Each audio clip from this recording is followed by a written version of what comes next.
Let us build a full-blown food ordering UI clone with React Native using the latest packages of Expo Router, Zustand for state management, Reanimated for animations, and even include Google API.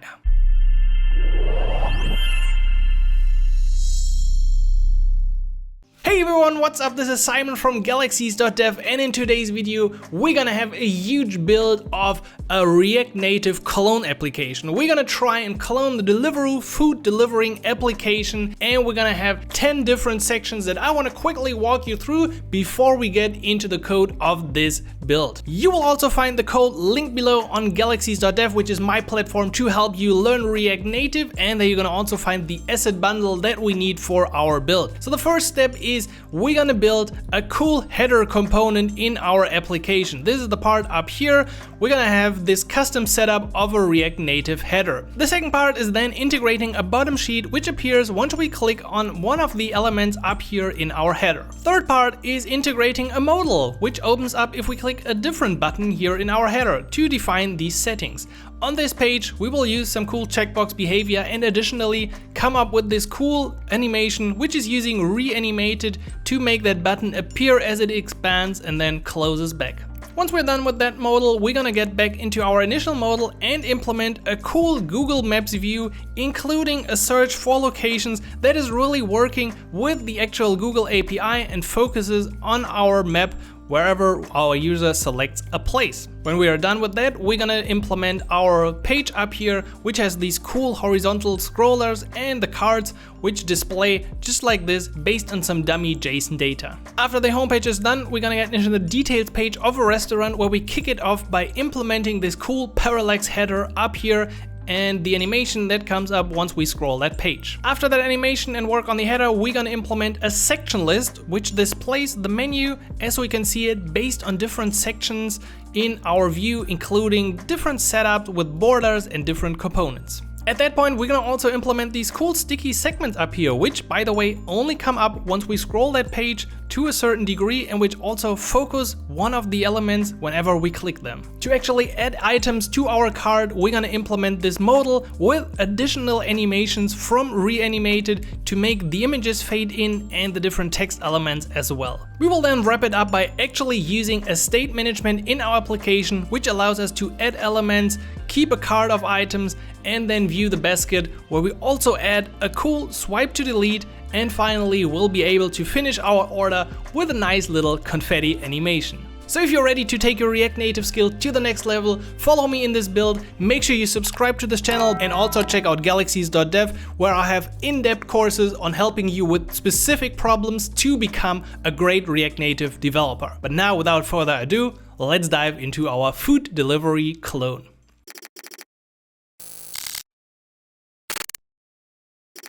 Alright, let's start our application by using the create expo command. So simply run npx create expo app at latest, which means we're going to use the latest version of the Expo SDK. We give our application a name. I called my Deliveroo clone, and we're also going to use a little template. So you can run this and get the list of templates, but we will simply pick the tabs layout, as this will give us the Expo Router version 2 and a file-based routing, which came with Expo version 49 included.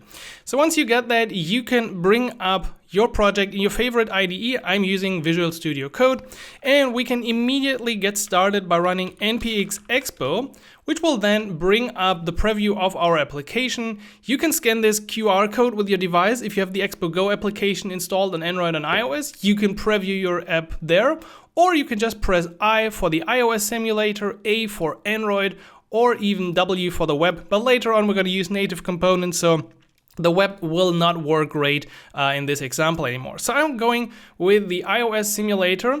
I have it here to my side, and it comes up with the default view of that initial tabs template. Before we write any code, let's quickly check out what we got in this initial setup. So we got a bunch of files here for our TypeScript configuration, the package JSON with all the packages installed. We got the Metro config for bundling our app. We got the Expo environment. We actually will create our own environment. This app JSON file is also an information for Expo how to build our app in the managed workflow. And then we come to the actual files. So within app, we're gonna have the actual app and the different routes. Don't worry about this. We're gonna remove a lot of this and simplify the application. Right now, this is actually a tabs application, including a little modal, but we're gonna build something more epic anyway. We have an assets folder in which we can already place the assets that you can download below this video. It's just some dummy data that we're gonna use in our application. And then we also have a components folder. We won't really use the components that are initially in here. So we can actually start by removing a lot of stuff. So let's remove pretty much all of this and also the test folder. Can we just delete this? Yeah, I want to delete this. I can just delete the whole folder and create it when I need it. We got the constants folder. That one's actually okay. And we can quickly add a few colors down here. So we're gonna define like a primary color, a light gray, a gray, a medium background, and a green background. So I took those from the official Deliveroo application, and then we're gonna reuse them in our application. That will make it a lot easier in our pages to stick to this color theme. Now, additionally, I want to get rid of the tabs folder. I want to get rid of missing HTML, actually a modal as well. I want to pretty much remove everything. But to use the file-based routing, we're going to at least need an index file. So let's create an index.tsx. And within, I'm going to use a little snippet. I'm going to run RNFE, which stands for React Native Functional Export Component. So then it selects this name, and I can just give it a name like index or page or whatever you prefer. Additionally, we need to fix the layout file. So in the layout file, this defines the actual UI for our application with the Expo Router. And we're gonna remove a bunch of things. So we don't really need this first part here. We can keep this, but I wanna set this to index because index is my initial route name. I don't really need all this stuff here. Yeah, really, we don't need that. We're just gonna keep the root layout, but I'm gonna say export default function root layout. We're gonna get rid of the color scheme and the theme provider to really simplify our app as good as possible. We don't have a modal anymore, and the only stack screen we have is an index file. And I will actually remove the header shown false. So now we have simplified this in a great way. We've removed all the code from Expo that we don't really need, and we can just build out our own application based on this. Let's check, no such file. Let's try and just hit R for reload. If you get stuck, that's usually a good way to get unstuck. So now we can see I have just this index page, which shows page in here, and that's the content we had in our index.tsx. So at this point, we have a blank application and we can just get started. The first thing we're gonna do in our application is, let's take a look at what they did in the official app. So we have this list. That means we do have an area right here, which is pretty much the main page. So let me keep this. This is the main page. So we got like sliders in here, and we're gonna get to that later. What we wanna focus on right now is actually this top part here, because this is like a custom header. You see, creating this with a default React navigation is somewhat complicated, so we're gonna do this on our own. That means we're gonna have to take care of a few things. So first of all, we have like two rows. We have this row up here with some information, and then we have this search bar row with an additional button at the end. That's what we want to focus on. Additionally to this, we have some click events. If you click on like the driver here or select location, it will bring up a little bottom sheet. If we click on this item here, we're gonna open a modal with some filters. So there's a lot going on, and we can't really do this in, let's say, an easy way with React navigation. So we're gonna create our own custom header now. Let's get started with that by creating a new folder at the top level. So I should have kept, can I just do like, I just wanna do a new file in here. Please let me do a new file, Visual Studio. Why can't I do like a new folder? I'm gonna call this one here, components. And I'm just gonna copy this up to the top level. You just need to know how it works. So then go ahead with a custom header.tsx, and we're gonna call this custom header. I should have made that in a better way. I'm sorry, I messed that one up. So here we go. This is our custom header component. Also make sure that you of course name it correctly. Now, how can we use that custom header component? We just go back to our app, and within the layout file, we can now find the place where we define our first page. This is the first page of our stack. So we're using the simple stack navigation from Expo Router, which is under the hood using React navigation, which allows us like to just push pages onto the stack. And what we want to do is we want to define some options here. So I want to define options. There's a bunch of things, like we could say this is home and then it changes up here to home. You could supply buttons to the left and the right. But as I said, this is limited and we can't really have like a custom experience. So what we want to do is we want to supply a completely custom header in here. And we do this by saying, please render our custom header instead in this place. Now, our header doesn't really look great, so we're gonna work on that. And I also want to use one of the latest features, which are the alias path in here. I don't know why, but I think, yeah, they didn't include it in this package anymore. So what I want to do is I want to set up in my tsconfig a path. So everything that's under the top level, so top level / and then everything else, as you can see here, will be available with @ / and then that name. Maybe that sounds confusing, but let me show you in reality how this works.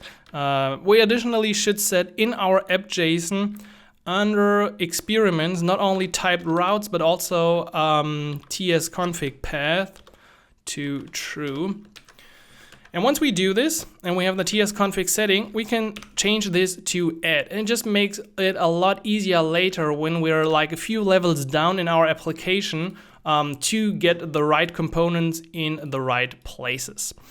Okay, now we can finally get started with our header. As we can see, it's behind this top area. So in order to prevent that, I'm going to use the save area view, which should come from React Native. And I want to make sure that it spans across the whole page. So I will set flex to 1, which means it takes up the entire space. And we see it already moved down the page here, so we respect that area once again in this application. If you want to clearly see what's going on, you can always, of course, set a background color. So if we set this to red, we would see that this is now the save area up there. However, I usually want to use white in here. Now, within the save area view, we can then begin, and we want to start by creating something. Let's try this out. This is just something that definitely doesn't work. So I want to set my custom height in here. So therefore, we're going to define some styles. We're not using any specific styling library. I will just use the React Native style sheet and call create to define my own styles, basically like we were using CSS. So this container should have a specific height actually. I'm gonna give this a height of 60 and I will give it a background color for now of red so we see what's going on. And then I wanna make sure that I close this correctly and also import the style sheet from React Native. Now we can easily access this because I don't really like to put all my styles in here. So instead of having it like this, we can now say styles.container and we see our style is applied in here. We could also do this for the save area view if you want to be really strict. Save area. So within that save area, we're going to use flex 1 and background white.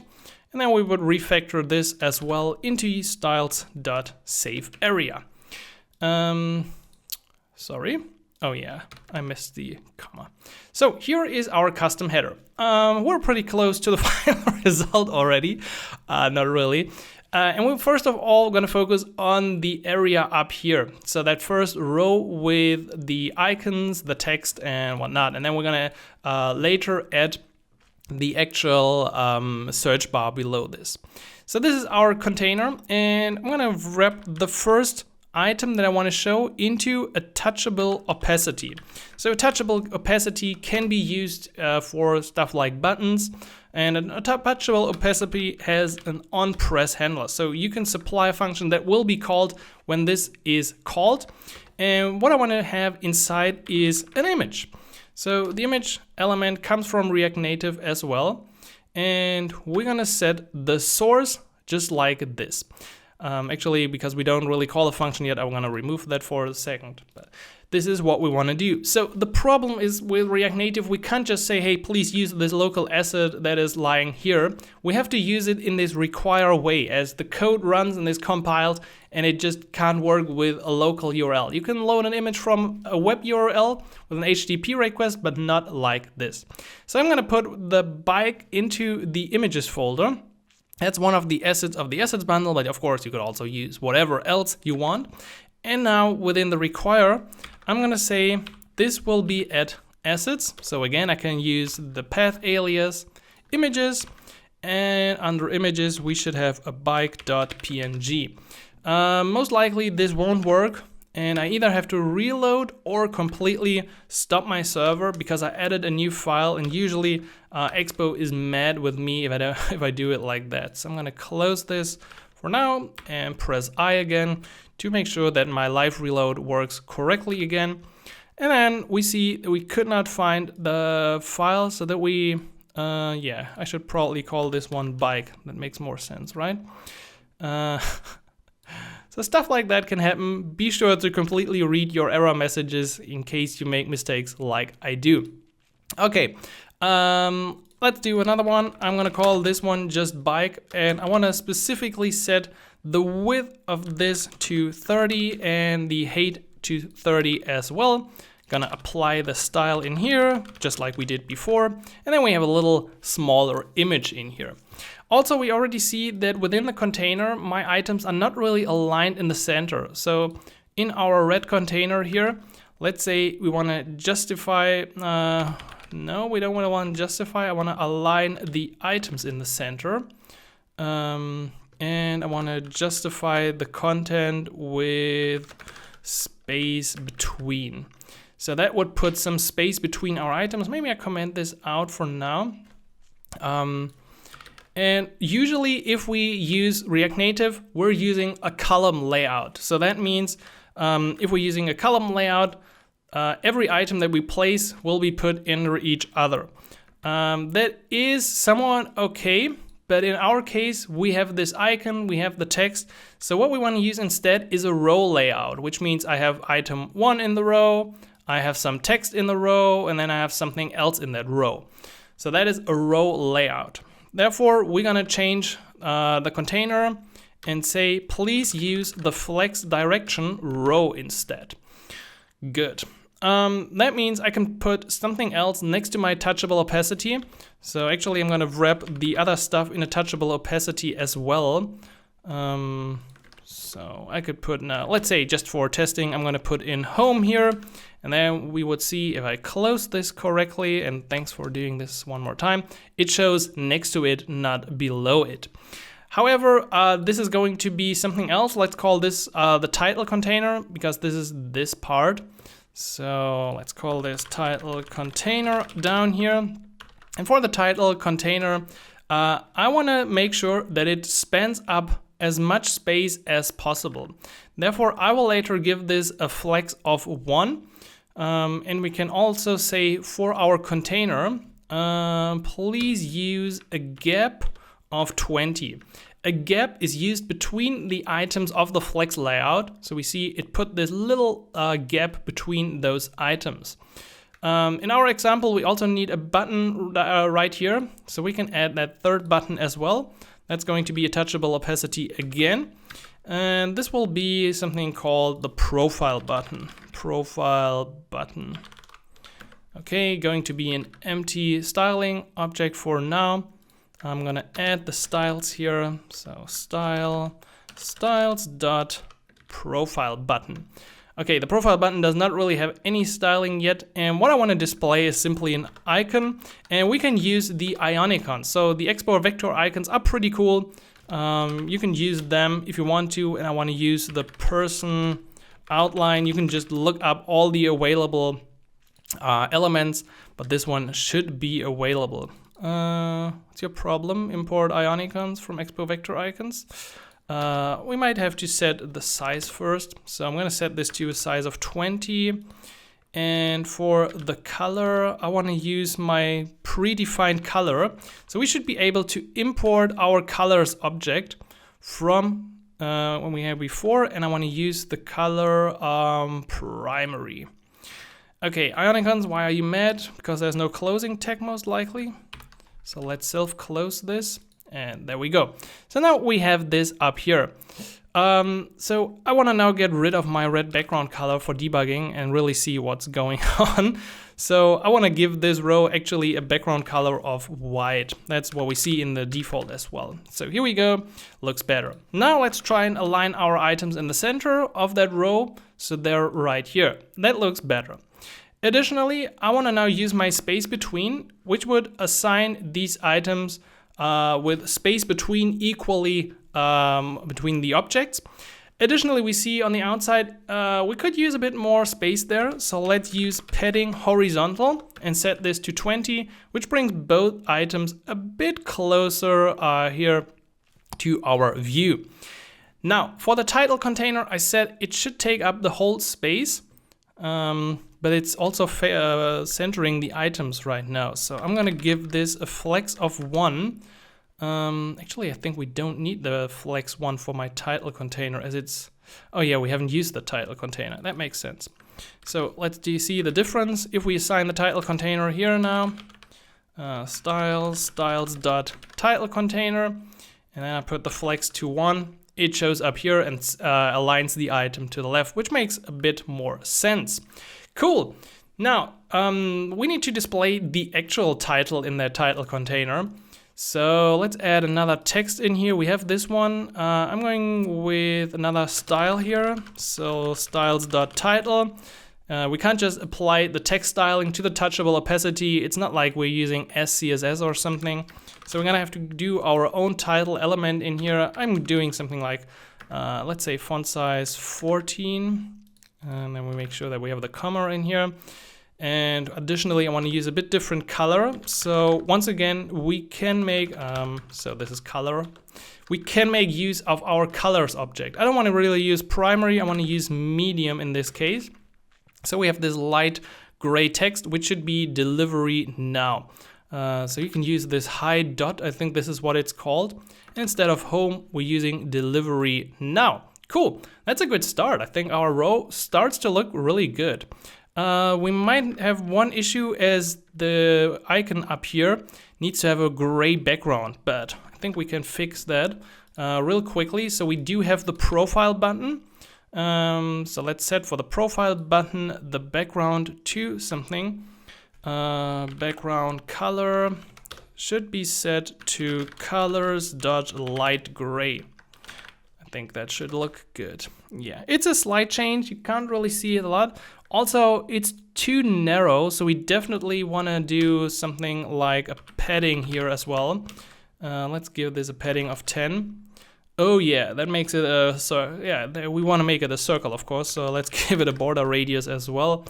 And now we have that rounded button that we can click. That looks good. We can click that as well. We can click that as well. Cool. Now, below the delivery now, we got another row of selected location and this icon. And once again, if we want to do it like that, we should do a simple flex layout. And if you don't want to do an object all the time, just set flex direction in here to row. So that should be fine in this case as well. I don't know what Copilot gives me, but row, but yeah, that's pretty much how it should look like. So I'm gonna set this to London, or could also be Berlin, although in Germany actually we don't have it anymore. And I want to call this one subtitle. So let's go here, and let's put subtitle in it. And for the subtitle, I want to use a bit bigger font size. So something like, I think 18 should be enough. Yeah, 18. We use black, and I want to use the font weight bold. I think we're getting pretty close to what we want to see. You see how this custom header comes together, and I hope it makes sense for you.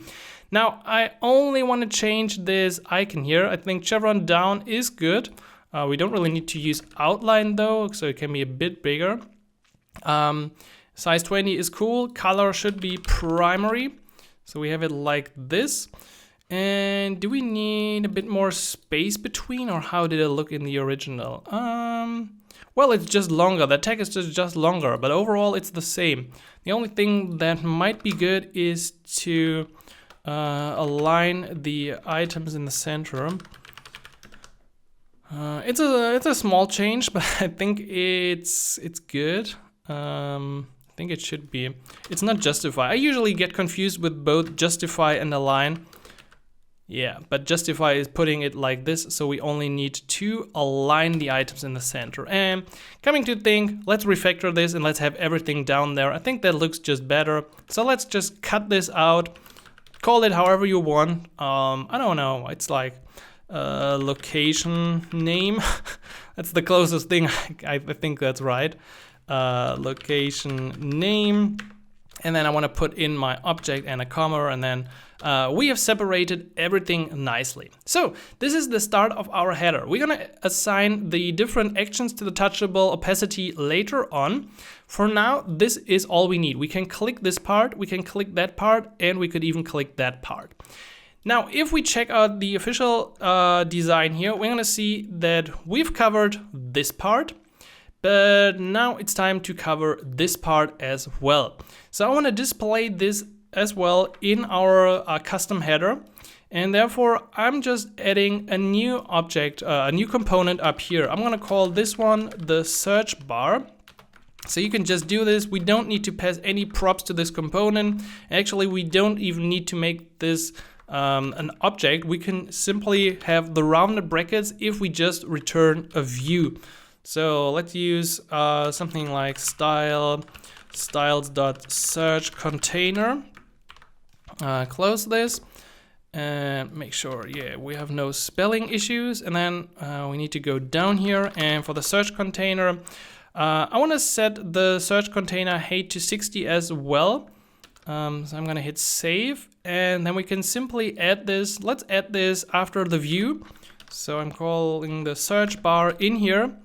And then we should see our search bar right here below the container. We don't see it yet. Let's try and give it a background color of red for the beginning again. Nice, there it is. So here is the search bar. I'm going back to the white container. In fact, I don't know if we're going to use white or something else, but let's stick with it. Okay. We're gonna have different elements in here. So we're gonna have search section. So let's put this in our view. We're going up here to our search bar, and then I'm gonna put in another view. So this search container will just have the right view, and with the search section we're going to wrap the actual elements. This is not exactly what I want, so let's call this search section. We're gonna fix that problem in a second.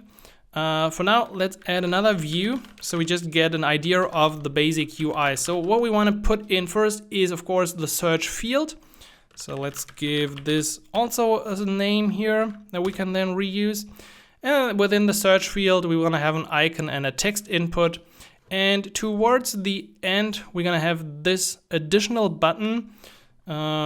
So let's put this right afterwards. We're gonna actually wrap this now in the Expo Router link component, which is pretty cool. So you can give this an href to a specific page of your application. I hope it's not mad. Yeah, it is mad if I use an empty object. Then let's say we just open /, then it should be fine. This is the cool thing. It's using typed routes, so it's actually checking which routes exist in our app folder. And right now we only have the index route. Because we're just wrapping this around a touchable opacity, we're gonna have to use asChild as well. So now it will just not really add anything, only the routing functionality to this touchable opacity. That icon will actually be options outline. and I'm going to give it the option button styling. So now we got these three styles that we have to implement. So let's put them into our style sheet. I just copied them so I don't forget about the names. We had the search section, we had the search field, and we had the option button, right? So with that in place, we already see our option button. The option button, by the way, it's pretty much the same like the one up there. Is it not aligned like in the official? This is not aligned, I think. Oh, crazy. I think it also has no background, so we can just say like padding 10 and the border radius. Does it actually have like something? I mean, I think this looks good here for clicking. In the official app, I can't really see if it has a background. I don't think so. So our search section, which is the part before here, which has no element yet, let's give it an element. So within the search field part, we of course need text input. We can say placeholder search, yeah. So once again, we have the same problem. We now have that input, but we're using by default a column layout for our search section. So we want to change that. Let's go into the search section and set, please use flex direction row, which puts everything next to each other. Additionally, we want to have a gap between the elements. Maybe 10 in this case is enough. I think this should be fine.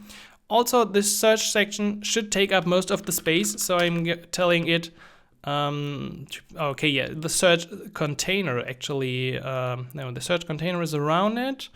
Then we have the search section, which is basically everything. And then we have the search field. Yeah, the search field should actually take a flex of 1. Yeah, that puts our item towards the end. That makes sense. Search section, once again, padding horizontal, just like we had before, to make sure that the items are nicely aligned. Yes, that looks a lot better.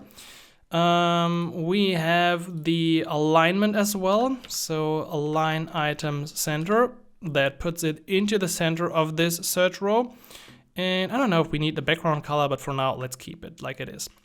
So the search field will get a nice little background color. It will get light gray, and then we can finally see that, yeah, there is actually a search field now. But I want to give this a nice little border radius, probably not 50. That's a bit too much Copilot. Border radius of 8 should be just fine.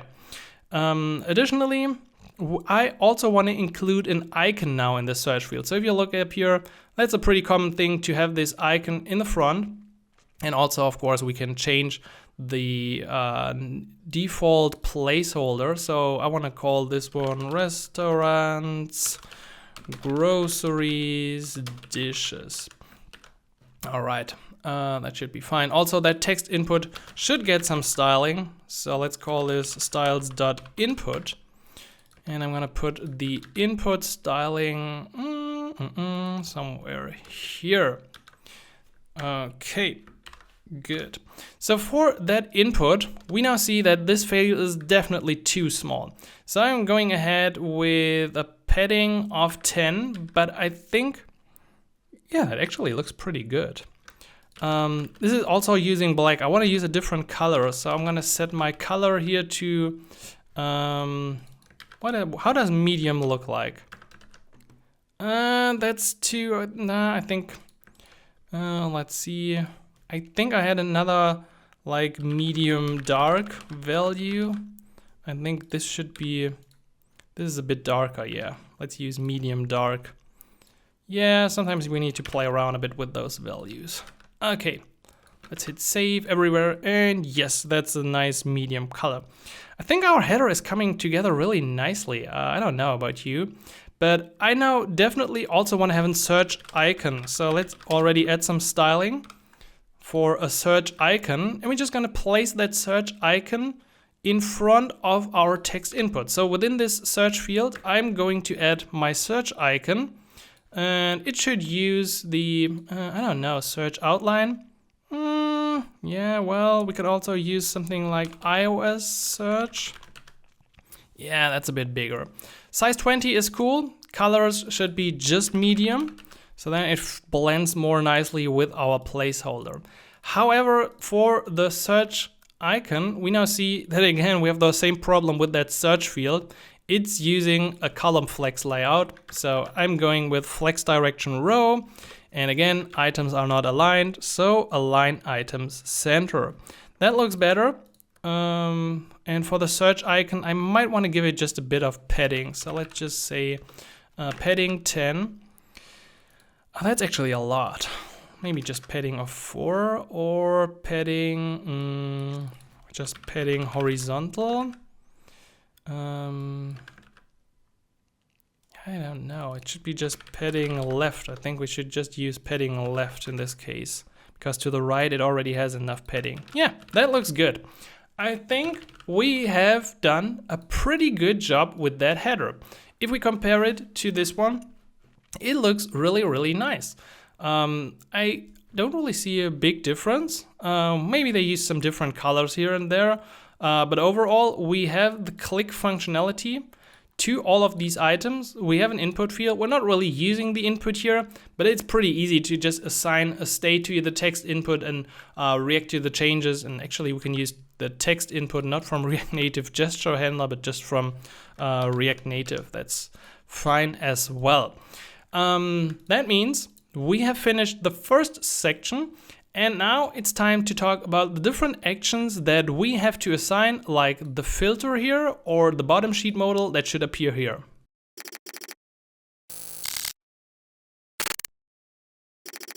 In this part, we're now going to implement a bottom sheet modal. So if we click in our application somewhere up here, a bottom sheet modal should open that looks like this. So nothing really fancy.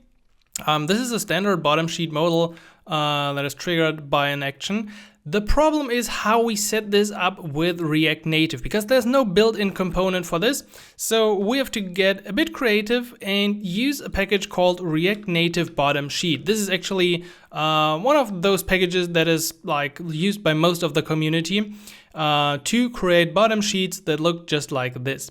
The only problem is that we have a somewhat complicated setup as we click here in the header component and we want to display it at the bottom. So we have to wrap it in a component and pass around some references, which makes it a bit more challenging to set it up. Nonetheless, we can get started by first of all installing it. That's pretty easy. So let's do this, bring up our terminal again, and then we're going to install the Gorham bottom sheet. Additionally, we need to install with Expo React Native Reanimated, which we will also use later for some cool animations, and the React Native gesture handler. So this will hopefully set this up correctly in our application. I just want to make sure by checking our Babel config that, yeah, it wasn't included. That's what I thought. So under plugins, we want to add the React Native Reanimated plugin here. And as I've changed this now, I assume that I have to refresh my application as well. Additionally, we can also get into our layout file. So this is the file that is usually like the app.tsx that is always called initially where your app is bootstrapped, but with a file-based routing, it's a bit different. We only have this top layout file that we can use for that. However, what we want to do is we want to wrap our whole application into a bottom sheet modal provider. No, I wanted to do this one here.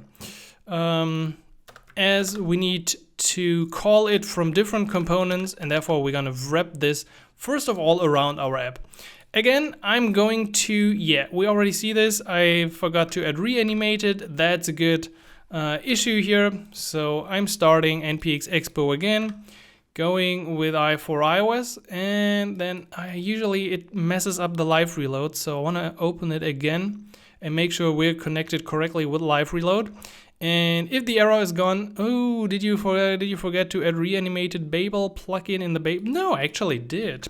This is good that it happens right now, because I think sometimes, especially here with Reanimated, we have to pass --clear to our Expo command, as that will clear our cache of any other builds. So hopefully at this point it should open. It might take a second longer to build, but usually that should get rid of the issue. There we go.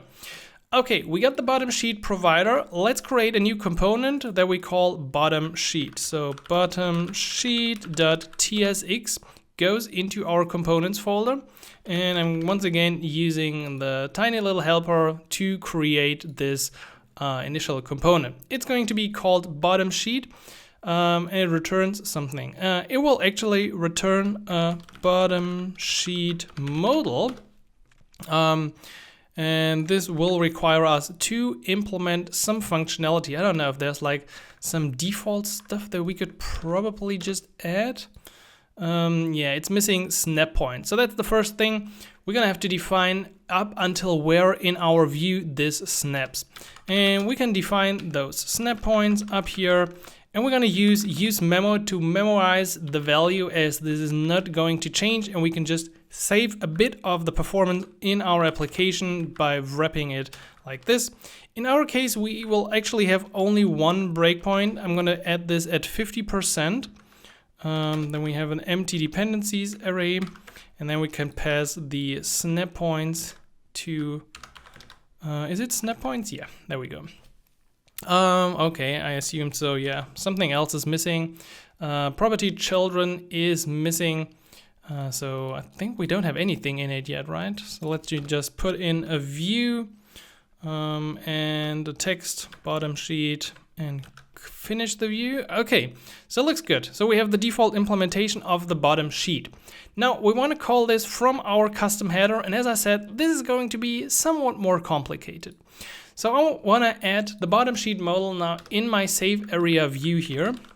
So I'm going to add the bottom sheet just like this. First of all, I think this won't really change anything. Now we want to, of course, toggle this bottom sheet or display it on click of a specific button or area. So that means we need a new function. I'm going to call this open modal, and this will do something. Yeah, we can log open modal. Actually, we're going to add this to the first touchable opacity. So on press, we are going to call open modal. And we're doing the same for the second touchable opacity, as those both should just open it. Okay, cool. Now this should of course lock the value, but we don't really want to just lock this. Now we need to create a reference and pass this to our bottom sheet to actually use it in the right way. So we're now creating a reference. We call this bottom sheet ref, and we use ref for that from React. We use the type bottom sheet modal, which comes from the Gorham bottom sheet modal. And now we can pass this ref to our bottom sheet modal, so it will then later be correctly assigned and displayed. Now we should see a new issue or a warning. Function components cannot be given references. Attempt to this will fail. Did you mean to use React forward ref? And that is a nice warning and tells us exactly what we need to do. So our bottom sheet now needs to be wrapped in a forward ref. That's just a specific React thing because it's otherwise not working with functional components as we use them here. So we are wrapping this now with forward ref. We're gonna make some brackets around our bottom sheet, and to the forward ref we get access to props that are usually passed to something and the actual ref. And normally TypeScript will complain about something, so we can create our own type in here and call this ref, and this will be the bottom sheet modal type. I'm going to add this as the type for forward ref in here. So now we have the ref with the right type.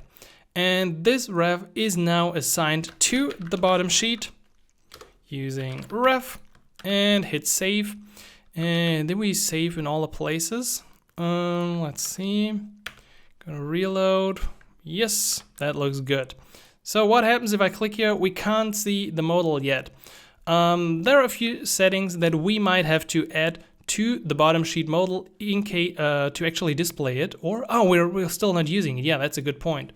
So let's change that one. So instead of just logging something, we're now going to use the current reference and call present on the bottom sheet modal. And I hope, yes, there we go. My head is probably covering this. So this section, let me put this to the other side. So we're quickly swapping things around in here. And then we can see it. I can also close this here. And we now see that we got this nice bottom sheet working. And that's already 50% of the way to it. So if you have some coffee, grab it, take a sip. You know, that was actually a lot easier than I initially did it. You don't want to see how I initially implemented this. Okay, we got the bottom sheet. We can display it with passing the reference. We probably need a function to dismiss it because we right now can only pull it down. And we need to put some items into it. We don't need this view anymore, but this is what we want to eventually implement in that view. Just a few UI elements actually. Okay, let's get to our bottom sheet and implement and make sure that it looks like this. So we also need some sort of backdrop. We don't really want to have these rounded borders. So you see here is a rounded border. This is actually just straight. We don't want the notch. So there are a few changes we have to apply, but that's not going to be a big issue for us. Let's get into this. I'm going to put this here.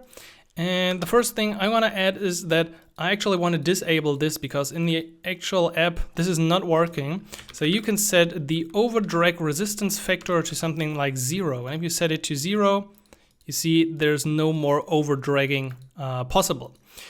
I also said we want to have a backdrop component. So for the backdrop component, you can just supply whatever component you want to have.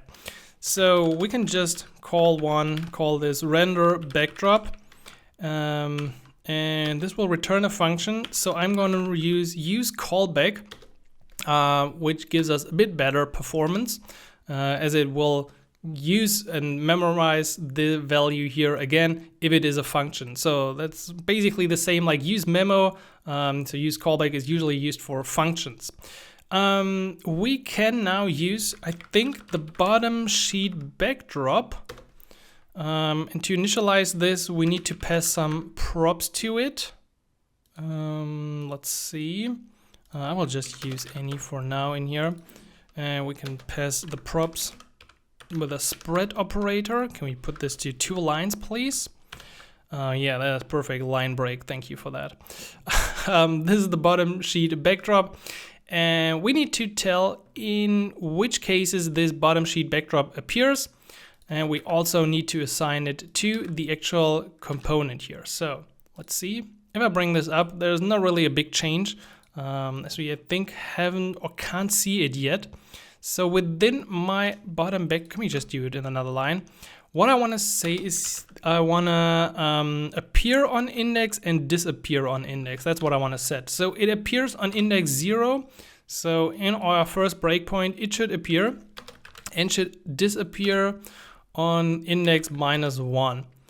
And now we see it appears on our first breakpoint, which is at 50% of the view, and it disappears when it's gone. So -1. Maybe we could just also, we need to use -1, otherwise it won't work. But nice. We could also, of course, customize the backdrop, but I'm not really interested in that right now. We also need a button to close this, so let's get that by using the hook. That's actually pretty cool. So we can call the use bottom sheet modal hook here and destructure it to use the dismiss function. And I could now simply add a button in here from React Native that on press calls our dismiss function. We usually need to do it like this now.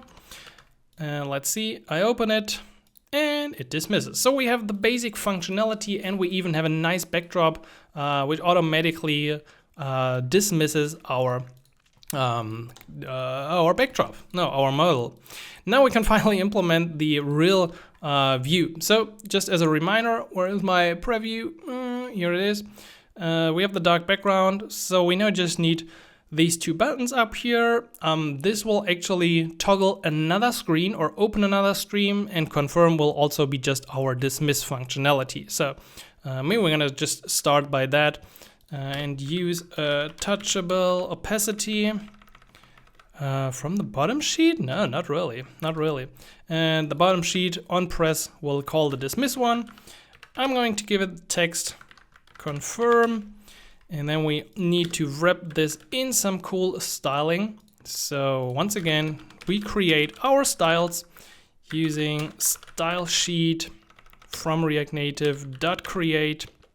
And let's say this is the button text. So the button text should have something like color white. We can use the hex value. And for the button text, font weight of bold, yeah, maybe bold. And then we need to close all the brackets.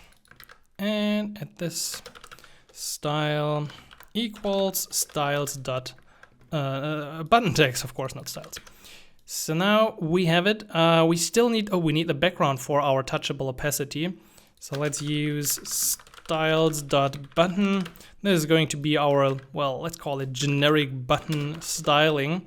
This is interesting as we're going to use for the background color our primary color and make it wrap across the whole row. So with this, it already looks pretty good. But of course, I want to have some padding. I think 20 is too much. We're going with 16. Yeah, that looks good. We also want to have a little border radius of 4 to make it rounded. And of course, we need margin to the sides as well if we actually want to see those rounded. So that looks already better. And align the items in the center. Align items center. Puts the confirm in the middle. Now, if we implement the other stuff, the button will automatically be at the bottom, so we don't really have to care about that too much right now. But what I want to care about is actually the background color of my bottom sheet. And I think we can set this right here. I think we can set the background style to something. Okay, let's see what this results. Oh, that gives us a pretty dark one. No, I don't want to have that. I want to use my colors.light gray instead, so that's a nicer gray. And also I want to get rid of the border radius as set initially, so I'm going to set the border radius here back to 0, and that gets us rid of all of these things. I think that already looks like a nice bottom sheet. So you see, it's pretty easy to customize it. I also don't want to show this little notch or indicator or whatever. I think they call it so handle indicator style. I'm just going to tell this one display none.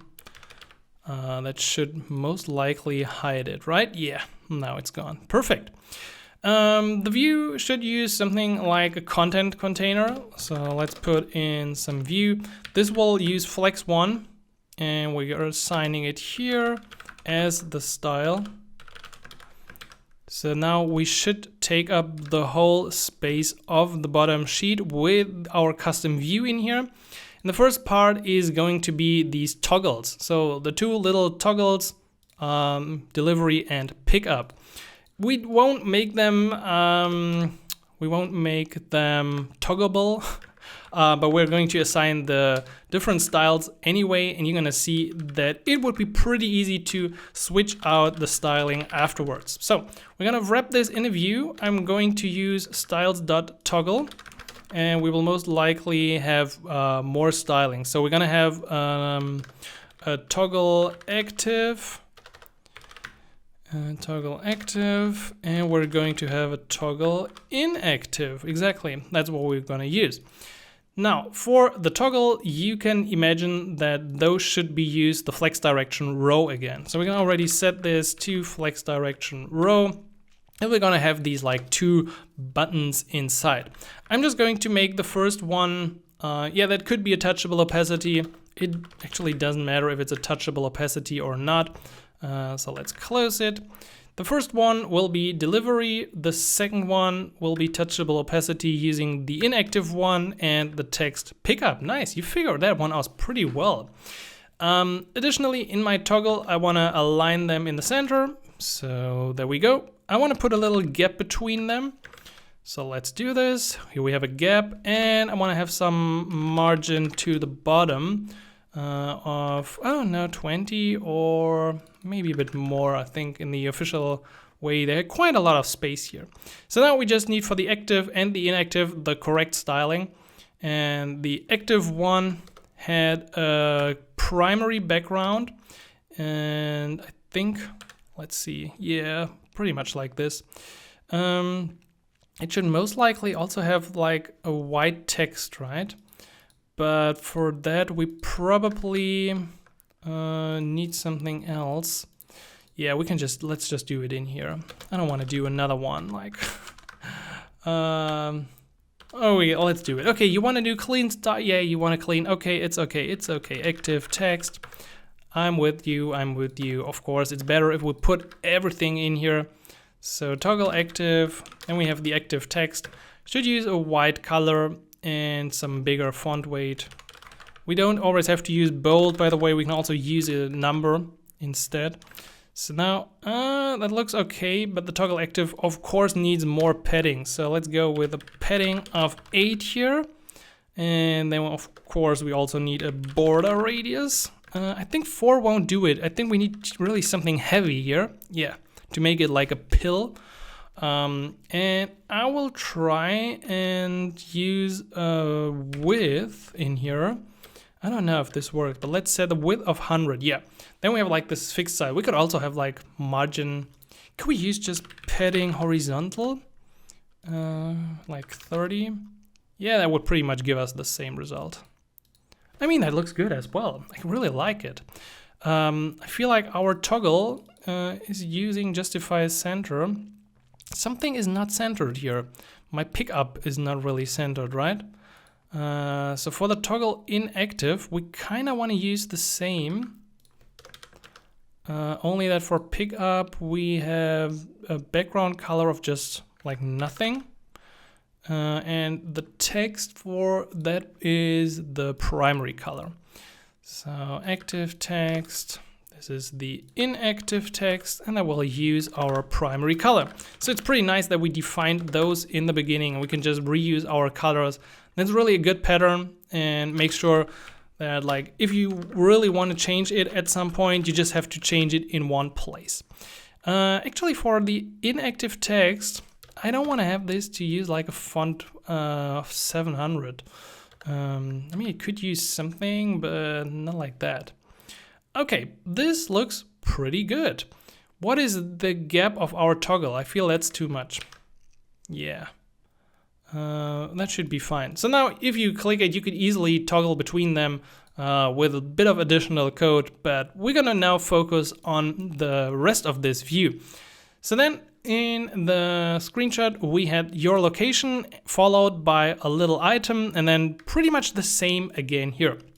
So let's add, first of all, a text element, and we call this your location. Okay, this of course needs some styling. So styles.subheader. I think this is the right term for this. Let's copy this and let's find the subheader. I'm just going to add it down here. And for the subheader, we're going to use a font size of 16. And well, do we want to really use bold? Or let's try like 600 is like semi-bold. And some margin, I think we usually use 16. Yeah, that makes it look good. We can of course already add the second one if we want to. So that was arrival time. Here we go. And then we just need to put the items in between. Now, they will actually also be wrapped with a link component from the Expo Router again, as they will toggle something. So this one right here will eventually toggle our location search. I don't really have that page yet, so I will just use it like this. And then close the component already so I don't forget about it. I'm going to put a touchable opacity in. We don't need an on-press event as the link will handle all of that. But what we need is to create this sort of item-like view. So there's no real component again for this in React Native that we can use out of the box, but we're gonna make that work anyway. Maybe we're just gonna put it here for a second, so then we can switch between the preview and it's actually a good idea. I should have made up that one before. So let's put in a view into that touchable opacity. Yeah, that view will use some styling. How do we want to call that? Like item? Yeah, that's probably item. And for that item, we're gonna use a flex direction row again. Flex direction row. We also want to have a gap between the items here. And we need an icon, a text, and another icon. That's pretty much the setup for this row. So what did I say? I have a text. That text should be, that actually doesn't need a lot. And the text should basically just span across this and use everything. So current location would be the text. I'm gonna put an icon in front of it. That could just be location outline, size 20, colors, not primary. They should actually use medium. And then we're gonna have another icon towards the end, which would be the chevron forward. Chevron forward, and that should actually use the primary color. So we see we got that. And if we now wanna align this, we got different options as we've used before for the item. So first of all, I want to align my items in the center. Align items center, so that move the current location a tiny bit down. I want to use a slightly different background color here. So I'm going to use a white color. You see, maybe I'm going to do this with red for the second, so then we can see it a bit better. Now we will simply make sure that the current location is taking up actually most space, and we can do this by simply giving that item a flex of 1, and then we'll just expand to the full available space. So here we go, flex 1, and it's taking up the space. Now we're just gonna change this, and where was that? Yeah, where we use red, and we're of course going to use white instead. And I don't know, do we have like a border, or is this fine? There's probably a tiny border, so I don't know. Do we want to put this, where would we put this? I think we would put this under the item. Let's see, we're gonna give this a border color of light gray. Oh, that is not this, and this is here. And then we would also have to set the border width. I'm actually going to set this to medium. Yeah, that's probably too dark. Border, let's just use border width, then it's using top and bottom. And then we can use something like gray. Yes, I think that's perfect. Yeah, I think we got it. So we got this item, and now we can simply replicate this. We're not going to use another link here. I mean, we can. I will just put this down here. So this one should simply say now instead of current location. It should not use the location outline, but say a stopwatch outline. And if we hit save, we have our location now, and we have the arrival time. And I think with that, we have finished our nice bottom sheet. So we've integrated this with a different component and extracted the code for the bottom sheet into its own component, so we can reuse it basically across every screen by using forward ref. We might have a bit too much padding, but I think actually our buttons look better than the official ones. We will later attach more functionality here, as this will bring us to another screen, but confirm already closes this. And before we talk about this, because we're gonna need the Google API here and include some cool maps, before we do that, let's tackle another screen, which is the filter up here.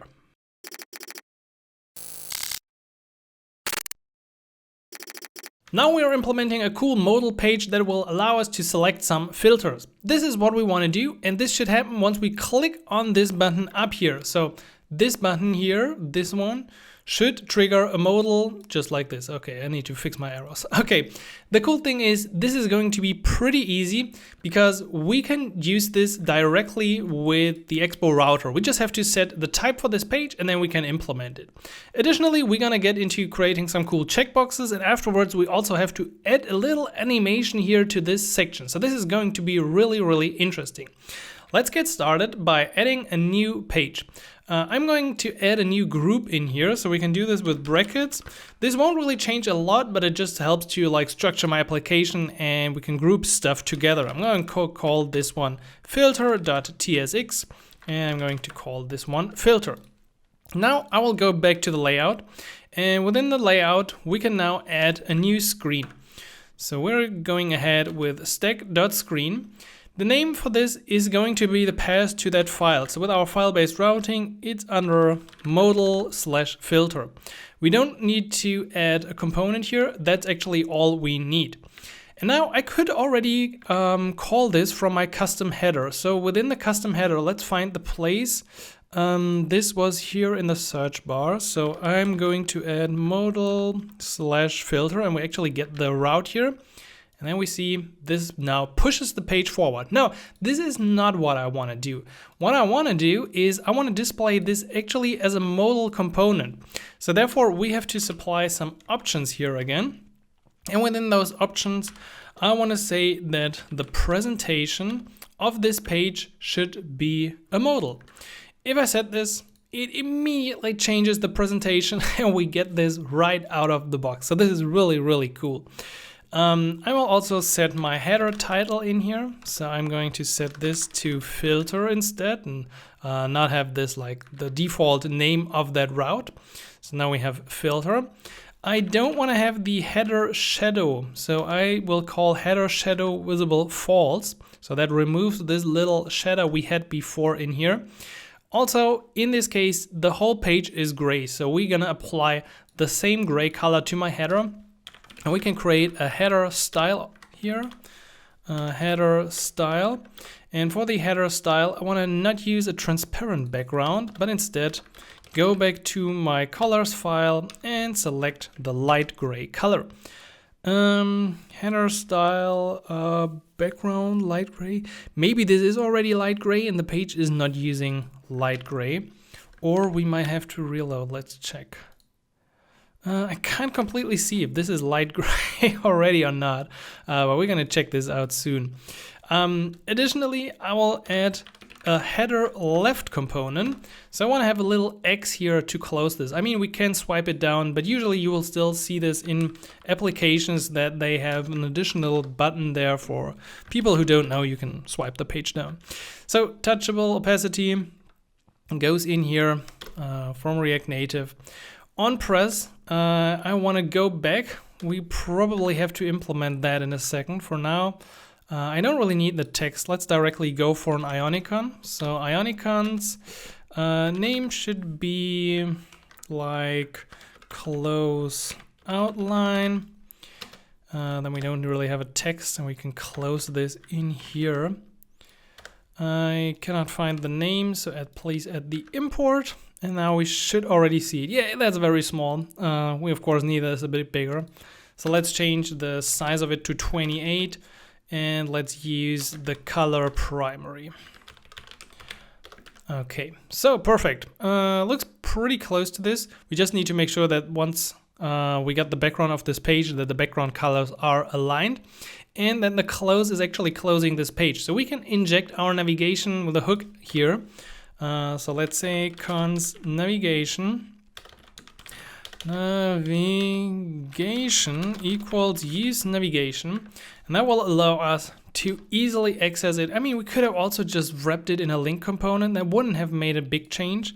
So now I'm just going to say navigation go back, and with that in place we can click it and we would just move back. So we already have two cool things in our app. We have a modal and we have a bottom sheet modal. So that's pretty nice. Now let's continue with our filter page. On that filter page, we're gonna have to do a few things. Let's close this and just focus on this page.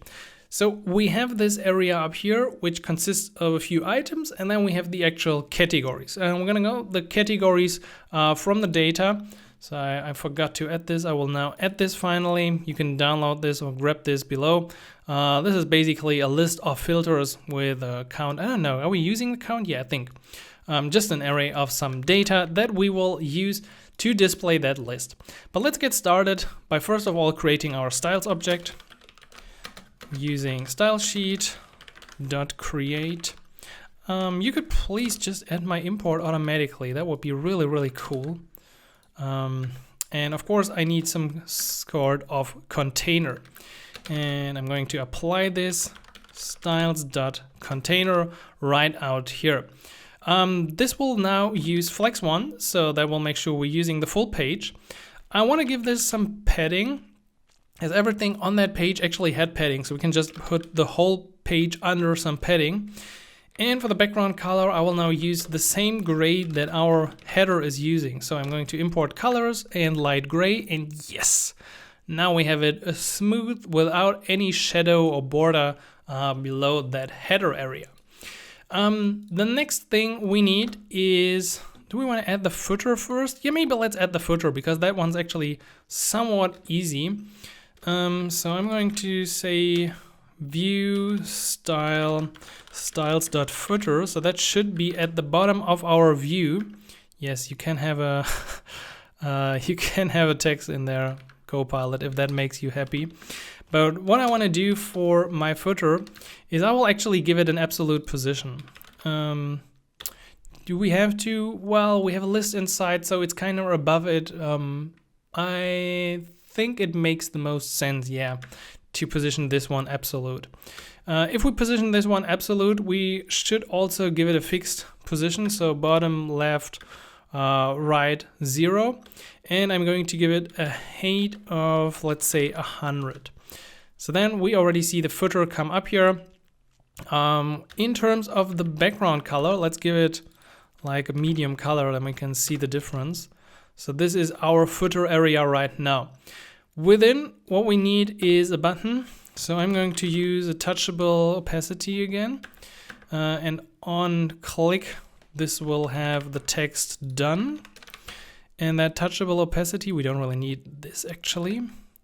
We need to close this, of course. And have we not added it yet? Now we have. This will get the styles.full button. So this will once again be a button that is visible with a complete width, just having a bit of margin and padding here and there. So let's add this. I don't know, have we used this before on my other page? For the bottom sheet, maybe is there like a full button? Maybe this one, but then maybe also not. Yeah, let's go with our own styling. So for the background color, we're using the primary color and we will use the full width available. So this is the done button. Looks perfect. Not really. That should once again have some padding. So let's give this a padding of 16 so the button becomes bigger. You want to align the items in the center, that done button, and of course we need footer text. So that text should be use the white color. In fact, I don't have that in colors. For white, we'll just use white like this. And set my font weight to bold and the font size to something like 16. I think that should look good. And now we're gonna apply that to our text here. So styles.footer text. I always make the same mistake. Okay, now it already looks like this. Becomes better. But of course, our full button needs what do we need? We need a border radius, and our footer should probably just have some padding. So for the footer, oops, what was that? I'm gonna add padding of 10. Yeah, then it makes it stand out, and then we can also see that if we now apply a border radius of whatever 8, it should look like this. Good, I think I like this. I really like it. Of course, our footer should not really have colors medium for the background color, but instead just a white background. And if we observe this, we see there is a little shadow at the top. And we can create this with a little elevation here on our button. So we're going to use elevation, and then we're going to use a shadow color of black. If we apply that, nothing will really change, because we still have to set the shadow opacity and the shadow radius, and boom, we got the shadow up there. You can also directly affect the shadow offset if you want to. So if you would do it like this, it will look a bit different. I think this looks pretty cool. Like, this is really cool. So on clicking our done button, we of course want to close our filter as well. So we can just get the same hook in here. Which means we can say const navigation equals use navigation. What's the way to like tell Copilot to not do what it's doing? There should be a way. But anyway, we're gonna attach this, and then on press of the button, we're going to do the same as we did before. Navigation, go back. Cool. So yes, perfect. Okay, we got the modal. Now we just need to implement the content. The content is going to be interesting, as I said, as we have this list of items and the top. The list will be displayed in a component called flat list. There are different ways. You could also use a scroll view, but flat list is a bit more performant. There's also a flash list component, but that makes everything a bit more complicated, and I don't really want to rely on that now already. So we're going to use a flash list, and we can probably already add that flash list in our view. So instead of having the filter here, I'm now adding the flat list. The flat list needs some data. So this is where the data comes in. Yeah, not this data. The data comes in from the file that I've shown you a second ago. So we're gonna add an import for our categories from assets, data, filter JSON. That's just where I place this. And then I'm gonna say, hey, please use the categories for your data. Additionally, the flat list needs a function to render every single item. So there's a function render item, and we're going to create our own little function because that will just give us a better structure. You can create one called render item, and we're gonna use the type list render item and a category. Do we actually, let's add this at the top. So this is an interface for a category, could have a name, account, and could be checked. So this is optional. And then we're gonna say this is the category of that item. And within, do we actually need functionality in here? Not really. So we should be able to just wrap it in regular brackets. And we're gonna return a view. A view item.name. Is it actually name? Yeah. In fact, we don't need the return, right? Good. So let's try and pass this to our flat list here. And let's hit save. And text must be, yeah, I think that's good. I think I fixed that one, hopefully. Okay, that's a good one. That usually means somewhere in your code, yeah, you have a character without the text element. So here we go. We have this nice scrollable list. Before that list, I don't want to show these items.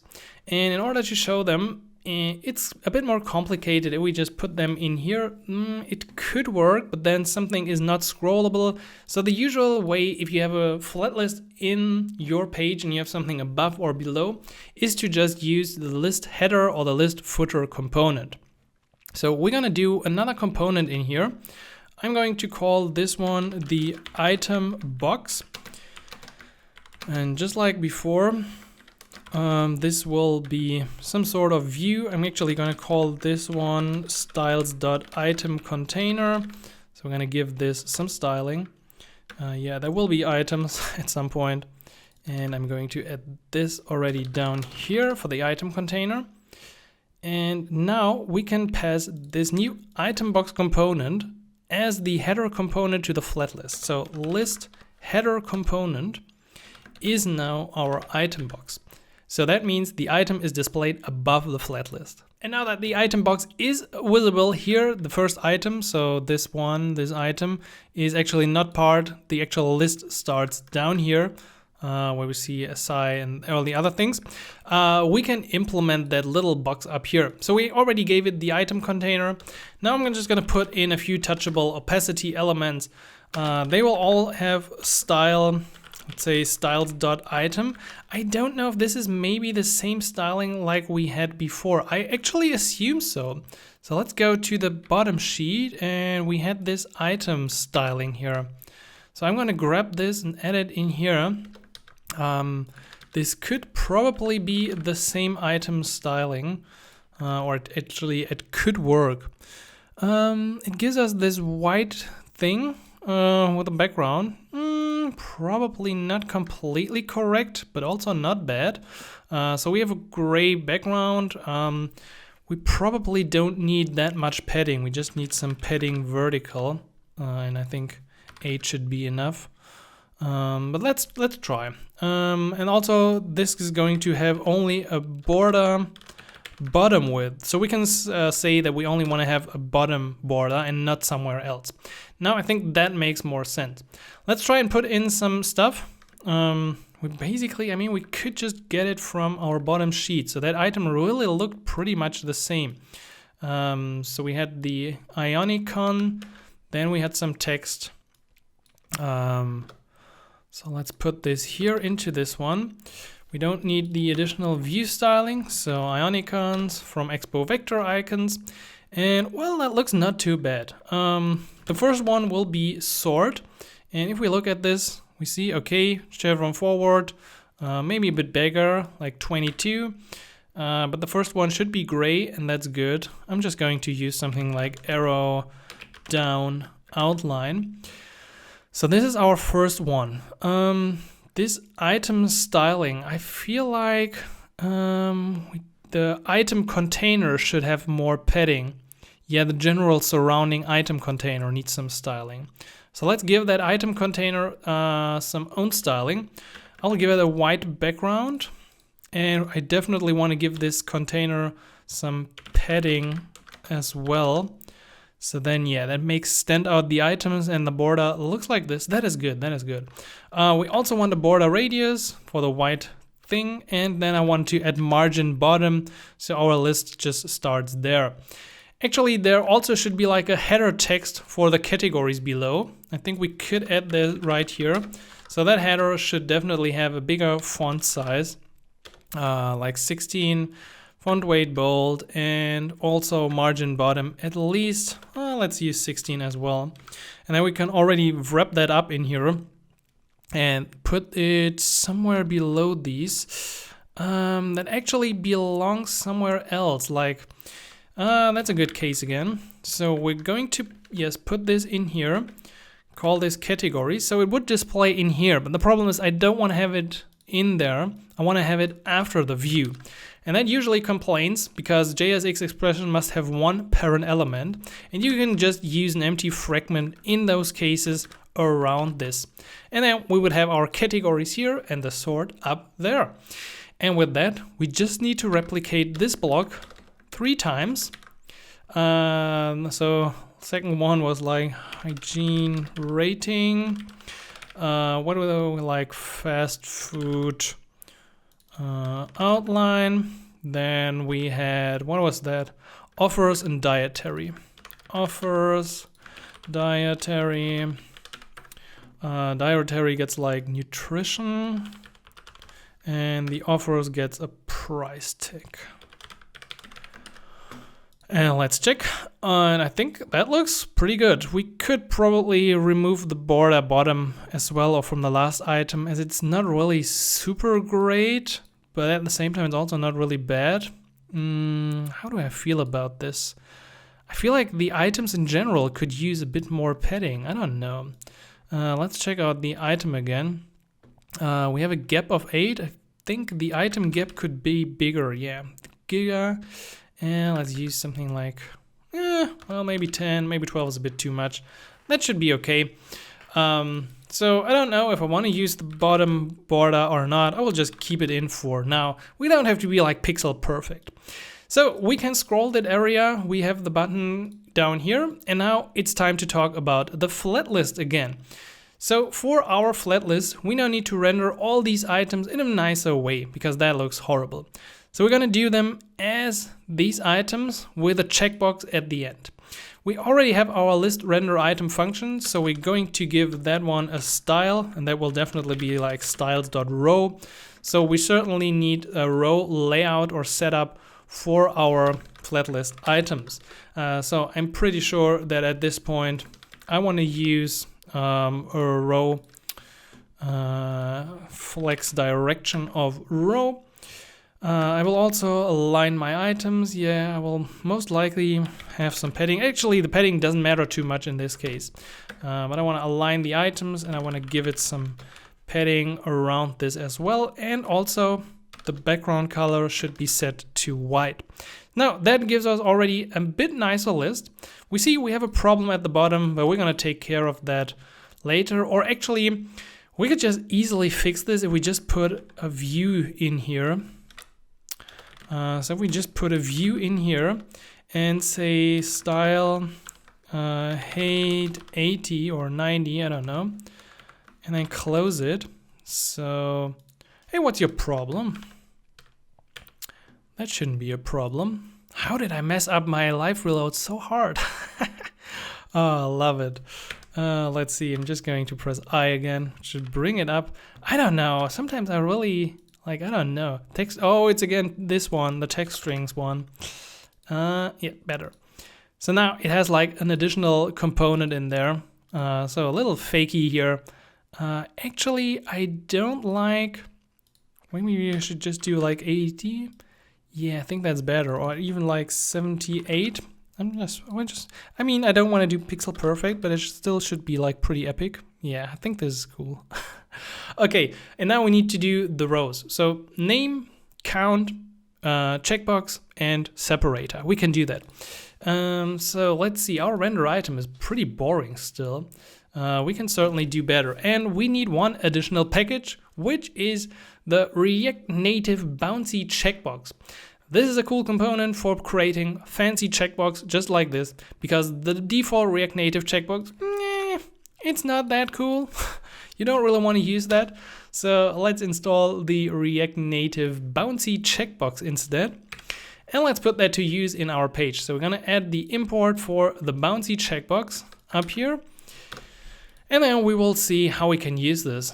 So yeah, this is the basic usage, and there's an advanced usage. I don't know exactly which kind of usage we need. Well, let's see. We have the text with the item name, and we can actually at the same time display item.count as well. So let's put it in here, item count, and it should be in regular brackets displayed. Okay, additionally the text should have a different styling, so it should be like a bit light gray. I would say this is like the item text. So let's put in an item text down here, and that item text is most likely taking up most of the width, so we're going to give it a flex of 1 again. And probably, yeah, actually I think this should be enough. Do we need, what's the color? What the color? Is it, I don't know. I think I'm gonna stick to my black color right now. Let's just try and put in our bouncy checkbox here now. So we have the row, we have the item text, and now, yeah, let's add the bouncy checkbox. I don't know if Copilot is giving us the accurate implementation here. I'm just going to try. This is not too bad. This is actually not too bad. Let's unwrap what we've implemented. So we have a fill color. Fill color is, of course, the primary color. The unfill color is white. That also totally makes sense. Then we have some icon style. The icon style is also using that border, but probably we need to change that a bit. Especially catching the state here is somewhat tricky. We're gonna have to talk about that in a second. Also, I would like to give this icon style somewhat different. So I will not only use a border color, I will use a border radius of just 4. So that should give us a box instead. And I think I will go with a border width of 2. So that gives us a bit bigger box. Or maybe I'm just gonna stick to 1. Actually, I think it might be enough. So this is the icon style for the pressed state. We also have an icon style or an inner icon style that I wanna set. So I'm going to set that to colors as well, and the border radius to 4. So now we have both states covered. Let's look at this one. Actually, I think we're going with a border width of 2. Yeah, I think we're going with that. And now it also works with this bigger box. So I think we made a nice job already with this list. However, we now really want to get the state of these items, and that's not that easy. In fact, I mean, it should be easy, but apparently it isn't. So this component manages its state itself, But if you want like to have a list of the checked and unchecked items, or if you want to check them and update the component, it's getting to be really challenging. And that is somewhat of a pity. So what we're going to do is we will now pass disable built-in state. So now it's not catching any of our state anymore, and we will manage this ourselves. So on our page, I'll now say const items set items. So we're going to introduce a little state in our application. Use state. This is going to be an array of categories, and it's just using our data. Now that also means I want to pass these items to my flat list instead of just the plain JSON data. With that in place, we can hit save, and for now I think nothing should change. It's still the same data passed to this. However, we can now select items. And we want to do this, let's see, by passing a new function to onPress. So onPress, we can check if the current item is checked, and we can check this by using the index. We're going to grab the index up here, so we're going to destructure the list render item in not only the category item but now also the index, and we can check if the current box is checked by using items at the position index.checked. This also means we have a new way of setting the actual checked value. So we're going to set is checked to item, well, not to item.checked, because I want to use my state instead. So I'm going with items at the index.checked, or at the position index.checked. Actually, we had that function, so I'm going to remove it. Now, when I click on one of these, I need to update my state. And I will do this by creating a new array. So I'm going to call this updated items. And therefore, I want to iterate through all the items that I have. I don't think I need the index for that. And if the item name is equal to that name, we're going to set the item check.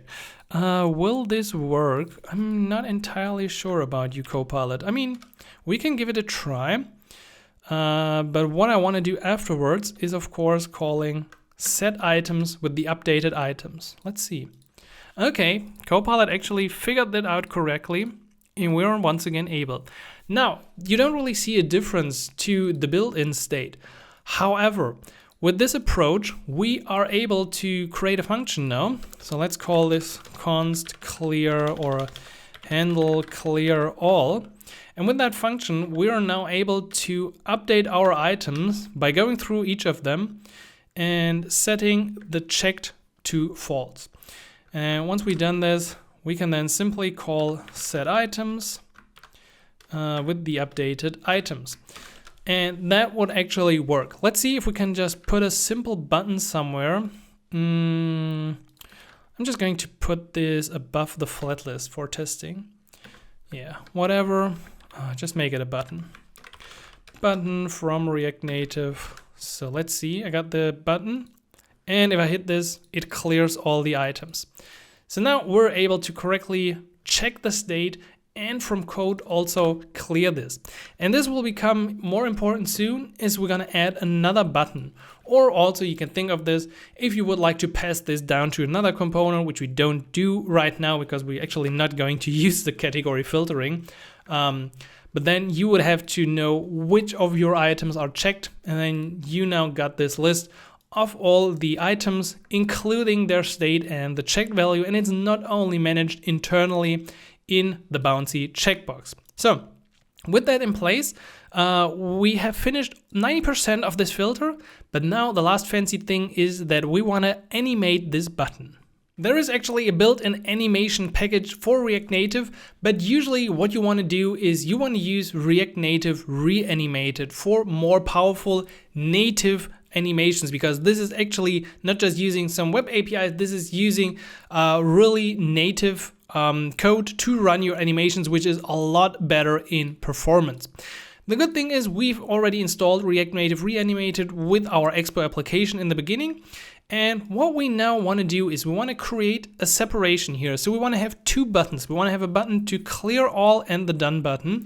And those should actually divide up the space. So in the center, there should be a divider, or there should be nothing. So in case we have something selected, we're going to have a button here and a button here. And in case we have nothing selected, we will just have this one take up the full width and expand to the full width. Now, this is easier said than done, but let's get started. To understand that, we first of all add a bit additional state to check if we have selected items. So this will be an empty array of categories, or yeah, I think we can keep it like this. Then I will also add a new value. So I'm going to call this flexible width.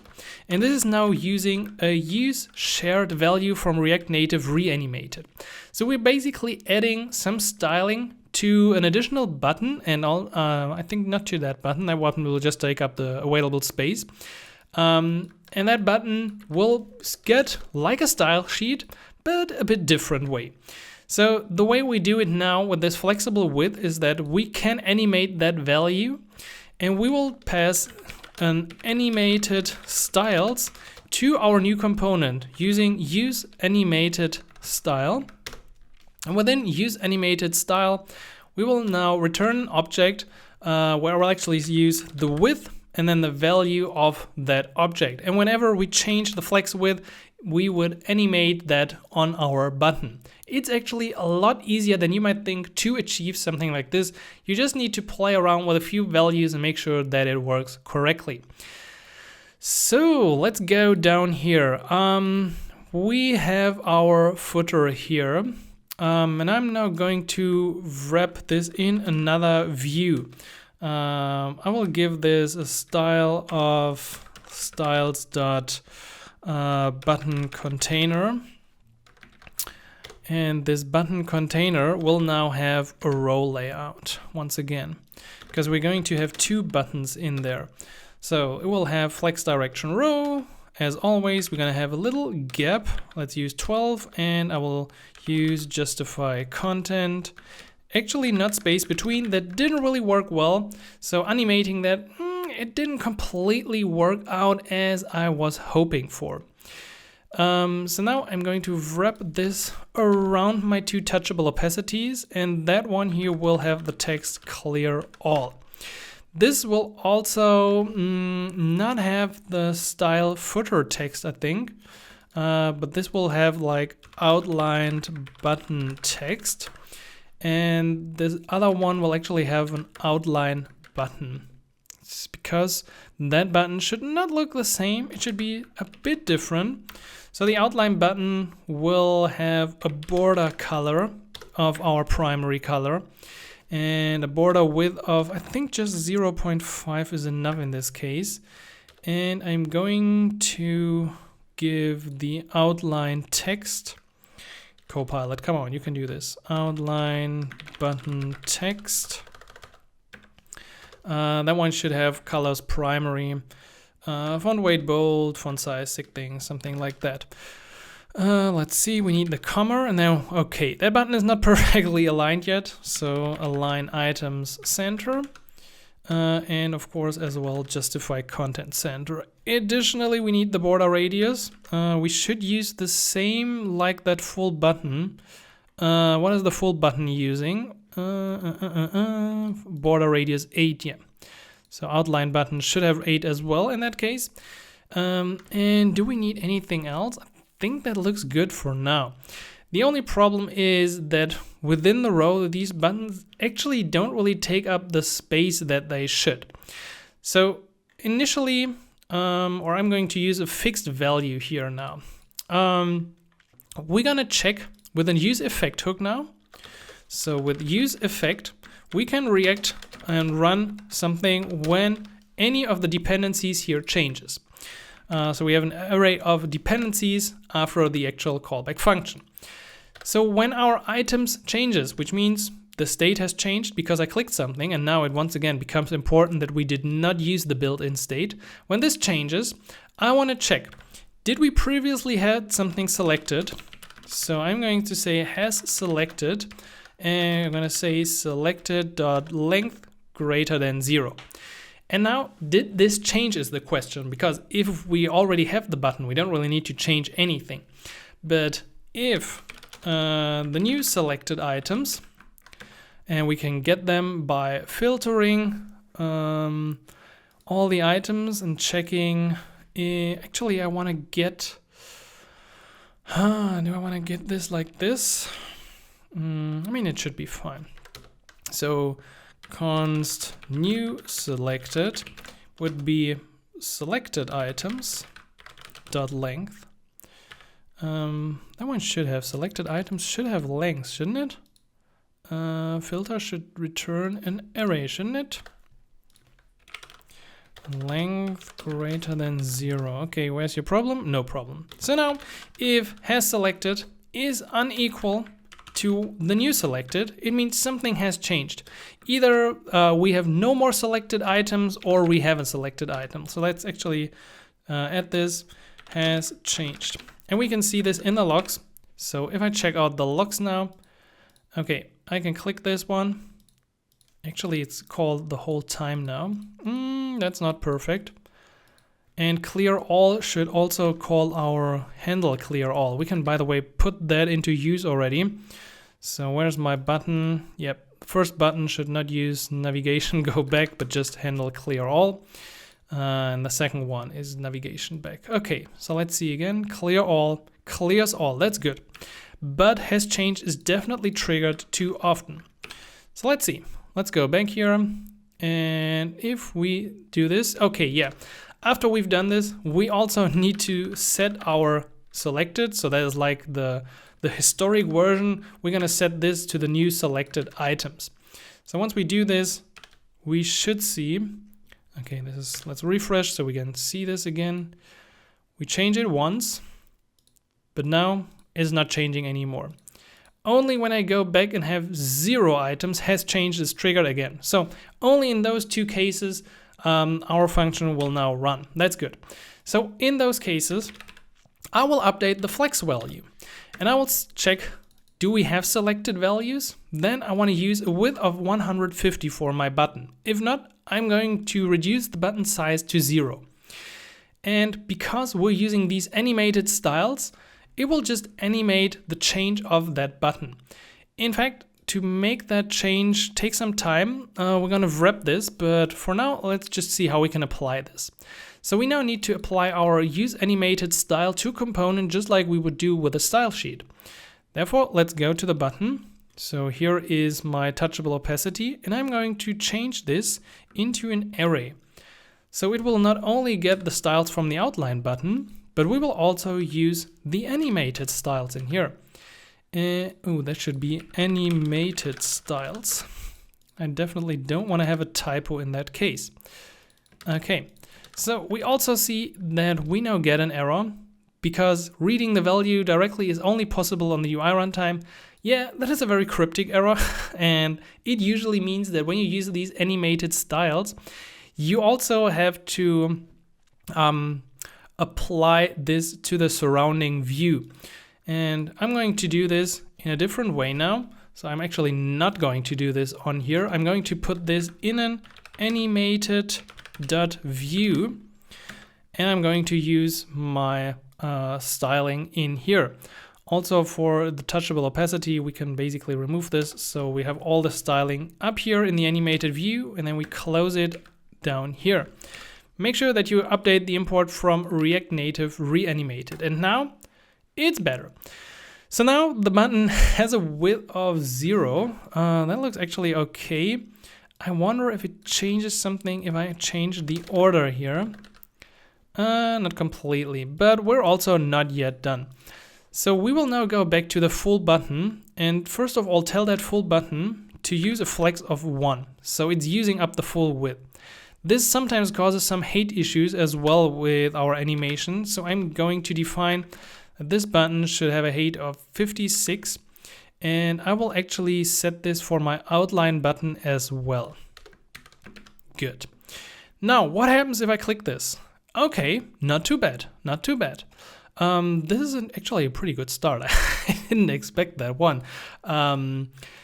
So with that in place, let's see. We have the height, we have everything.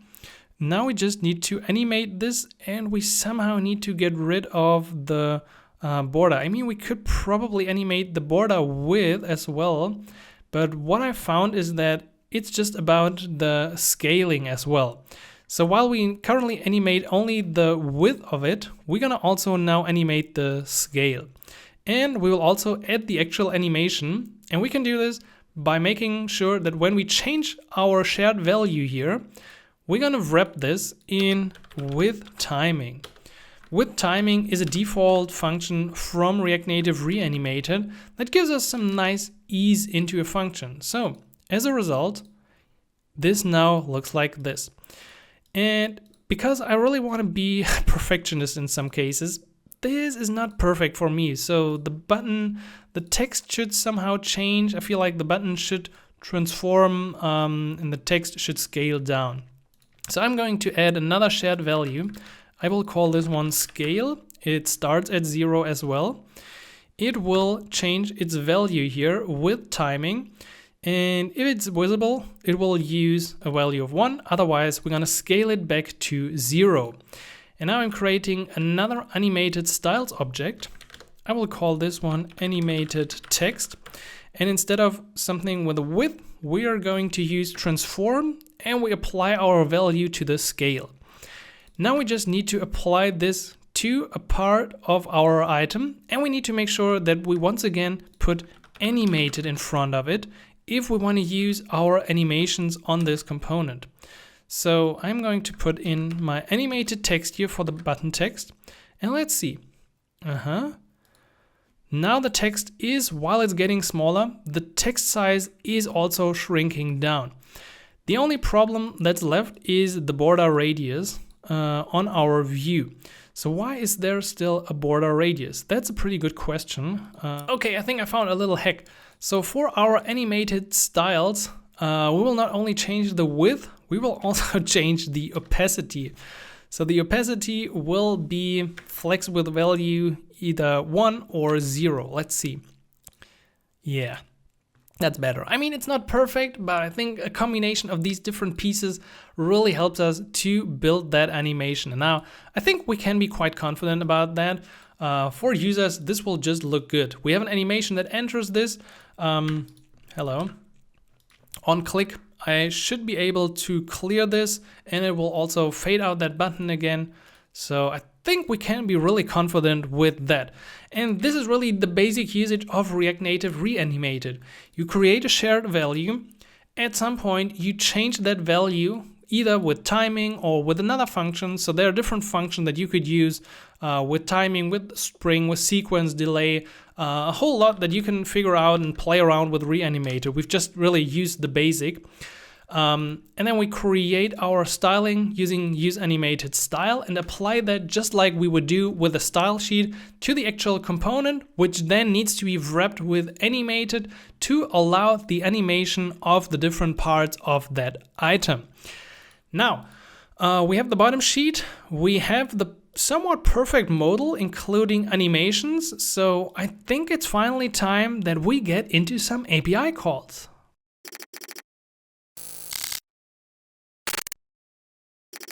In the next part, we're gonna integrate a Google map in our application, and we're also gonna use the Google Maps API. So this is the screen we wanna build. And that screen should come up once we click here and on current location. So on current location, we have to open this new page. It's going to be a modal, that's not a problem. We know how to create a header like this. And then we need an input bar, which will come from a nice component. We need a map view, which we can use from Expo, and a button fixed in an absolute position. And we've already seen how that works. So let's maybe start with the easy part. The easy part would be to add another modal to our application. And I'm going to call this one location search.tsx. This is going to be a React Native functional export component. And this is location search. You could also just call all the pages page. It doesn't really matter what you name them. To get to this page, we're gonna have to include it in our layout. So just like we did for the modal filter page, I will now copy this over. So this will be under modal/location search.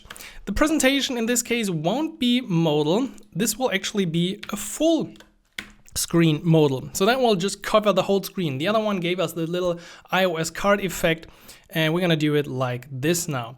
The header title is going to be search location. Header shadow visible, we don't really need any of that. We probably want to have a custom header left button, so I think close outline with a primary color should be just fine. Now let's go to our custom header and add the position where we can... No, it's actually in the bottom sheet, right? I got confused. So we go back to the bottom sheet, and where we can click on current location. We previously had it like this, so I'm now using my new URL, which is the location search, and now pressing it should bring up this modal in full screen. So you see, previously if we would just push this on a stack, then it would just like come in and we had this back button, and now we have this nice modal overview which just fills up the whole screen. So that is a nice getting started point. So on that page it's getting really interesting as we need to integrate the Google API. So simply navigate to console.cloud.google.com and it might open up one of your projects. So I'm just going to start a new one. I will call this Food UI Clone. It doesn't really matter. And I hit create. So usually this takes a few seconds to create, and what we need is we need to get an API key for the Google Places API and the, I think, reverse or geocoding API. There's no project Food UI Clone. I think it is. So here it is. Let's get a bit bigger. From the navigation menu, I now want to go to the credentials as I want to set up some credentials. I don't want to set up a consent screen yet. I only want to create an API key. So it's going to create this API key, and then we're going to have to find the right APIs that we're going to enable for this key. We can actually copy this. We will restrict it as well in a second. So let's go here and let's see. We can now restrict this key to specific APIs. So I'm going to search for the Places API. That's good. And the geocoding. Oh yeah, we haven't enabled the services yet. Let's probably enable them first. How can we close this? Yeah, that's better. Enable APIs and services. I'm going with the Places API. So do we want to use the Places API new, or do we want to use the Places API? I feel like we should just use the Places API. I don't feel fancy about anything new today. So let's enable this one, which will give us information, get the data from the same database used by Google Maps. Is it enabled? Yeah, it should be, right? Okay, perfect. Now let's see, let's get back to my credentials. I can actually also, can I delete this one? But I should be able to, right, now see the Places. So the Places API can be enabled. However, I still need the geocoding. So I'm going back, geocoding, API, hit enable on that. And then we are able to add that for our key as well. So by default, our key is unrestricted. And with that key, anyone could use all the services, and you don't really want to do that because that could lead to some problems probably. So I want to get into my API key. I will restrict this now so it can only be used for Places API and no, geocoding API. Those are the two APIs. I'm going to hit save now. You can later on also restrict your key to other things like specific websites or specific bundle IDs and applications, but for now we're just gonna stick to what it is and copy over that key. And now we create a new .env file at the root of our project.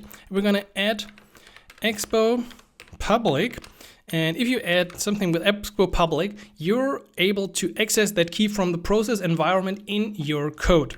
And then we're gonna say this is the Google API key. I'm gonna put it in here.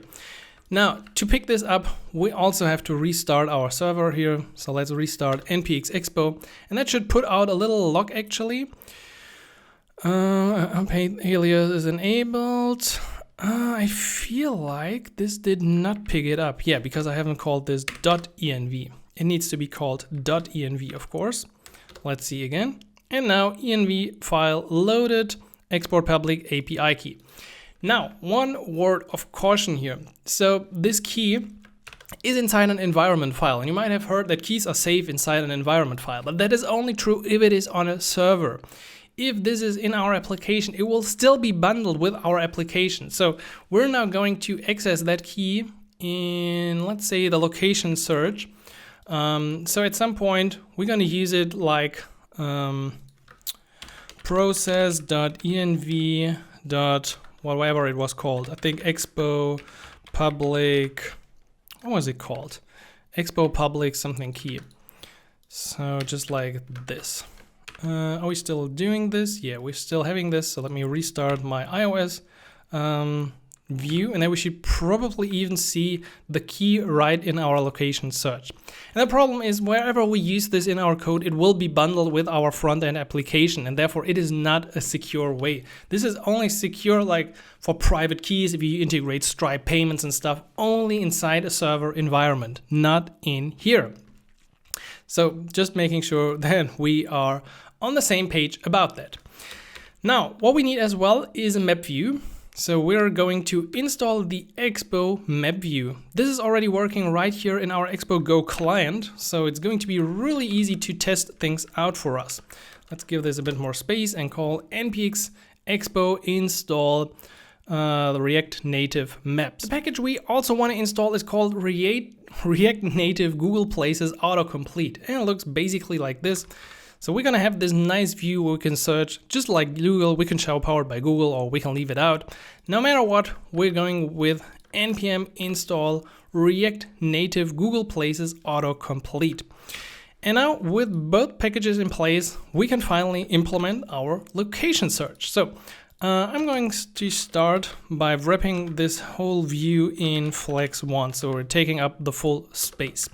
I'll also create my usual styles object down here, and I will add a map property here, and that map should also take up the full available space for now. Style sheet comes as always from React Native, and we don't really need the text like this. We actually need the process value, so I'm going to put it in here so I don't need to figure it out again in a second. So this is what we're going to use. Now, in our view, we want to display the map view from Expo.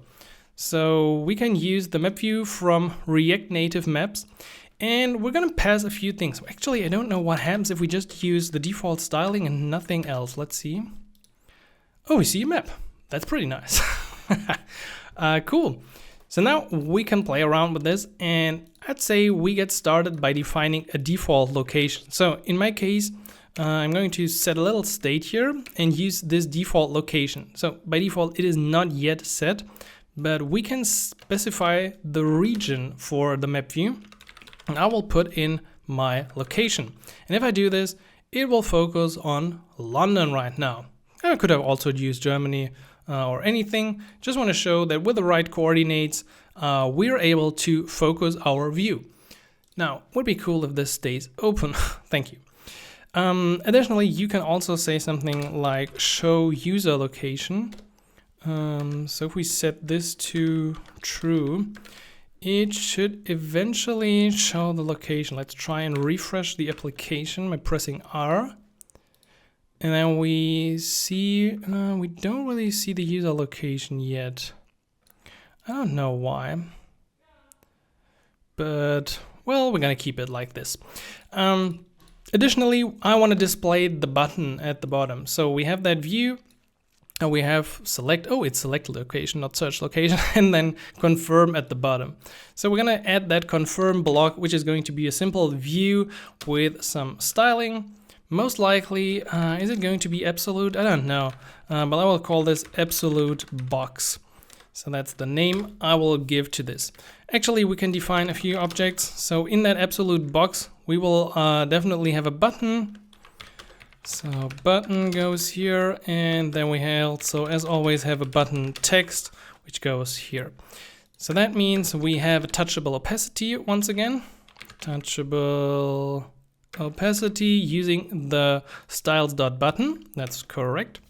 Update the import. And for the text, we're gonna just say confirm.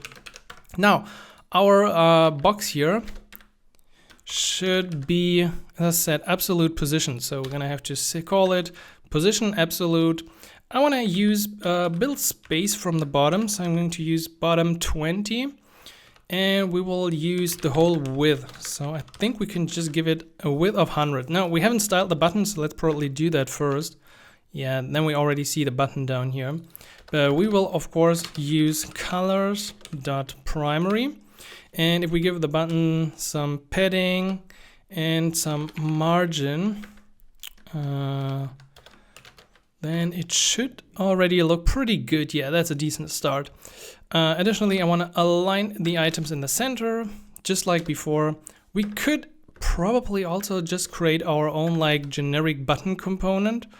And also this needs border radius, yes. Okay, we're coming pretty close.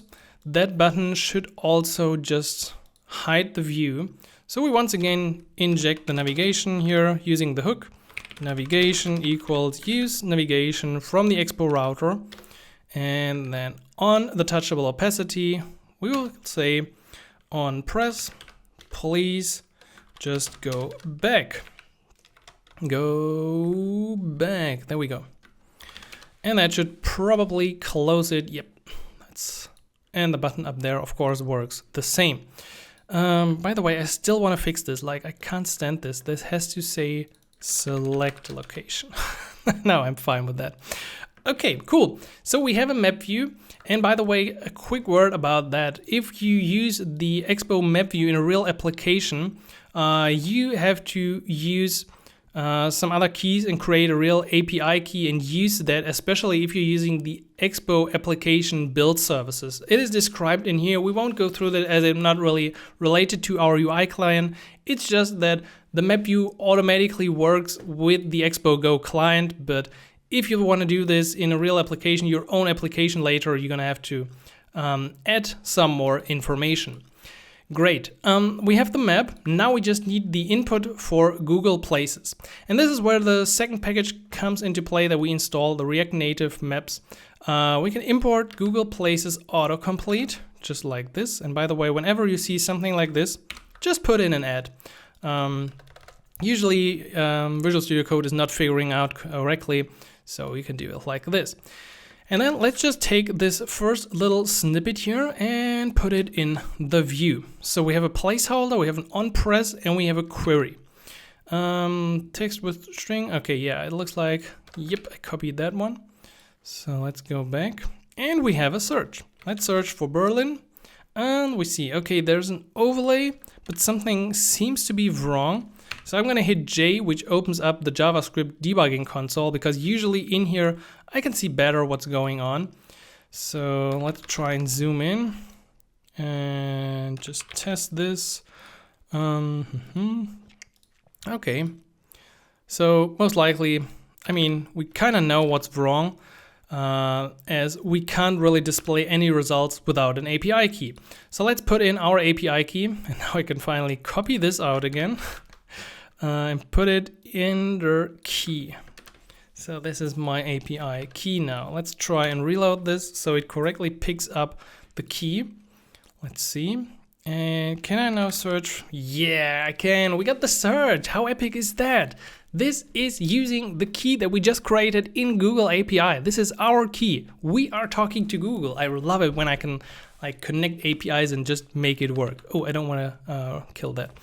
Also, when I now click on an element, like Berlin here, we will get a lot of description. So we get data and details, match string, structure, information, types, a lot of interesting stuff, but there's no information in here that tells us where exactly this place is. So in a perfect world, I would now like to update my state with a latitude and longitude. but I can't really do it right now. Usually we should be able to get the point. Let's see. We normally should be able to get a point from details, geometry, location. Geometry might also be null and details might also be null. So I will just log out the point. However, I think right now, yeah, the point is undefined because we're not yet using the API completely. What we want to put in here is we want to also add something called fetch details true. If we do this, it is using the geocoding API. Let's try again. Let's use Berlin here. And then we see we get back a point with those coordinates. And with the coordinates, we should be easily able to update our view and center our map. But keep in mind, you have to enable the geocoding and the places API in the Google console to make this part here work. Also, I will call this search or move the map. And in my function here, I will check. If we don't have a point, then I will just return. And otherwise, I will update my location and I'm going to use point.latitude. For the longitude, I'm using point longitude. And I will keep all the longitude and latitude delta. So I will use the spread operator of the current location. So it will take all the values currently and then just override those two. That should work. Let's give it a try. I'm trying to use Berlin, Germany. And we see in the background the map is updating. Now, there is a problem. This seems to completely cover our map. So we do have a little issue with the styling here. And we might put in some different styling. So let's add a style object. Styles. And we could do it in here. I think it was recommended actually. I don't know if we want to do this in here or not. So the places has some props, it has some styling. How did they recommend it? Yeah, they recommend to use these keys for styling, like a container, a text input, or a text input container. So let's try and use them directly in here. First of all, for the container, I'm going to say, please use flex. Okay, we need to make this an object, flex 0. So then it will not be above the map at all. I mean, that's a good start. Actually, that's perfect, right? I mean, that mostly works. So let's also work on the text input. So we can give some custom styling to the text input field as well. For the background color, I will use my own gray color now. Going to use colors.gray. And if I close this, we should already see, yeah, the background here turns gray.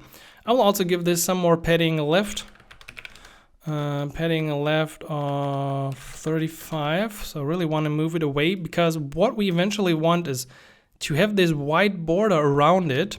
So we really see there is a white border around this field. And we need to make that happen. And we also, of course, need that icon.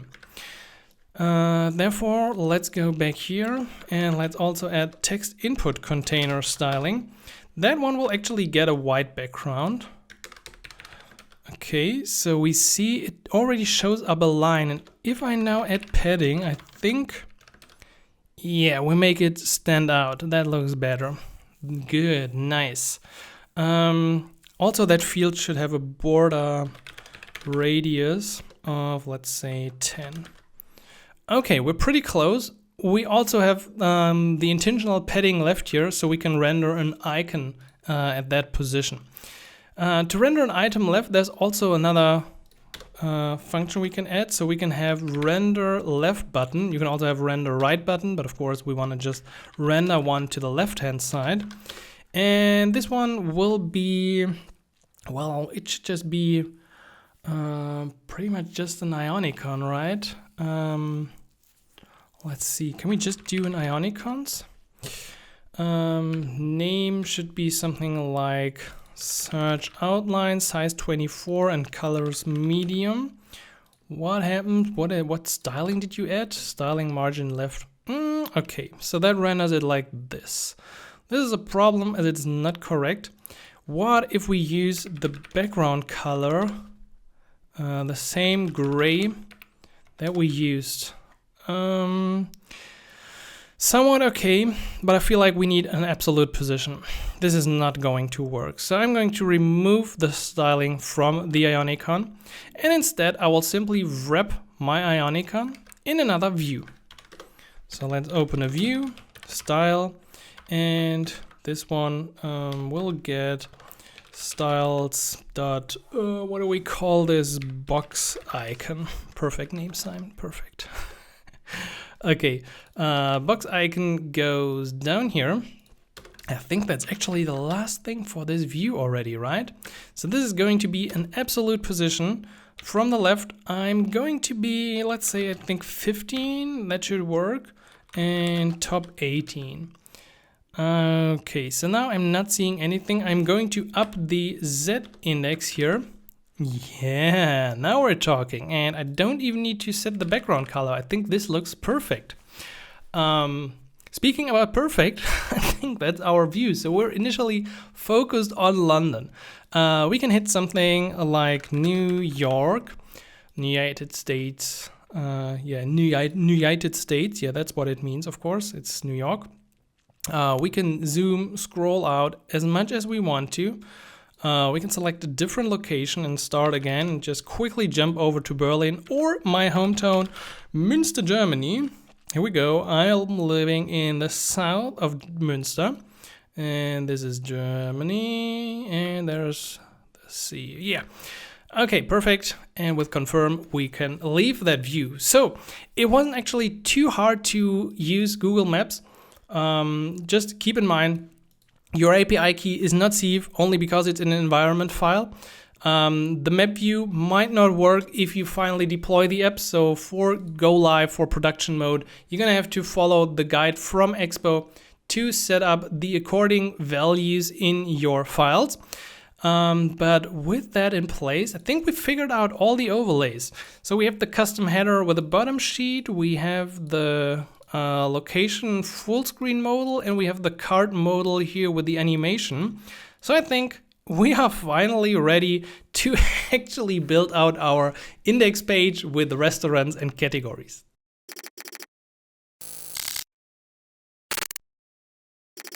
In the next part, we're now going to focus on scroll views and creating some cool components. Especially, we're going to create a component that helps us to render this horizontal scroll view. And we also want to make a reusable card component that we can put into another scroll view. So surrounding this will be another scroll view that goes like here and displays how many cards we have. Same here, of course, this also goes out to how many items we got in that list. And to achieve that, we're using some assets from our file. So I got a home TS, which has some categories for the first scroll view. And then we have like 3 restaurants with some random information that I took previously from the Deliveroo page. So credit again to all of the assets and information from Deliveroo.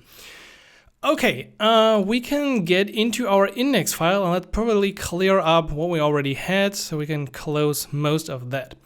In our index file, we now want to render these 2 components. So we can put them in the app directory, so I'm going to add them to my components. The first one will be the categories scroller. So I will just call this categories. And the second component will be a restaurants row, restaurants.tsx.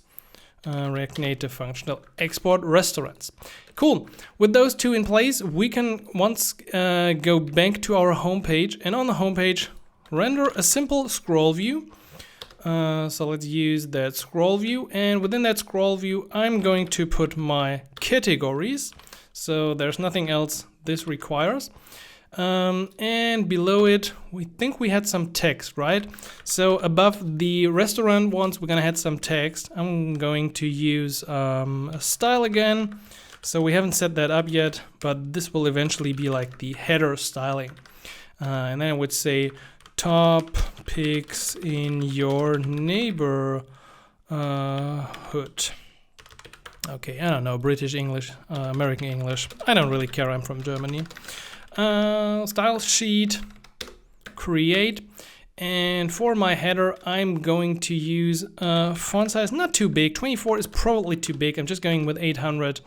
And I will also, of course, use font weight, bold, and some margin bottom. Margin bottom actually just a bit less. Like margin bottom should be 16 and some padding horizontal to make sure that we stay here. So we don't see anything because our custom header is currently actually blocking this.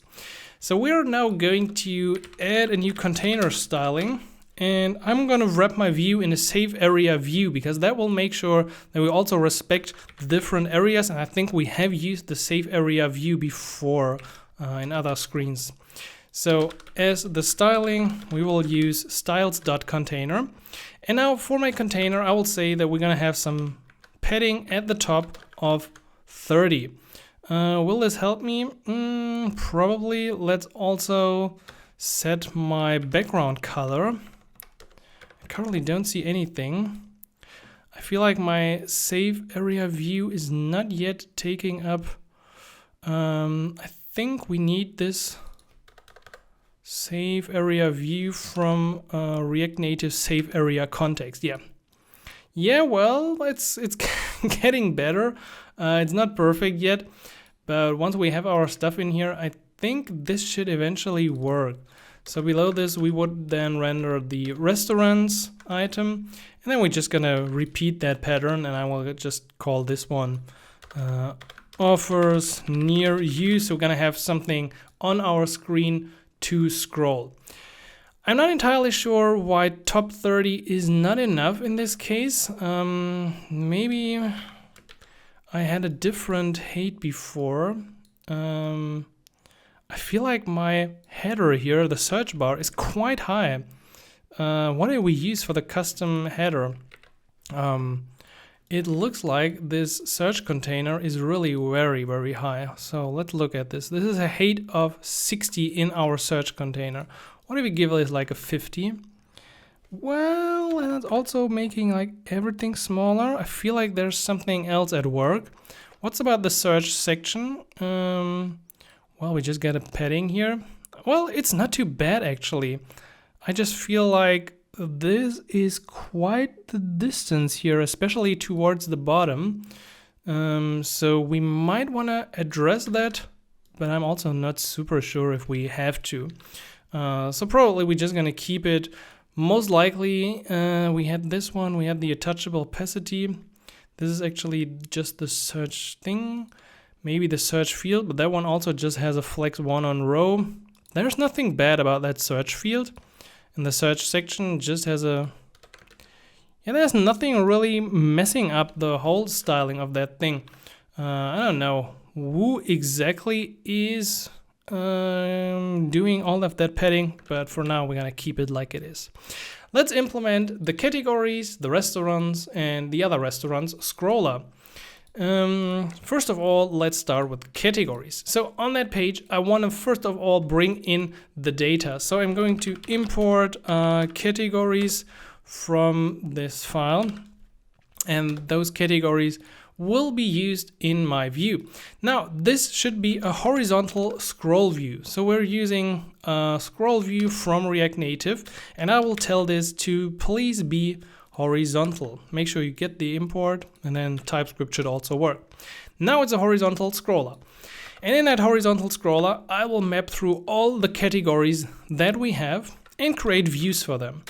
They will all have something like styles.category card. Let's call it like that. And for every item in your map block, you should assign a key so that everyone or that React is able to figure it out correctly and make sure there are different elements. We don't have the styles yet, so let's also add them. So style sheet dot create. Yeah, and there will be something in that category card. Also add that up here, and then we should see the first results. Now, in that view, I'm going to give this an exact height and width. So I'm going with a width and a height of 100. Then we already see we can scroll this. So I'm going with the first thing I want to display is the image. That usually really helps to construct the view. So the image source is the category image. And if I render this, no, it's actually the IMG. Yeah, then we have it.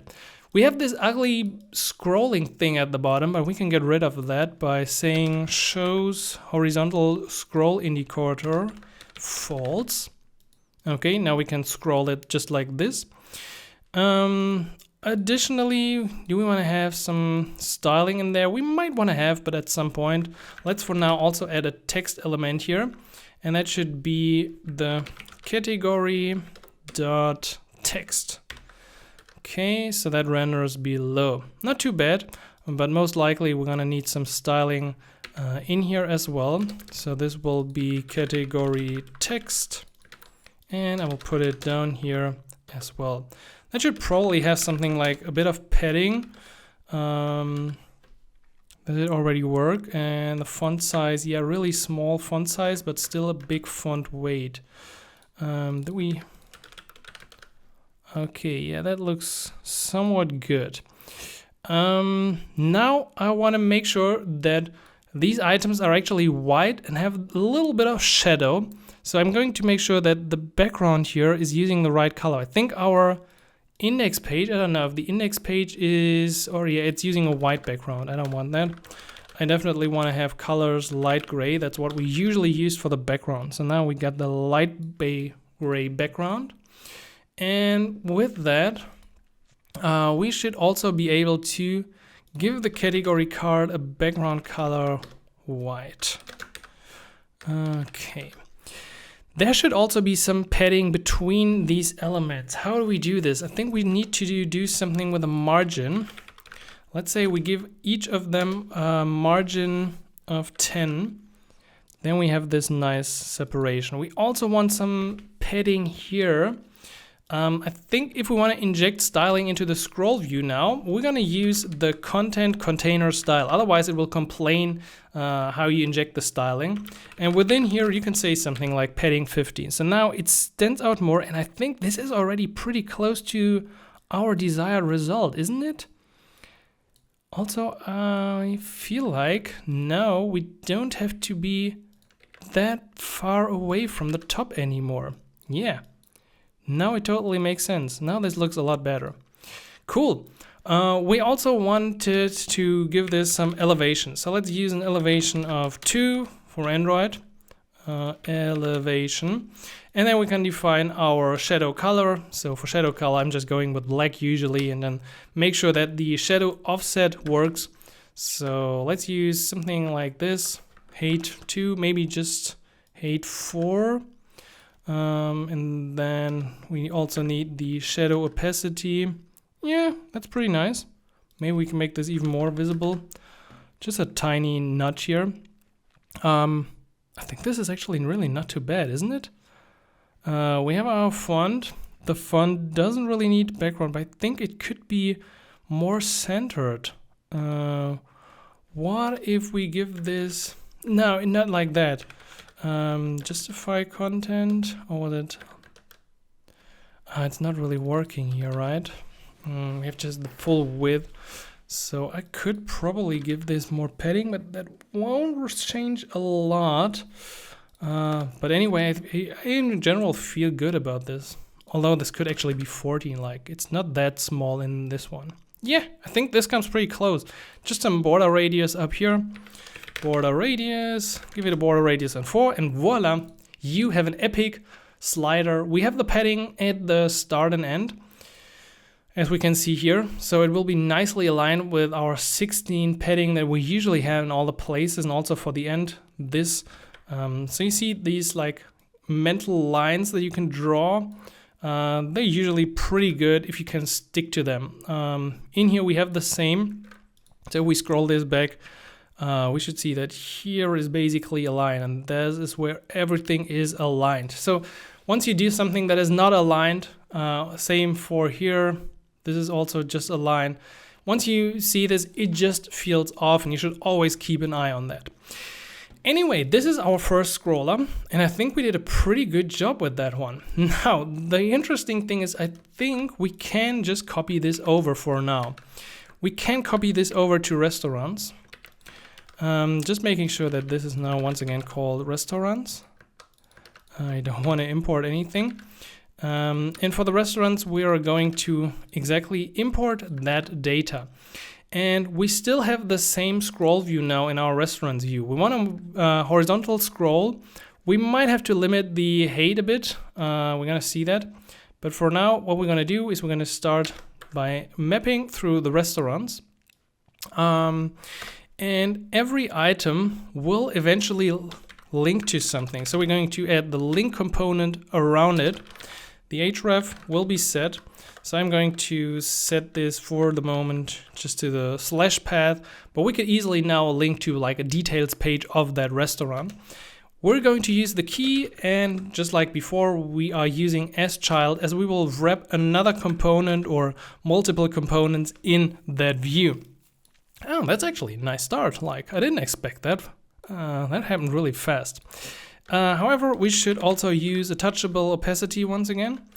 Touchable opacity from React Native, wrapping this around the actual view, and that view can stick to the category card. The only thing I want to change is that this should be 300 in width and 250 in height. So as you can see, this is going to be a lot bigger. These are bigger cards. Also top picks in your neighborhood. This is not aligned, but we're gonna maybe fix that later. Let's stick with this view for now. So we have the category card. We don't need the index in here again.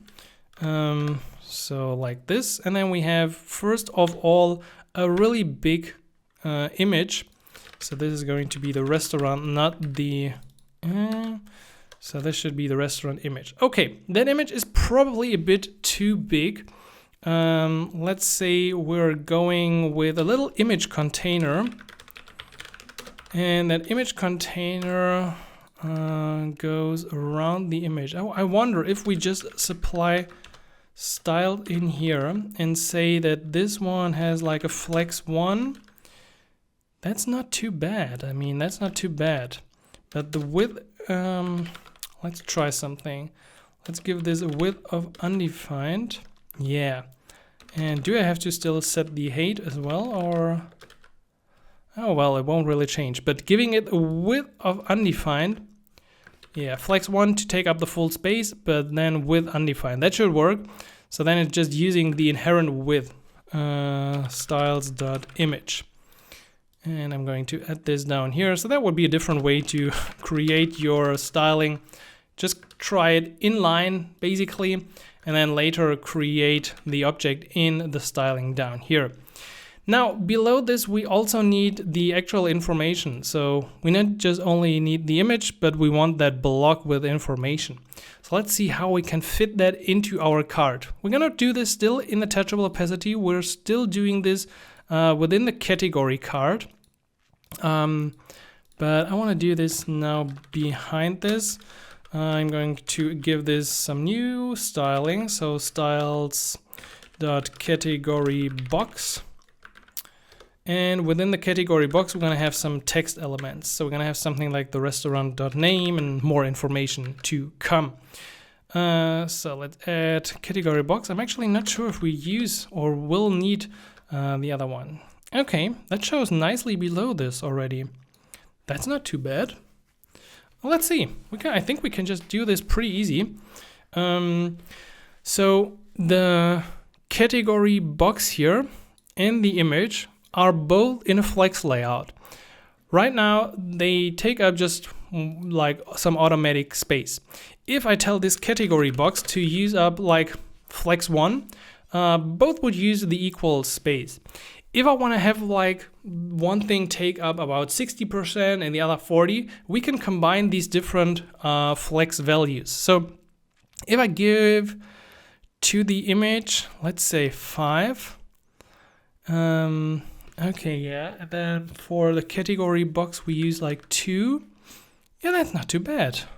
I think that should be, or 3. Maybe actually just 2 should be fine. Isn't that nice? I really like that view. I think this should be enough for us to create our box. Only the category box should have more padding.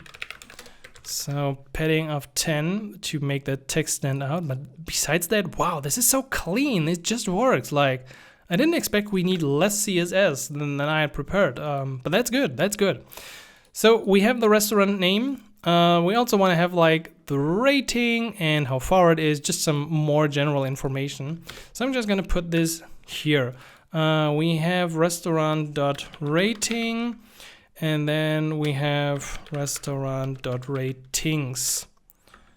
Okay, they should have some different styling, so I will not use this one. I will just use colors.green. Oh, I forgot the import. Colors.green. So then it shows up like this. Oh, we added the padding to the category text, I guess. Category box. Huh? Category text. Does the category text have padding as well?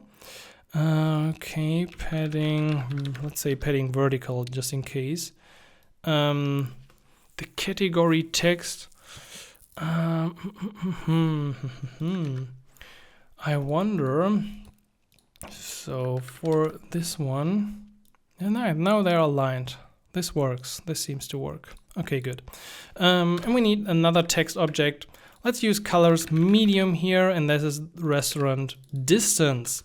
So the different properties from like a JSON that you might reserve from a server could be displayed in here, and as we can see, they have different values, and I could change them around now in the assets file. Where's the assets file? Data.home. So we had Vapiano, we had urban greens. Let's say this is about 1.7 miles away, and El Minero is about 3 miles away. And we could just swap around the different things that we had in here.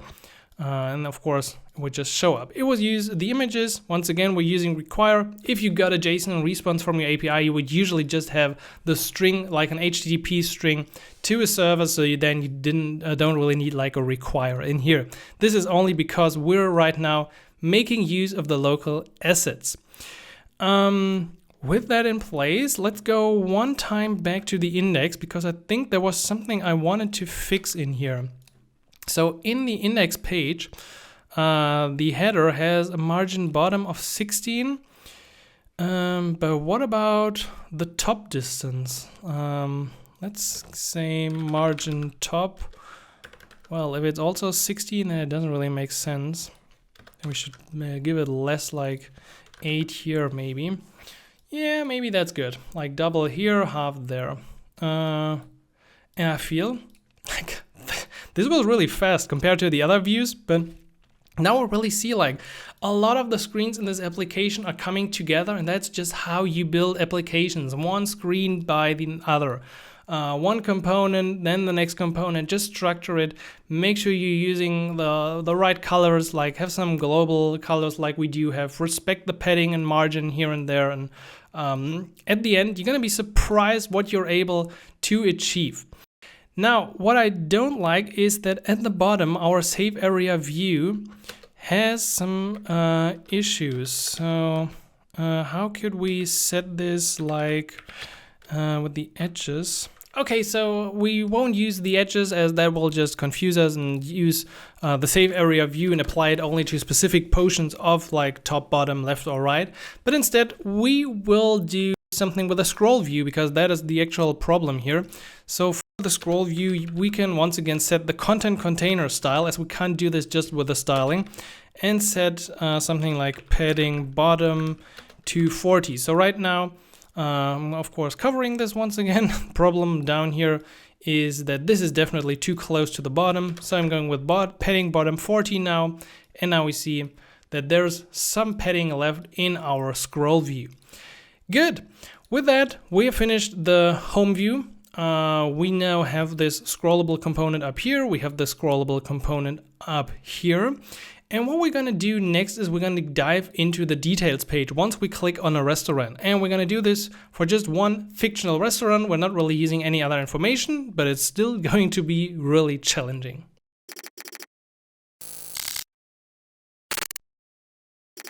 Alright, so let's get started with the details page, and this is going to be a bit challenging, especially in the first part. I mean in general, but especially right now, because we're going to use a little bit of an outdated package that we're going to have to update ourselves. So here on the left side, you should see my application. Actually, let's do this one. I can draw better.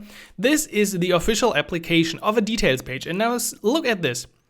This is called a parallax effect.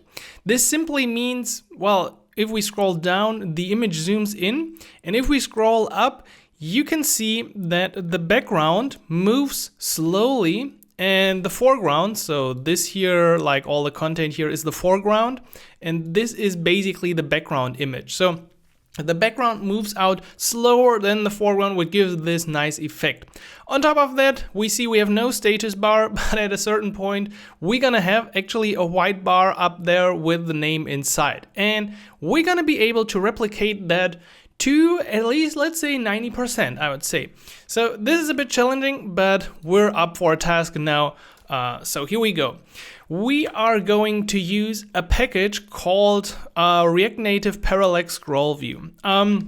So if you look at this package, everyone should fear this. This is the nightmare of a React Native developer, a package that is not really maintained anymore. There are like 22 pull requests at this point, and probably we could use one of those pull requests, but I'm going to follow a bit different approach here just to show you how you could use this, because in this case, using that package is quite simple. There's just an index.js and a styles file. So what I want to do is I want to copy the content here of this file. So all the content of that file, and I'm going to create my own file. Yeah, some solutions are like installing the package and then patching the node modules folder. I'm not really a big fan of that approach, to be honest. So no, this is not a scroll view. This is the Parallax scroll view. And I'm going intentionally with JS, because if I use TS in this case, it's gonna completely blow up and light up in all the places. And I don't want to fix all the TypeScript issues. Additionally, this file has some styles defined, so I'm just going to copy over these styles and I'm going to apply them, like put them in here. Oh, I copied two, not enough, I think. Yeah, I need to copy that outer styles as well. Sorry, so let's get that back and let's put this in. I might have to add style sheet if we don't have the import yet from React Native. So let's go up here. And usually, once I start using this component, React Native will also complain about a bunch of other things. So we have module exports. Let's just say export default in this case here. Export default, and I'm not sure what was it called, like details? How is it called? Properties, parallax scroll view. Okay. Sounds like a plan. So export default parallax scroll view. Okie dokie. That should work. So let's close this and let's try to integrate this. For this, we're going to my index page, or actually to the restaurants, because that's where we're going to click on them. We already have the link in here. Do we already have a details component? No, we don't. So let's add that. Details.tsx. Now, in a real world scenario, you would of course pass some information to that page, like the ID of the restaurant, then you would resolve the information. We're going to do this just with some static information, but replacing it, to be honest, won't be too hard, since we still load the data from a JSON file. Now, in my details page, which I should be able to access, right? I'm going ahead now. And I'm going to wrap this here and use the parallax scroll view. Can we get a closing fragment, and can we get a parallax scroll view? So that parallax scroll view lives under components parallax scroll view. Expected corresponding closing tag. Oh, I already immediately closed this. Okay, good. Now we get this. We should probably reload this, because if I add files, Expo is usually confused what I'm doing. So I'm just going with a little reload here. And then we most likely see another issue pop up. So unable to resolve something, could not be found within the project, unable to resolve from app details. Okay, parallax scroll view, scroll. Oh yeah, I gave it a lowercase. I should make sure that I use the right naming conventions in the right places. Stopping server. Otherwise, you can also use clear sometimes, as I said. Sometimes this is the fix. But in this case, I think we're with a different problem. Could not be found within. I'm pretty sure that this can be found because it actually links exactly to this page. So my friend, we go with clear. Here we go. I'm going to close that. Expo clear for the win. Once again, bundling, opening up iOS, and then we'll most likely see a new issue. Styles has already been declared. Okay, we can live with that. So that's the cool thing about TypeScript. If you use it, it really helps to solve all of these issues. So I'm not going to require styles in here. I'm just going with this approach. If I reload now, we see it's loading and another issue. So view prop types will be removed from React Native. This is another issue. We recommend that you migrate away. So I didn't want to fix all of these issues with the package, as I said. And the easiest solution to this is to simply install the deprecated React Native prop types. And then we go into the Parallax scroll view once again, and we add the view prop types from React deprecated here. And once we get that, I'm definitely going to kill the server again because the new package might have confused Expo, and I certainly don't want to do that. Let's see, are we actually using the view prop types? We do. View prop types has already been declared. Oh yeah, we did import it from React Native, so we definitely need to change that. So we're using the view prop types from the deprecated React Native prop type package. And now we are finally able to get here with a different error. But that error is actually good because we have not supplied any real view, any image to the Parallax scroll view. But I think so far we have fixed the general usage of the Parallax scroll view. So that was really important to me. Okay, so we go with these and we're on the details page. Okay, on the details page for the Parallax scroll view, I'm going to start with, not with this, but with style, and I'm going to give it flex 1. And I think we should put at least a view inside with, yeah, whatever, and some text maybe as well. Can we just get the right import the first time I do this? No, not possible, not today. But at least I can make a details tag. Okay, we close the view, we close the Parallax scroll view, and we hit save. And input range, okay, yeah, we still need a few things to be set up. Maybe we should also consult the package, then we should probably see what we need. So maybe if I just give the default stuff, it could already render. So let me try this out. They're creating an animated component. Oh, you're crazy. You're really crazy in here. I don't want to do that at all. So I want to stick to what works. So let's try. We're gonna set the background color first. Background color. Also, if we had configured this correctly, we might be able to use TypeScript in here. So that would be really, really helpful. But we haven't, so we gotta live with what we got. We also need to define the Parallax header height. So let's set this to some value. And I wonder if that is, oh, that's already enough. Nice, we got the package working, you see? Oh, that's cool. That's hot, right? Cool, nice. So, oh, that feels so good. Like now I was scared that we wouldn't see like the real stuff for quite some time, but now we got this. So style sheet coming from React Native, and we're gonna start with a little container styling. So let's call everything that is in the application the details container. And that will use the background color gray. So we import from our colors once again light gray. And we will add this as the styling for our view. So we don't really need to use height in here, I think. Styles.details containers. And then we have a gray background in here. And instead of having a red background, I will actually use a white background. So that will get rid of the effect. I mean, we can still somewhat see it in here. Yeah, somewhat. But overall, we just want to display an image here. So the image of our restaurant. So therefore, let's import the restaurant data. And this looks like this. So again, this could be just JSON coming from your API. We have some foods, which we're going to display in a little list. We're going to get into that later. For now, we're just interested in like the general information up here. And to present the general information, we're going to have to show the background. So we're going to implement a function here now. Let's call this one render background. Well, I mean, it's not our name. It's inside the package. We just don't have the code completion of TypeScript right now. And we want to display a React Native image. And the source is going to be our restaurant.image.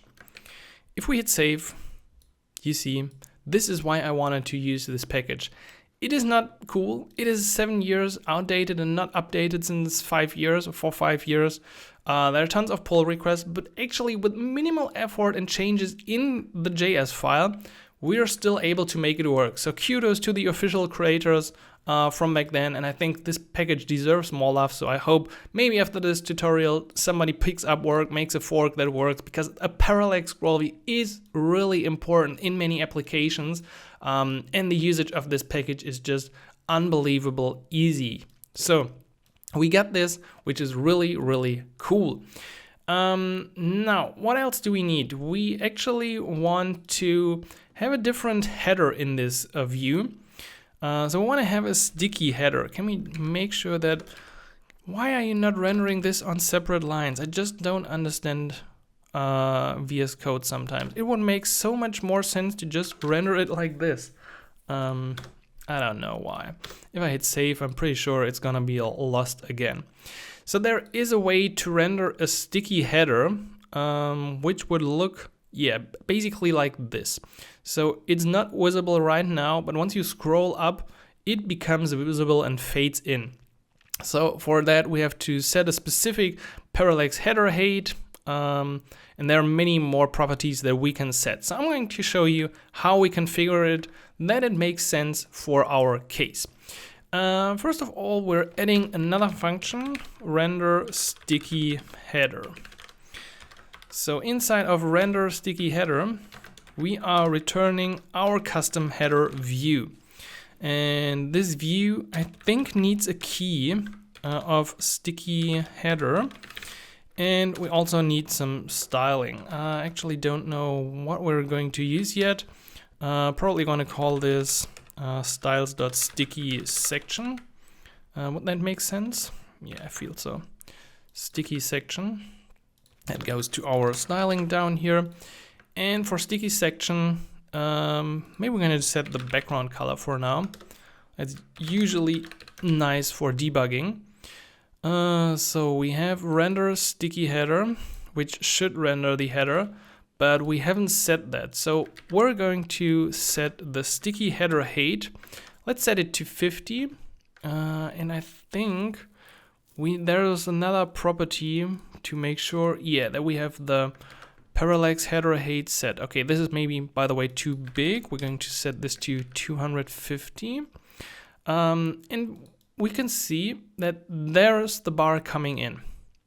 So this is our sticky header in action.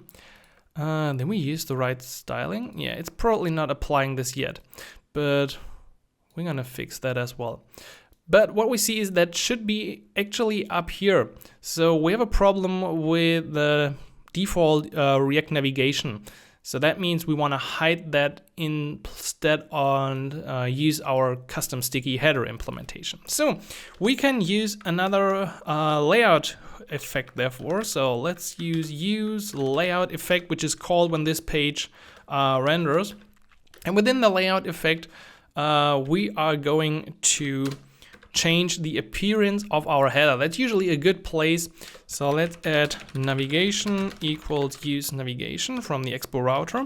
And because underneath the Expo Router there is still the React navigation package, we can directly use the navigation in here and call the same stuff that you might have used before. Okay, this is navigation set options for your header options with React navigation. Okay, so I want to have my header transparent. So I'm going with true. That already changes to this. That's good. That's a good start. Besides that, what I want to do as well, I will hide the title. Header title should be empty. The header tint color should be my primary color, because remember what we want to see is this. In the default state, we want to see this. So we're going with primary, and we have to supply our own icons for header right and header left. Header right is actually a view with two icons. So on the right hand side we got those two icons, on the left hand side we got one. Maybe we start with header left because it's easier. Header left, there we go. I just want to make sure that I close all the stuff. Okay, yeah, I'm closing it now. So now the arrow is gone, but I'm going to just replace this with a touchable opacity. Touchable opacity from React Native. Just add the import when I click on it. I don't know, what's your problem? And of course, this one should just bring me back. So that's the back arrow. So we can say on press, we're going to use our navigation that we already added and call go back as always from this page. Additionally, I want to, I really don't know why it's just not displaying this on two lines. Additionally, we're adding the Ionicon, so we could use iOS arrow back. Doesn't really matter, just arrow back would be fine. Color primary and style margin left. I don't think we need that. I don't think. But the touchable opacity needs some styling. So let's add a styling to the overall button, as we're gonna definitely reuse that. So let's call this round button. And let's go down here and round button. Okay, round button should have a width and height of 40 and a background border radius, of course, and a background color of white. Okay, that's good. That's a good start. Now we just need to, justify and align the items. And then our back button is done. And we can just copy that over to the header right as well. So header right, let's implement the same stuff, but now header right. I don't want to have a typo, but in this case I'm going to wrap this in a view and then have the two touchable opacities in there, as we're gonna have two next to each other. So let's call the style here styles.bar, something like that. Really creative, Simon. And that bar should of course have a flex direction of row, otherwise we want to see we would see the items below each other. Nonetheless, we're gonna align the items in the center. We're gonna justify the content in the center. I want to have a little gap between them. So now I'm just copying over my two touchable opacities into this bar. I could actually have like 3, and we see both show up here. We just need to give them some different icons. So let's give this one up here share outline. And then with the second one, what was the second one? Search, right?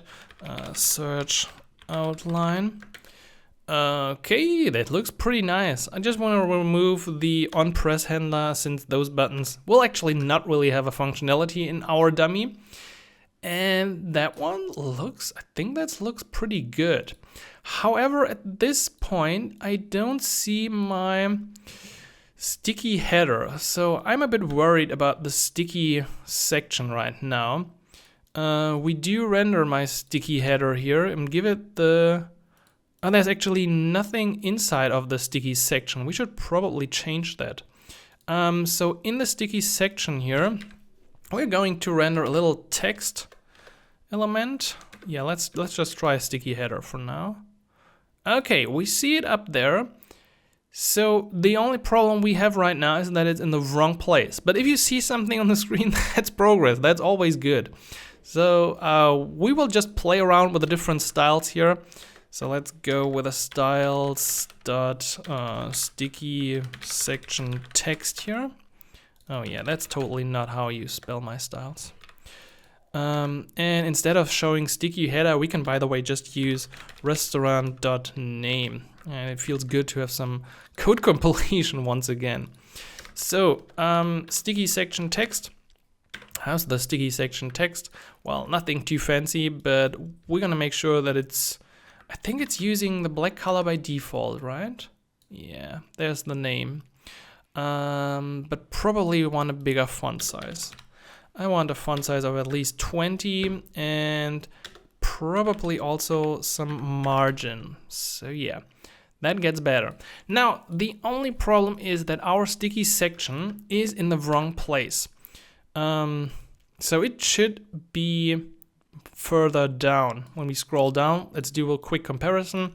If I scroll down here, it looks like the standard header bar you're used to. So we're gonna have to make sure that it is further down in the page. How do we do this?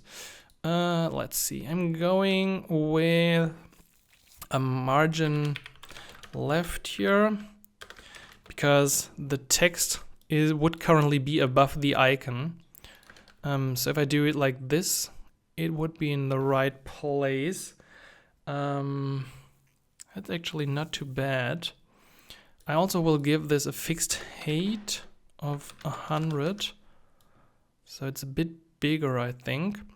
But now we just need to find a way to make sure that this sticky section is actually not up there. So let's see. We have the sticky header height. I'm going to up this a bit. So now, if I use it like this, we see it's a little bit of a fake. But I think we should be able to use this to our advantage. If I now just place the name in the right space here, we might have a chance to see this correctly. So that means we just need to play around a bit with the numbers here. So additionally, I want to have the... Okay, I haven't set that yet, so we can also define the content background color real quickly. Colors.light gray. This would also change for our overall page here. So now it applied the color. Let's change this to primary. So it applied the light gray down here. That was missing as well. Light gray. Okay, cool. And up there, I want to make sure that Vapiano is actually displayed at the end of this. So within sticky section, I will give this justify content, not center as we always do, but something called flex end. So that would align the items down there. If we now see what's happening when the sticky header comes in, it's actually nicely positioned with our items. I can just go for a white background here. And let's see. I think that's not too bad, isn't it? The header is maybe a bit too big. So we might be able to chop something off that, which is the sticky header height. Yeah, that's the sticky header height. But now I think this is almost perfect. Like, look at this. Look at the comparison. Like, it just fades in. You just need to get the timing right. But yeah, it's like a tiny bit different, but from what I can see, I really enjoy this. I wonder how are the buttons? The buttons, yeah, it just does it like on one snap immediately. We could probably fake that as well, but I think I'm kind of happy about our setup as well and how we did it. It feels really natural to me, and I don't think any of your customers would complain about how we rendered it in here. So we got the image. The image is actually a bit too big. We might want to change this. So where we render the background, we are able to, of course, use some styling as well. So let's see, I want to use 100% of the width. Yeah, okay, and let's give it a smaller height. So the height of this parallax background, I think, was 300. Yeah, so now we can definitely see more of that image. I think that feels better than just being zoomed into one pizza. I really like this parallax. I always love to implement parallax, and it was really somewhat easy with that package. I mean, it wasn't perfect with the JS, but we could easily, or with some effort, convert this to TypeScript, and then we would have all of this. So again, kudos to the creator here, and you might be able to create a pull request or fork or this and like make this updated. But for now, we're happy with this, and now we can focus on the details below.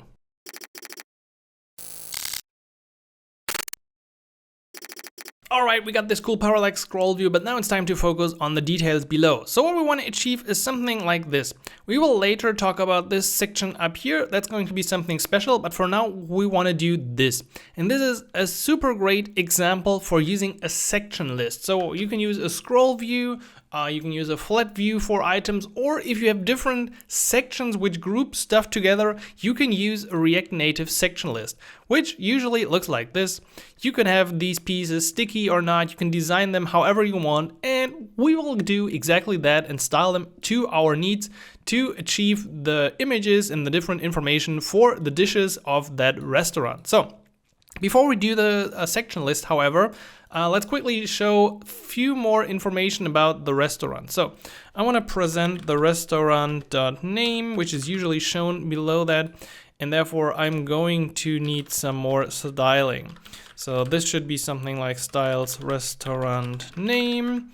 Eventually we will then have something like the restaurant description. Did I just cut this out? Restaurant description. And that should be, actually that's going to be a bit more challenging in here. And also I managed to once again miss that name. Okay, so restaurant name is just going to be a bit bigger, most likely, and restaurant description should be a list of some text that we're going to display, but we can easily loop through these texts. For example, we can show something like the delivery, restaurant.delivery. Yeah, there's delivery. And then we're also going to use the high dot again that we already used before to put this between them. Then we're gonna show all the text of the restaurant. So if you check this out, there are like different texts in an array. And we can display this by simply mapping through this real quickly. So just go with restaurant.text. I mean, we could join them. But I want to make sure that we don't include this for the last tag. So we got tag and index here, and I want to show we could probably just put, I mean, we're already in a text element, so we don't need another text element here. I just want to show the actual tag. Let's use a string literal tag, and then if the index is below that, I want to show this high dot, not a comma, and otherwise an empty. Yeah, that makes somewhat sense. The only thing is someone is not happy about this, so we probably don't even need brackets in the first place here. What are you now mad about? Restaurant index, comma expected. What kind of comma? I don't want a comma here. I just want to close this and close whatever. Too many brackets. So we definitely need one regular closing bracket. I think that was too many. Okay, that looks good. Yeah, we got the name, we got the text. So now we just need the styling for that section. So the restaurant name, as I said, is just going to be a lot bigger. So something like, yeah, font size 24 or even 30. And we're going with some margin here as well. We will overall use a margin of 16 in most places. Yeah, that looks pretty legit. And for the restaurant description, I want to use a smaller font size of like 16. Still same margin. Yeah. I mean, I want a general margin of 16. Then it looks like this. And I will also set a different line height. So if we do this, we should get a bit more separation between the items. And finally, let's use our colors. So color should be colors. Not gray, I think we can't see that. Something like medium probably. Or medium dark. No, that should be enough. I think that's fine. Still like that. Maybe that margin is too much, but yeah, whatever. Let's just go with that. Okay, we got that information. Now we're going to put in a little about text that we should have. So where are we? We're here in this inside view. So going with a little text element, and we're rendering restaurant.about. So that should be a bit longer text. And again, adding some styling for that one as well. This is probably our, not the, I mean, we can just use description again. I don't know. Does it look good? I mean, it's okay. We can live with that. If you want to, just use a different color, but that's not really the critical piece here. So now let's add our section list. Section list from React Native. That section list, first of all, needs some sections. And that's going to be a problem, because if we check out the official implementation of the section list, we see that the data looks like this. Title and data. I mean, that's a nice structure for a section list. I'm going to scroll in a bit so you can see this better. But we're going to have to bring our data into that same format. So let's create a value up here. I'm going to call this data just like they did. And what we need to do is we need to map through the elements of our restaurant. So restaurant.food.map. So we're going through every item we have. And I will also keep track of the index here, and I will return the title. In fact, we can make this even faster if we remove return and we just put it like this. So we're just returning an object here. I think we have enough brackets now. Yeah. So we got then the item category. If we check this out, for every food item, there's a category and there are meals. And we need to assign that information in the structure that we had here. So that's a nice little task of creating this structure from our app. But usually Copilot or any easy tool can figure this out. So data will be the meals. I will also include the index just in case we might need that. So this is the data for my section list. Let's add this to the section list. We already got that. Will this already render, I wonder? No, not really yet. Because we need the render item function usually. So render item, just like inside a flat list, we need to tell how the actual item renders. So every item will get the item and an index. Let's see if I got the brackets right. Yes, should be like this. And then we can actually, no, I got this. These are the right brackets. This should be right. And let's just try and render a view or some kind of text element just to see that our stuff is working. So item.name would be the title of that meal. Okay, here we go. We got a little warning, or actually an error about virtual list should not be nested inside plain scroll views. The problem is that our parallax scroll view that we added to this page already defines a scroll view. You can look into the implementation, you're gonna see that the main part here, the children, are already wrapped in a scroll view. So what we can do to overcome that problem is to our section list, we're going to add scroll enabled false. So you might think, oh, then I can't scroll, but we can anyway scroll that whole container. So that is actually not a big problem. Okay, this looks pretty nice. We also should set for the section list a key extractor. So the key extractor in this case, we have item plus index. Yeah, I mean, it doesn't really matter too much, but I think we need to make, or should make this a little string instead. So just use a string literal in here and make sure you don't mess up the brackets. You can use item.id, so that should be the ID of something plus the index, just making it somewhat unique. And it would be so cool if you could just show everything below each other. I don't know what's wrong with this rendering. Okay, so we got all these dishes in here. I feel like we don't really have the actual section header. So what is the section header in our case? We need to render that as well. So next to our render item, we're going to place a render section header function. This one gets also an object, and we got the section, which consists of a title and an index. Okay. Once again, making sure that we don't mess up the stuff in here. Then we can render whatever we want. So I will actually just render a text for the section header. So let's just render a test. And then we already see we have the section headers between different dishes. That's pretty cool. However, of course, I don't want to display test. I want to display the actual title. So now we have meal deals, pasta, something else, something else, something else.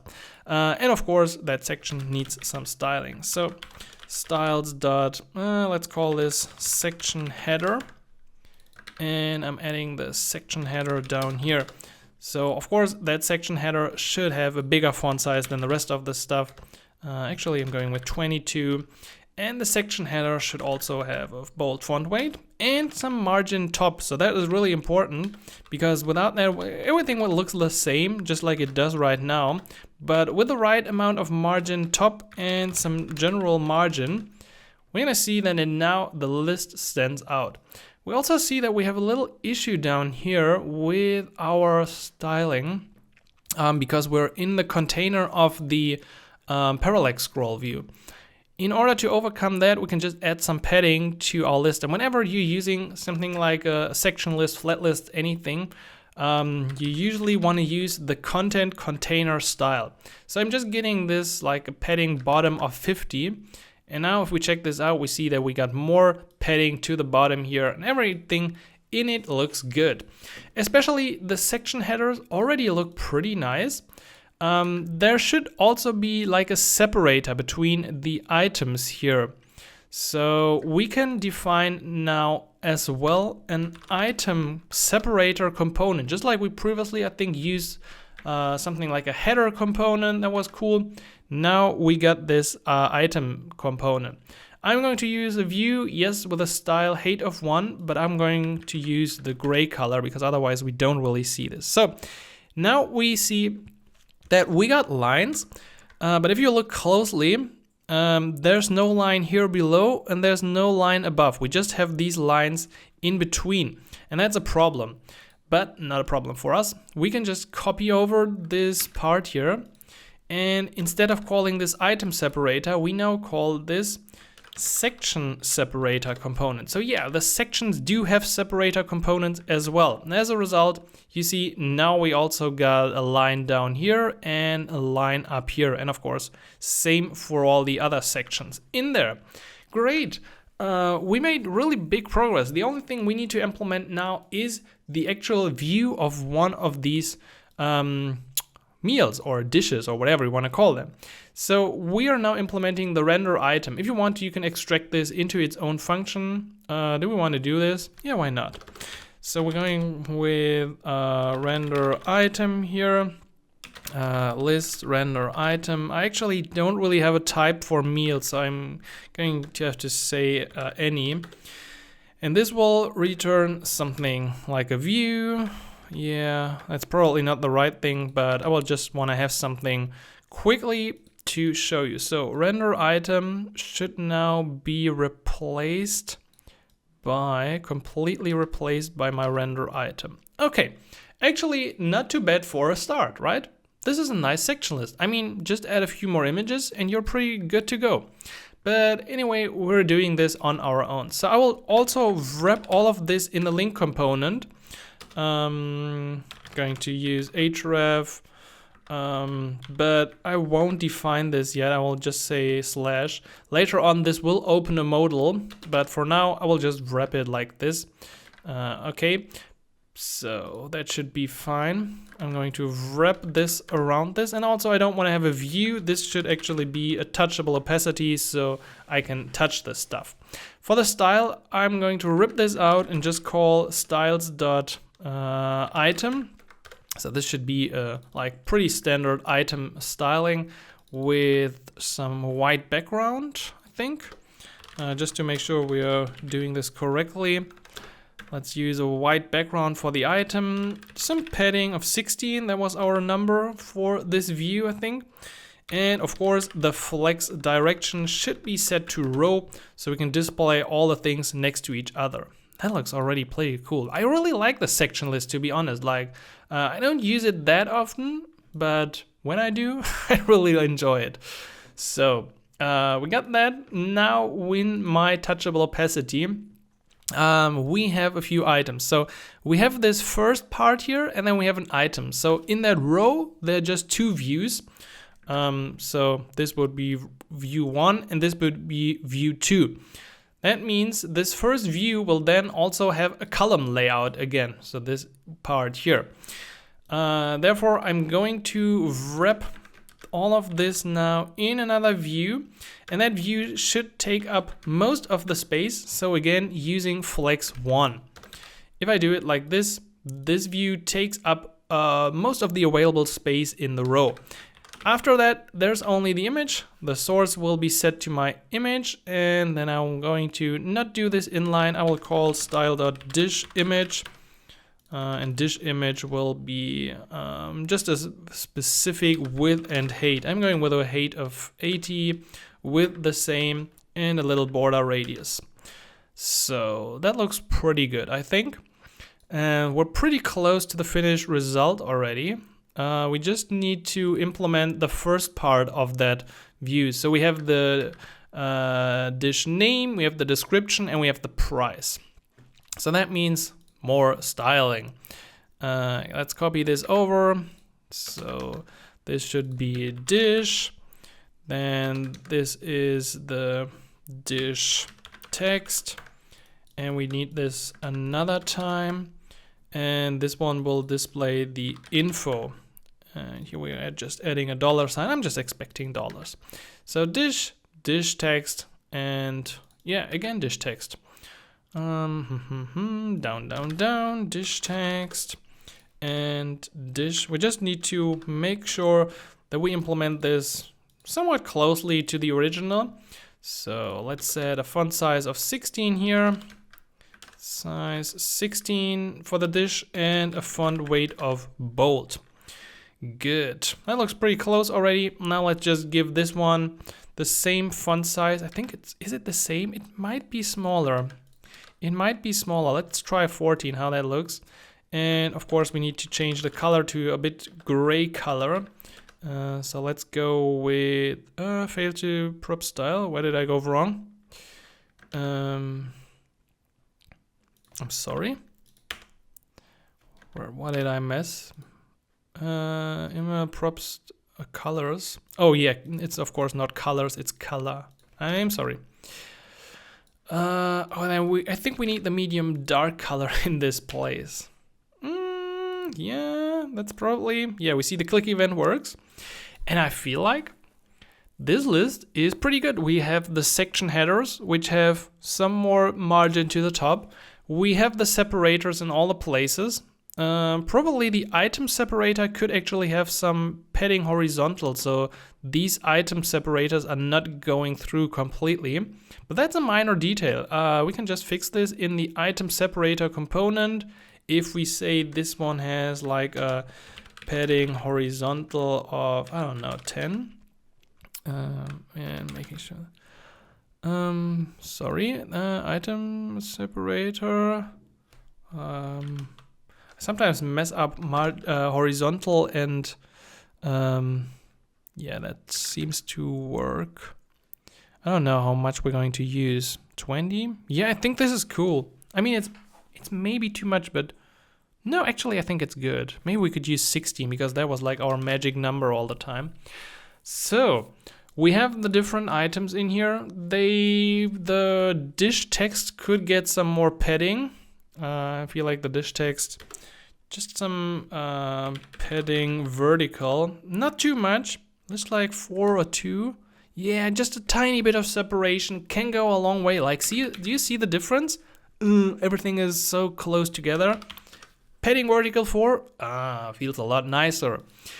And here we go. We got the menu for that restaurant implemented, working nicely alongside the Parallax scroll header that we added before.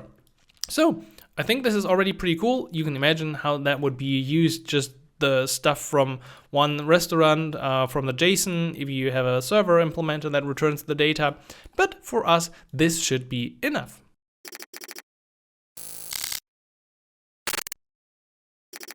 All right, we're ready for the last missing piece of this view. So we got the Parallax view, we got the section list, but if we check out the official application, we're gonna notice that after scrolling for a while, this cool bar up here appears. So we're now talking only about this bar. We can call this like sticky segments or whatever you prefer. And the cool thing is we can click these segments and it would scroll the list.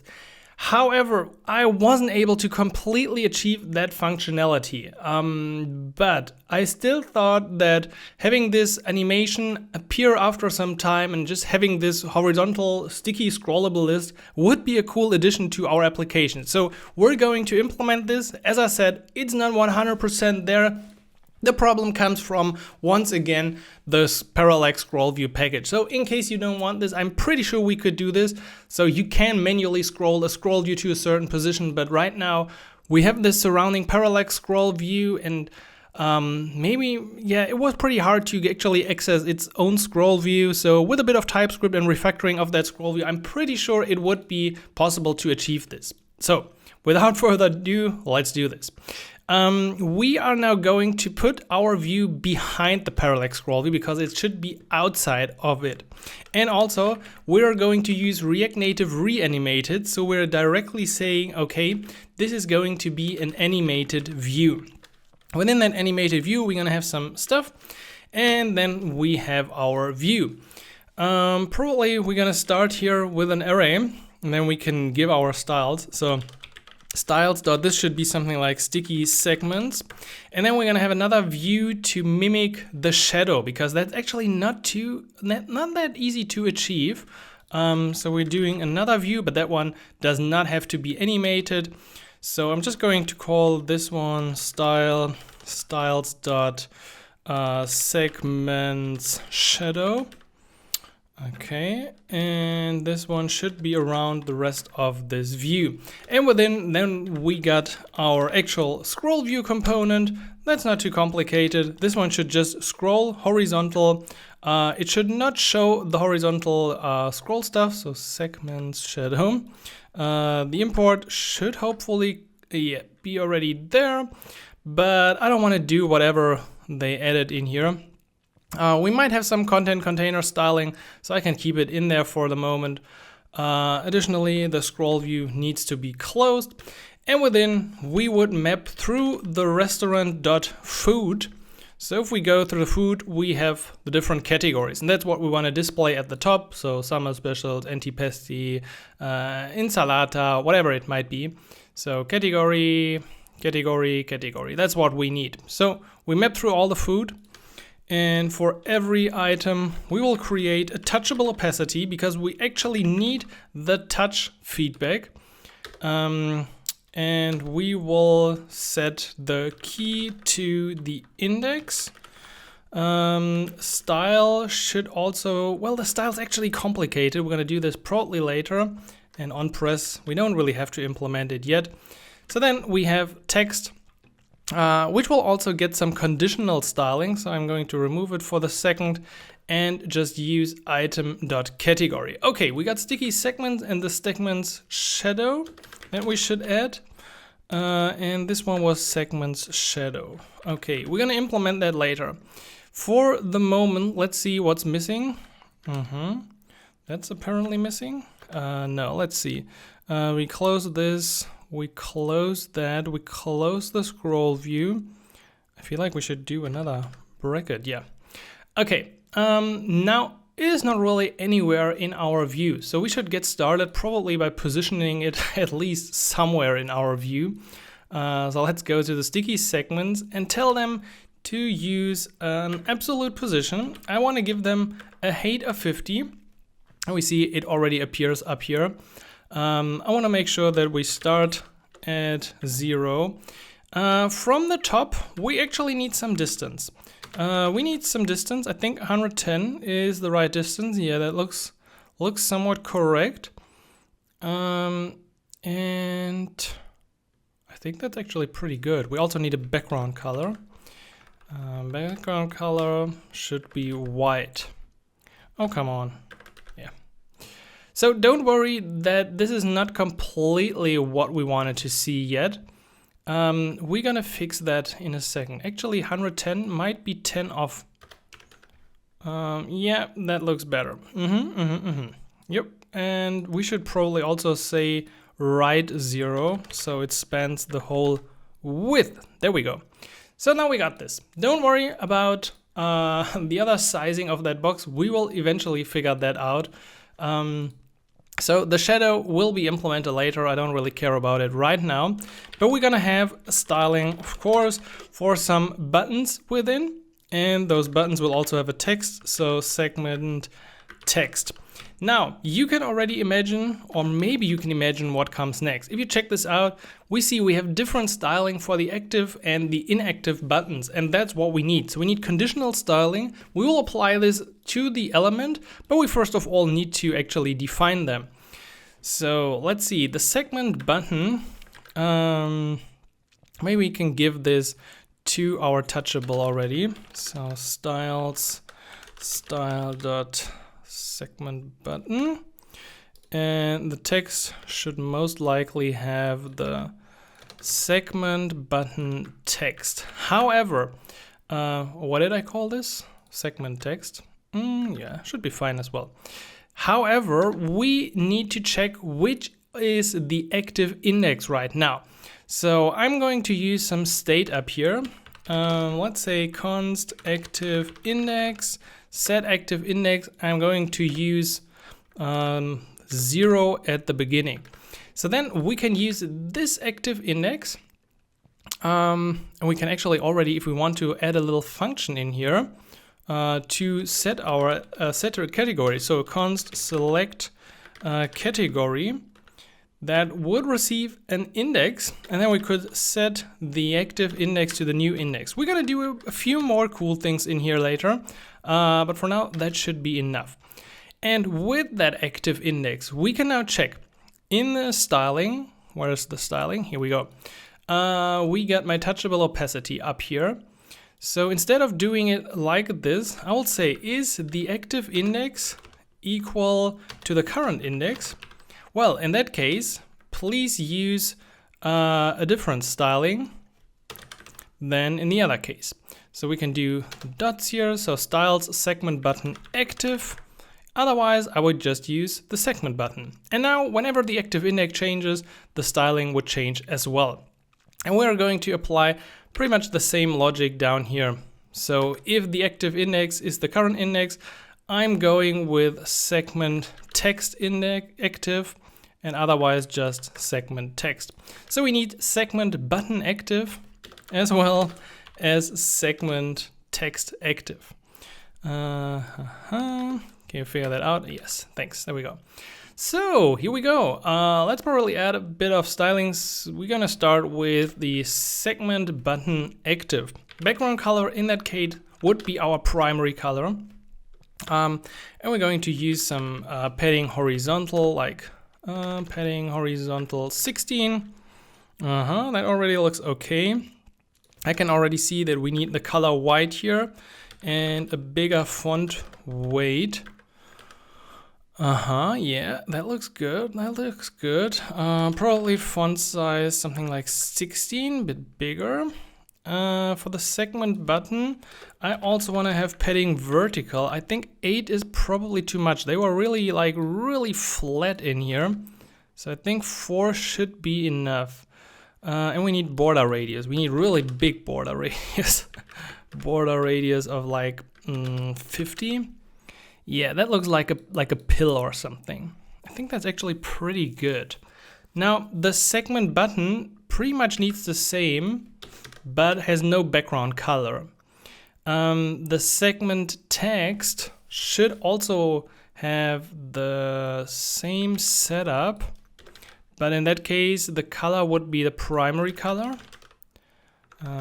Primary, and I think I don't want to have bold font. Okay, yeah. Yeah, that looks already quite nice. Once again, don't worry too much about that it displays the whole time. We're gonna add a little animation to that, and we're also gonna add the shadow soon. So I think we probably should add the shadow now. So that view is already wrapped around it. I'm going to justify content center. That will also, that should also put my items correctly in the center. Why are they not in the center yet? We're gonna have to figure that out. Honestly, actually, I think it might actually not be that bad. What if I add something like padding top in here? That could work. I think it could work. It already looks pretty nice. I really like that view. Why is the change not working? Oh yeah, we're not calling the function yet. We can probably do this so it becomes really interactive already. So on press of our touchable opacity, we call select category with the current index.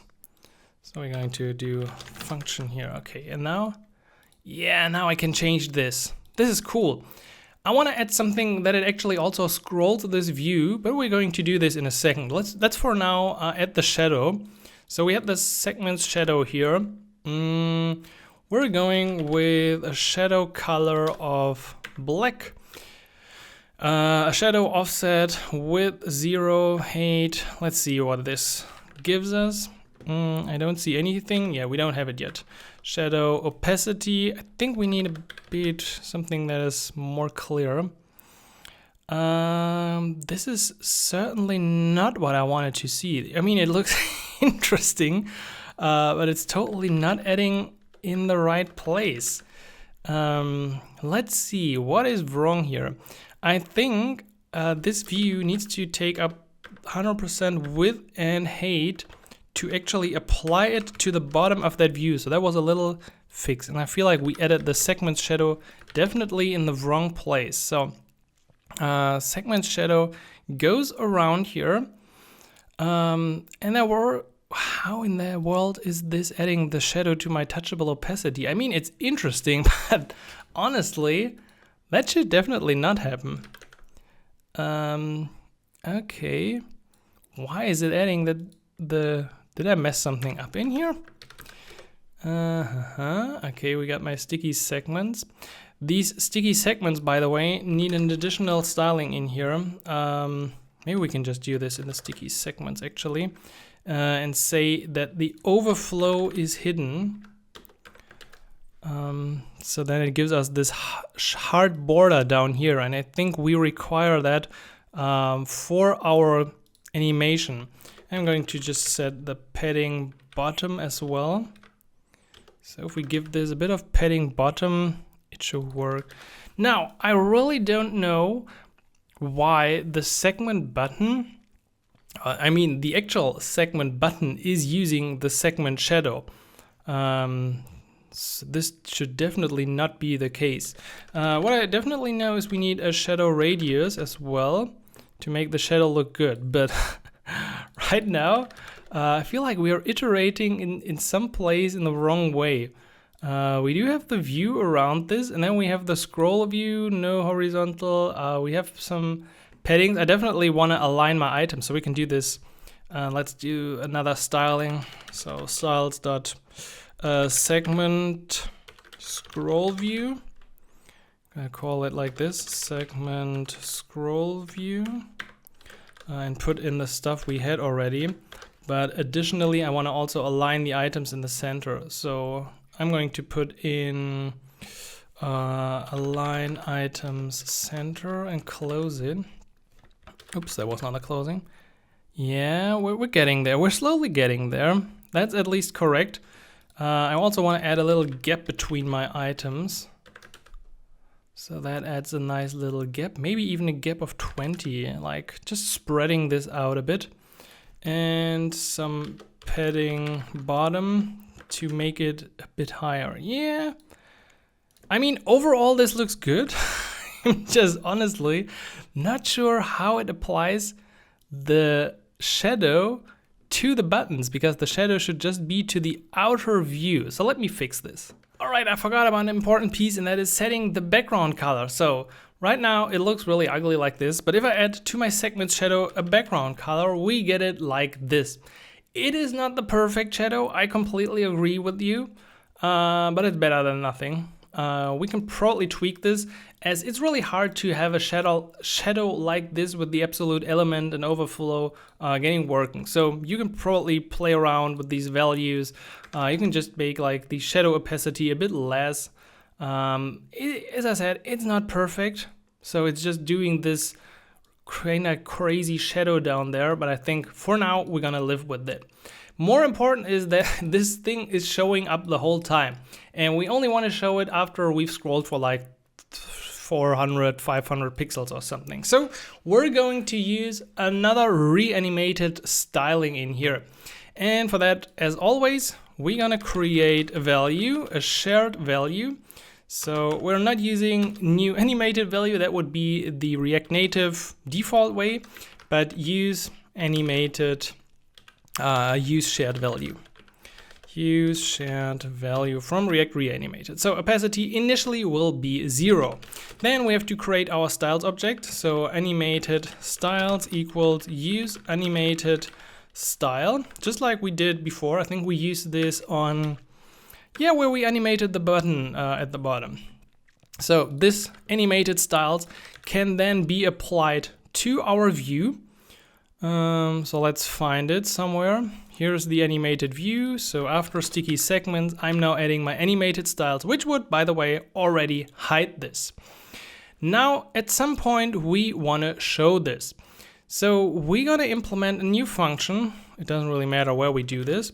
Const on scroll, which will get a scroll event, and we will be able to grab the content offset of that scroll event. And if this value is above, let's see, I don't know, 350 or something. If y is, what did I do here? If y is greater than 350, we will call or set opacity value to 1, but probably not like this. We're gonna do it a slightly different way. As you might know, this would immediately set the value. So probably let's give that a try. Import and export may only appear at the top level. Where did I use that? I'm sorry. Expo, oh, I messed a bracket somewhere. Animated styles, on scroll is not yet finished yet. So on scroll will go to the scroll event of the Parallax view. Yeah, that actually has a scroll event it's passing through, and we can catch this now with our function. So after we've scrolled at an offset of 350, I expect this to show up or hide. Yep. We could probably change the value to whatever you prefer, but I think this should be close enough. Now, we don't want this to animate appear immediately, so instead of giving it a direct value, we're using with timing 1. Of course, this also comes from Reanimated, and we're doing it with timing 0. So now, we have this nicely fading in effect of our bar, and you see how these views come together, one piece at a time.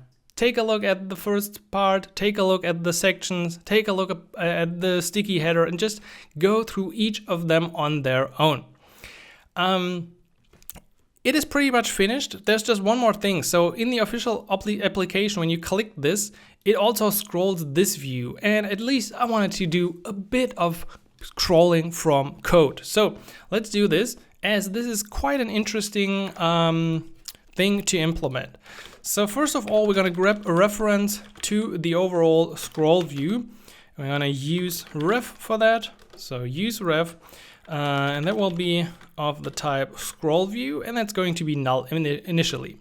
Then we will also grab a reference to each of those items, which is actually not that intuitive, because we have to set it up as an array of touchables. So touchable opacity, or I think this could also be null, but let's keep it like this. And we already have the active index. That's at least good. So now we can get or set actually our scroll ref by going to the scroll view that is around here, because we're gonna at some point tell this, hey, please scroll to 500, scroll to 600, wherever the element might be. So therefore, let's find this. Scroll view is here, and let's set the ref to the scroll ref. Good. Now, the other ref is not that intuitive, as I said. It's going to be on all the touchable opacities, and the hack here is to call a function for every ref, and this is, I think this is not what I want. I mean, for every element, well, actually it should work. For every element, it's setting our item ref current at the index to that element. It's also adding this to make sure it's not null. But I mean, in that case, it's pretty obvious that this is not going to be null. So now when I click on something, which we can do with select category. So when I click on pasta or pizza, it already called select category. We now just need to extend this with a bit of functionality. So we're going to grab the selected button from items ref current index. This is going to be the selected touchable opacity. We should be able to lock this out. So a bunch of things, but overall, where's the starting point? Overall, this should be, well, it's not showing, but it's a touchable opacity nonetheless. The cool thing is that we can now grab the position or get the position of that element on the screen. So we can use selected.measure, and this will give us the exact position of something on the screen. And once we got that, it is super easy to simply call our scroll ref, which is the surrounding bar dot current dot scroll to current. Yeah, can do it like this. Could be null scroll to, and then pass in the object of where you want to scroll. So I want to scroll to, let's say I want to scroll to 200. We could do it just like this. If I click this now, it would just scroll somewhere randomly. However, we will use the X value here. So it should scroll an element exactly to the start. But as we know, we have this little offset. So I'm going to with -16, which would show the element as close there as possible, but focused with that offset. And I'm also adding Y0 and animated true. And by the way, we're not really interested in the other stuff, so we can get rid of this. So now we have it. We can scroll this. It focused nicely and slowly to a specific item. Also, we got the nice reanimated animation. The only thing, again, is that I would really love to scroll the section list to the right section, but it was basically impossible to access the section list here in the Parallax scroll view. If you figure out a solution to this problem, please let me know in the comments. Open up a gist or GitHub repository, anything with the fix, and I'm gonna put it into the description so people can see it, because that will really make the page perfect. And I spent hours trying to get this to work, because it's really cool. Like, you click here and it updates, or actually it works also the other way. You scroll to pizza and it focuses pizza up there, but therefore you would have like a listener on the section list to see which section is currently active. So we won't overdo. This video will become anyway pretty long, and we're, I think, now finished with this view. So the remainder of this tutorial, of this big build, should be about the items. So creating the item view with another animation, and then talking about the cart and the checkout.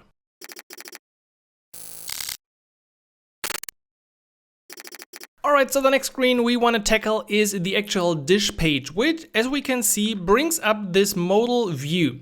So we can see this here because like we got the same card style we had before. We have a close button. We have an image which actually in the real application fades in. So we're going to use a little animation also for the text. So we're going to make this an appealing view. At the bottom, we're going to have this area. I'm just going to skip this first part and we will just do the button so we can add something, and we will just do the dummy functionality and then later add our state logic to this. So that's the general plan for that page. We should begin by adding a new file under the modal folder, and I'm just going to call this dish.tsx React Native functional. Oh, come on. Is it too early for you? Oh, I should probably call it not TSH, but TSX. That would make more sense.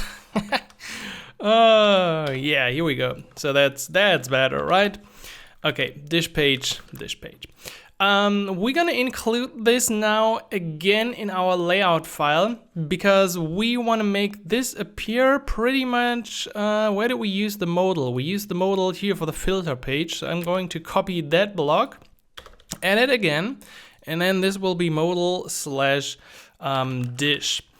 We're gonna say presentation is modal. The header title will be, well, let's just make it empty because in the screen there's actually no header title. And I still want to show the header area because of that button up there. So that would make sense. We don't really need a header style, header shadow visible. I think we won't see that anyway. And header left, yes, needs a button, which we'll use navigation go back. That should actually be cool. And close outline. However, I think we need some custom styling. Let's see. We're gonna hit save here, and on the details page we will say that inside the render item we're now going to modal / dish, and once again we get the code completion here. So let's go into the page, select one meal, and this page comes up. Okay, not too bad. However, the header should be transparent. I think we can set this as an option. So header transparent, going with true. So now it looks like this. That makes more sense. I don't think we actually need the header shadow because if it's transparent, there should be no shadow. But at this point, we also need to give this a white background. Maybe we can do this later because right now we can't really figure out the size of that anyway. So let's continue with the dish page. So on the dish page, we could actually, I think we should actually be able to get the actual ID. In our assets, data, restaurant, I think we have a function, yeah, to get the dish by ID, which will just go through the meals of a restaurant here, of our dummy fake restaurant, and grab that item. So we should also actually send the ID to that page. So therefore, let's go back to the details page, and where we create our link here. Right now we just navigate to /modal / dish, but we want to include some information. So therefore, I'm going to make this an object now, and we're gonna say, okay, please use the path name what we had before, and please also use the following params. So I want to also pass an ID, which in this case would be item.id. I think we have no code completion on that. At this point, we arrive on the dish page with an actual ID of the meal we selected, and we can just grab this by saying const ID, the structure, the use local search params from the Expo Router. I will just do a little lock here. So let's see. I'm clicking something and I get ID 1. If I click something else, I get ID 3. Or something here, ID 7. Okay, so our logic works. And we should be able to get the actual item by saying const item equals get dish by ID. Using our ID, and again I want to use the path alias.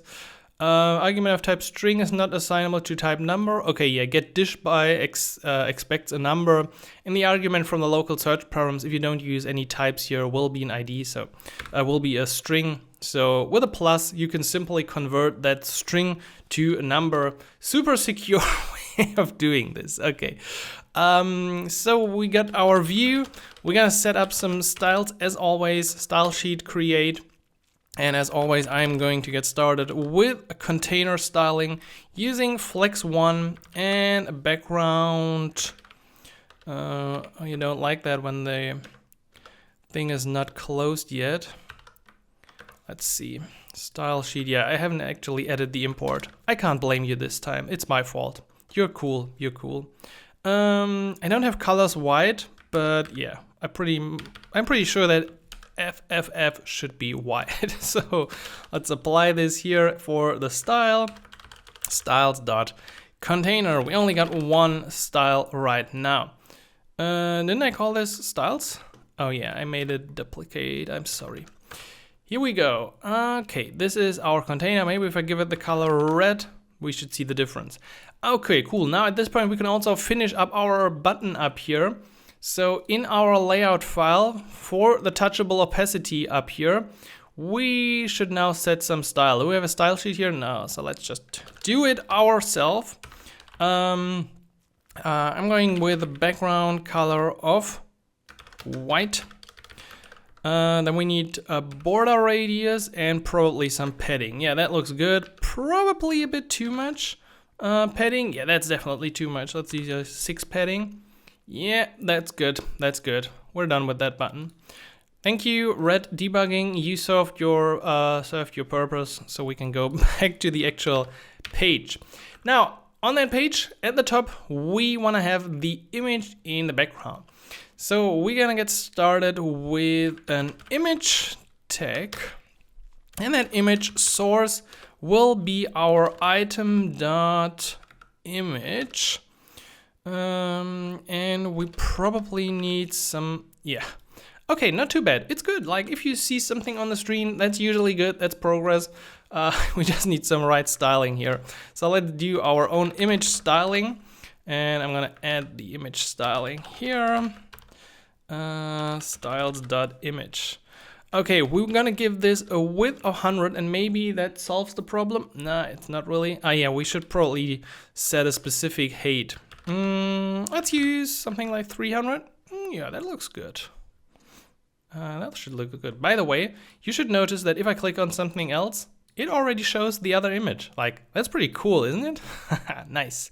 Also, that button closes it. Yeah, so we're really good here. Below that, I'm going to show a little view. I'm just going to give that in general some padding. I don't want to do another styling element here. And then we're gonna add the text, which would be the the item name, and below that we have another text element with not the description. I actually don't know what it is. Name, it's info. Okay, not too bad, not too bad. Font size bold. We're probably gonna give this some margin bottom of like 8 or so. Yeah, that looks good. And I'm gonna do this now in its element, so style dish name. So then we have a clean view and don't do this in any ugly way. So that's better. The font size here, the color, actually I would rather like to use like my own colors. I hope the medium color works here. Yeah, maybe medium dark in this case. Maybe that's, I don't know. Styles dot, I don't know, dish info. We're gonna put this down here to clean up our mess that we did. But I think that's actually looking pretty legit and quite nice. Yeah, that should work. Okay, on top of that, I want to have the footer element, and I notice whenever I work on the footer, I should change the views. So let's put this here. Let's expand this there. Let's make this here, and okay. That's also a nice exercise for your brain, like looking in different directions, so you don't get any confusion with your neck or anything else. I don't want to do that to you. So let's put our view to the bottom. That definitely needs some additional styling. We're gonna use something like footer, and then I will add that down here. Okay, do we want to? I think we will probably position this in absolute, absolute position. I also want to put in some stuff. So we need the touchable opacity in here, and that shows also the price. So we need to make a little, we actually have the price, right? Yeah, that's nice. That's nice. I think what we're gonna wrap this in another view here. So let's do, this is a touchable opacity. It will have some, we're gonna use the full button styling. I think we had that before, or at least I hope we had it. So is Copilot smart enough to figure that out? That would be pretty cool. I think it is, actually. I think it is. So this comes from React Native, and then we do have a text. Let's call this footer text. I'm going to add this below, so this is still to do. But actually, maybe that's right. Maybe that's right what Copilot gave us. Where did we go wrong? Can we? I think we're cool. Like, can we just reload? Expected closing tag. Yeah, I think I forgot. Oh, forgot to close the touchable opacity. Yeah. Okay. So back to my dish. Yeah, I don't know. Yeah, not too bad. This is not too bad. This is a starting point. Now we're just gonna make the button appear at the bottom. Also, we can say add for and then item.price. So then we can actually have the real information in here. And we're gonna add a little function const add to cart that we're gonna trigger. Right now we won't do anything, but we're gonna already set this up for a later point. So here we go, back to the footer. Let's position this at the bottom. So position absolute. That means we have to set some specific position. So bottom, I'm gonna also say left 0 and a width of 100. Okay, that's not too bad. That should be fine. Let's add some padding. Let's do a padding of 10. Okay, not too bad, not too bad. But I also want to, we need some more margin to the bottom, right? Let's say if we add margin bottom, would that work? Yeah, that's actually not too bad. But we could probably wrap this in a save area view. I don't know. Let's give this a try. Save area view. But I don't know if this going to go up. Yeah. But if we now give this a styling of flex 1, it should bring it down, but then it's also not really, it's not going to be really helpful, right? I've wrapped this around the whole view. Would that help us? Yeah, but then we have that that background, right?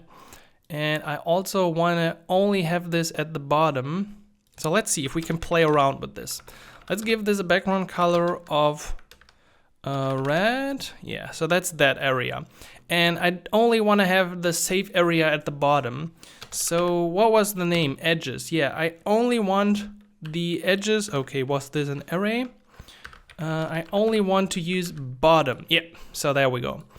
And now we're just going back to a white background, and then we have the perfect save area at the bottom. Cool. Yeah, we went really nice around that.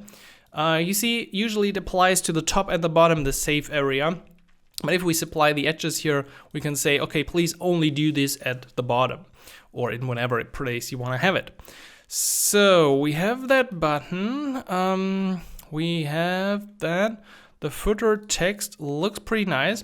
Oh yeah, they had this cool, they had this shadow up here. So watch here. There's this little shadow at the top. Usually you're gonna have a shadow at the bottom. So that's a bit more complicated now. We're gonna add this to the footer again. So we're gonna start with some elevation here of 10 for Android. Then we're going with the shadow color. So I usually set my shadow color to black. There's some cool generators actually that you can use. Shadow opacity and shadow radius, that's what you usually need.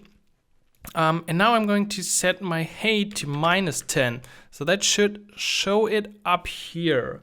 Now the footer still wraps this view here. I think I have to give this some, let me try something out. So if we give this internal view here some styling, like flex direction row. Okay, then we would have it like this. Well, that won't really help us. I mean, it would add, if I had justify content, center, it would center everything, but that won't really help us in any case. If we just comment this out, we get this. The problem is I really want to have my, I think this is the same case like we had before. We need to set the background color of this view. Yeah, and then we just see the shadow up there. You see what's going on? That's a nice idea. Thanks, Simon. Really happy about finding, like I learned something myself while we figured this stuff here out. Can we increase the padding top to something bigger, or what with this? Yeah, that's actually nice. Maybe even 30. That's maybe too much. I learned something myself while figuring this out with you, and that's pretty cool.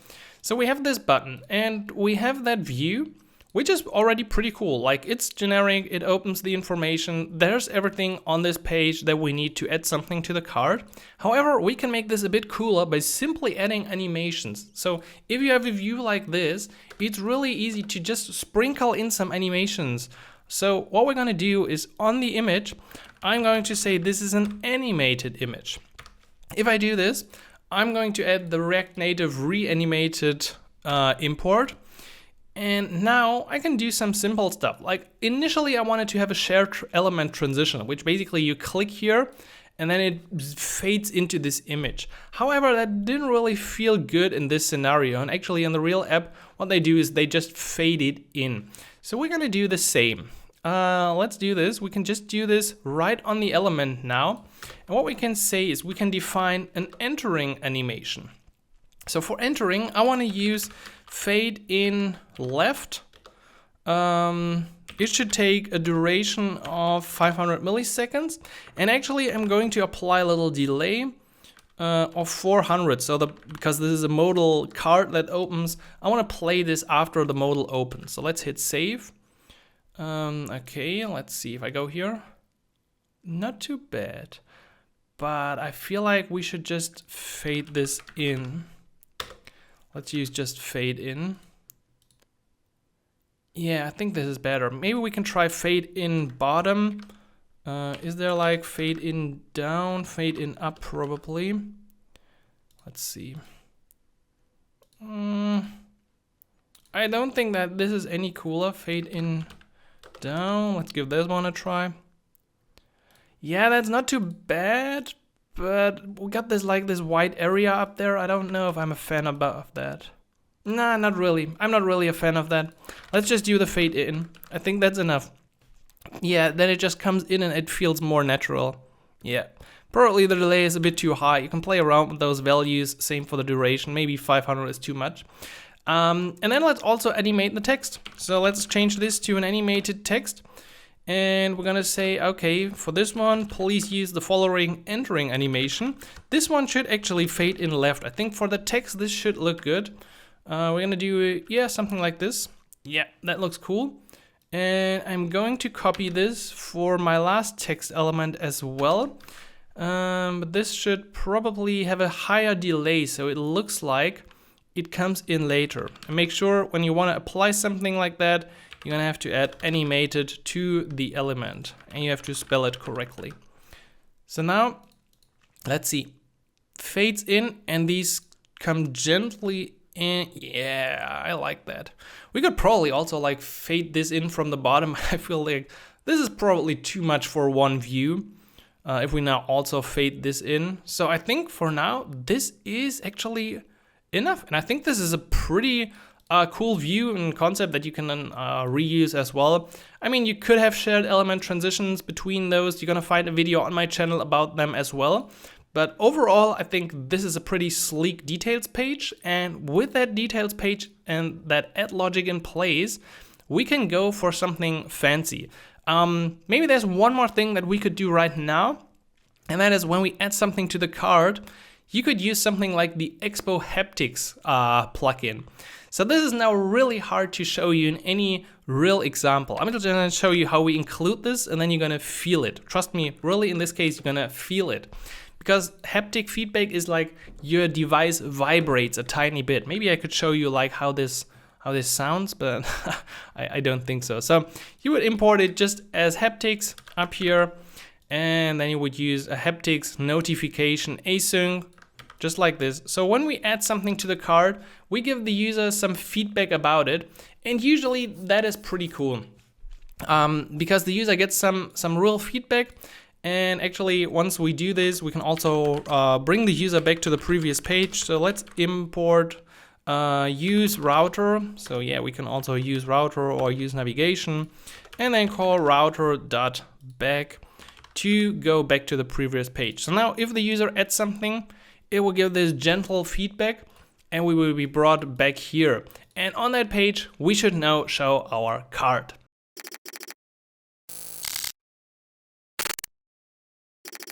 We've done a lot of fake stuff in this UI clone, but this time we're gonna use something actually real. So we're gonna implement state management, and we're not using Redux or anything like that, but we're using Zustand. And I've shown this in a stream before, and there's a course on Galaxies about this as well. And it is a really amazing package to manage our state.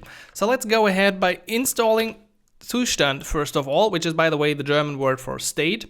So I'm going to say the German way, Zustand, which is probably hard to pronounce for some other people.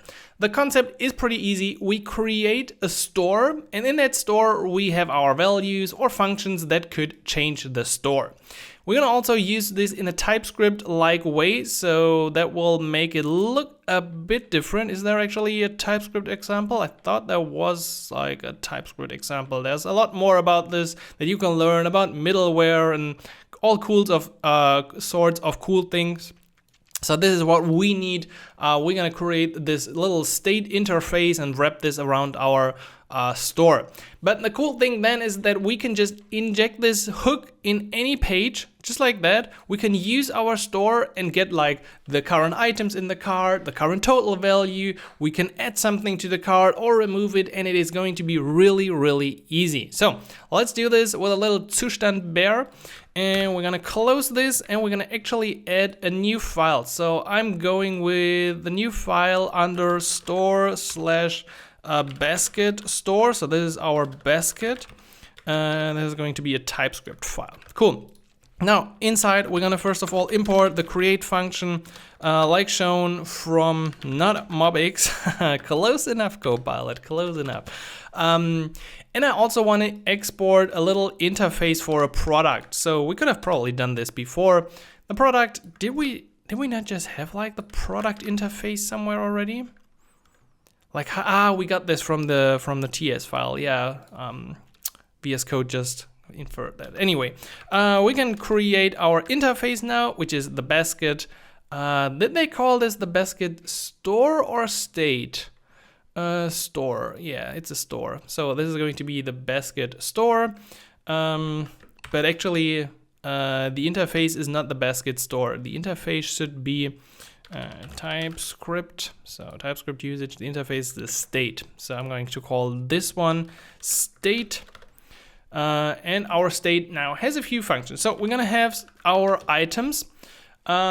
And yes, this could be an array of products, but I actually want to have the total number. So I really just want to make it easy for us to know how many items, so what's the total value and how many we got. Like, these will be total super easy numbers. Then we're gonna have the products. And this is not just going to be an array of products. This is actually going to be an array of the type product, and it's also going to have a quantity. So that will make it easier for us because the quantity doesn't really belong to the product interface, but in this case here for the products, we really want to have that information. So this is just a little TypeScript thing. Then we're gonna have a function add product or an action, what it's called. And this action will add a product to our store. Then we're gonna have a remove product function. Actually, I want to, let's pass in the product. Let's make it unify. So it's always using the product. And I'm gonna call this reduce because it's not really removing the product. We're just gonna reduce it by 1. And then we're gonna also add like a clear card function. That doesn't require any arguments and will just return void. Cool, this is our state. With that in place, we can continue to actually define our use basket store hook. So we're gonna use create. We use our interface, just like described here. And we need a little hack here with these brackets. So we're gonna make sure that we got that in place for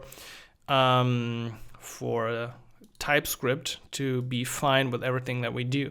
So then we have set, and we would also have get, by the way. More on this in the Galaxies course, but we don't really need this in today's example here. I think we need a third one to close. Yeah, I think that's it.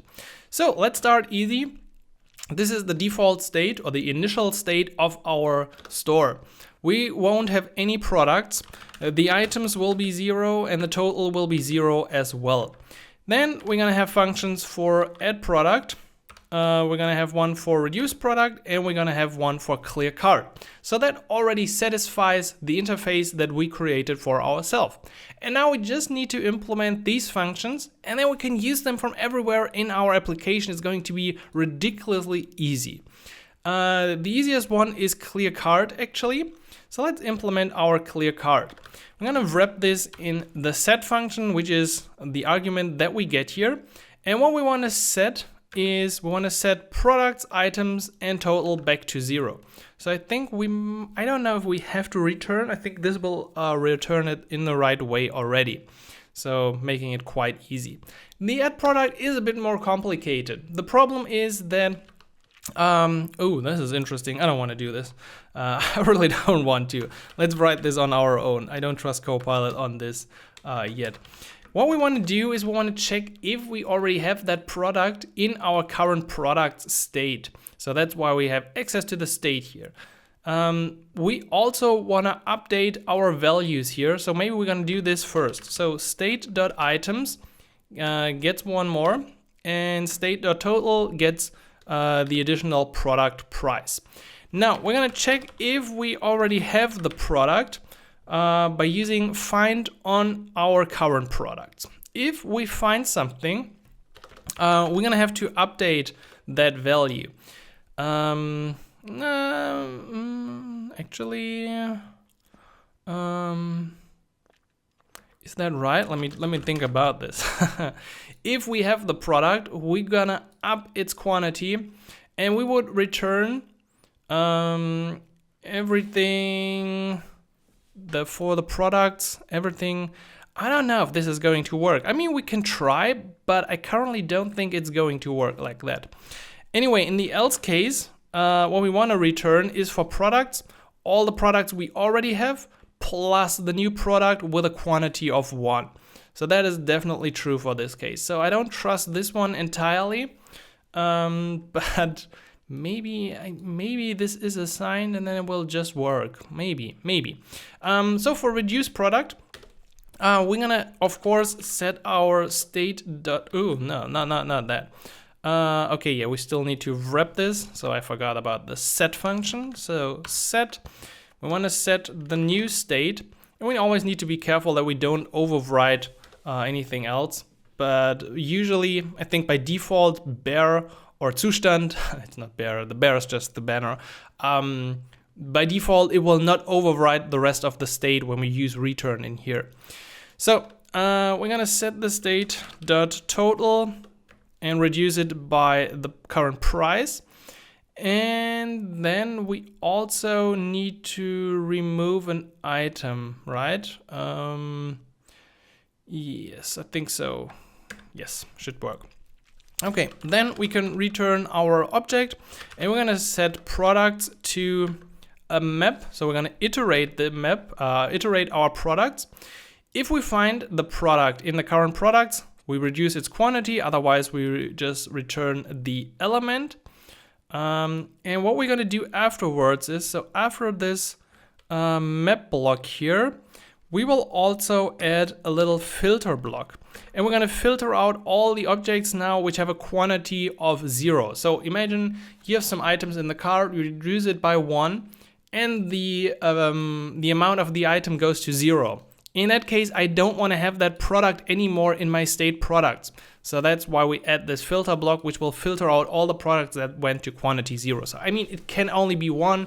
And probably there's a more effective way to handle this, but it should work. Also, will this work? Yeah, we're gonna see. I have some questions about to Copilot if this is the best way, but we're gonna see this in a second. So let's now see how we can use this. In our dish page, we can now use that. So we can use and extract add product straight from use, what do we call this? Use basket. Oh, I guess I forgot the export, right? Yeah. At the bottom, you have to follow up with export default use basket store.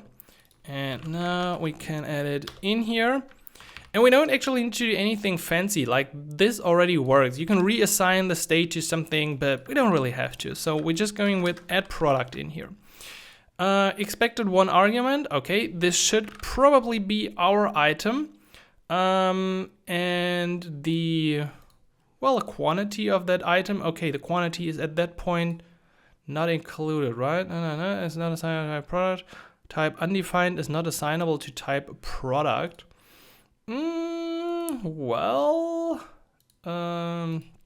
What's your problem with that? Actually, I want to do this before we go back. Let's see, let's check this out. So in our basket store, so which of these argument of type, so this is definitely set, yeah. I mean, I could probably set this up here. We could do this at the top level because in my case, I know that we will always get an item. Now, I can add this probably, but we don't really see our card. In order to show our card, we are going for the details page. So on the details page, I just want to show this bottom view here. And by the way, I only want to show this view when we actually have items in the card. So we're going to make this a bit, dependent on the items. That means on the details page, we also gonna add or use our hook, and we're gonna use the items and the total from use basket store. Just like can you just do the import like I did before? Just do it the same way. I don't want to have these relative, like, just use my @ sign. I want to use the cool stuff from Expo. That's where we came for, right? So we got the items and the total, and now we're gonna just add a view. So we got the sticky segment stuff down here. Let's probably add sticky segments, and then we're gonna add footer basket. So then we're gonna see what's going on. So we will only display this if the item's length is greater than 0. That's the idea.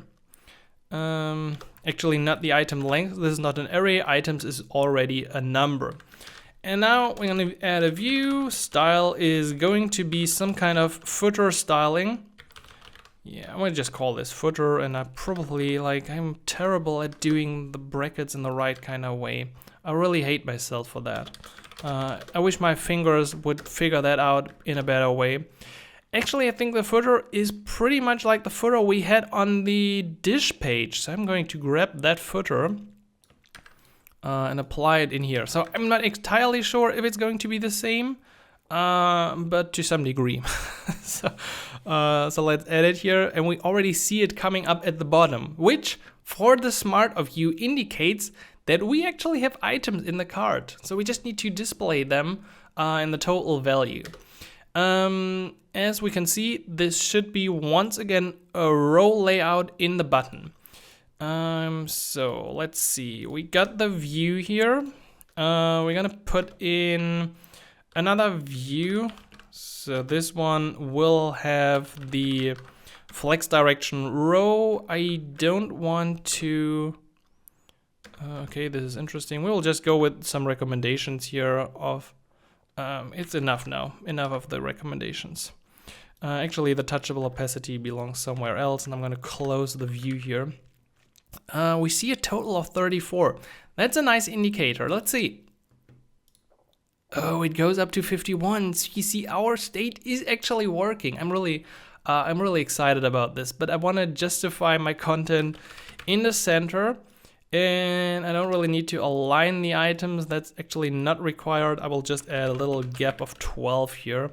And yes, I can already hear you. Simon, please put this down there. Yes, I will. Styles, footer, container. And I'm going to do this. Footer, container. Yes, and this time I made too many brackets, so I can't get that right. Okay, we have a total of 51 showing up there. That's already a good start.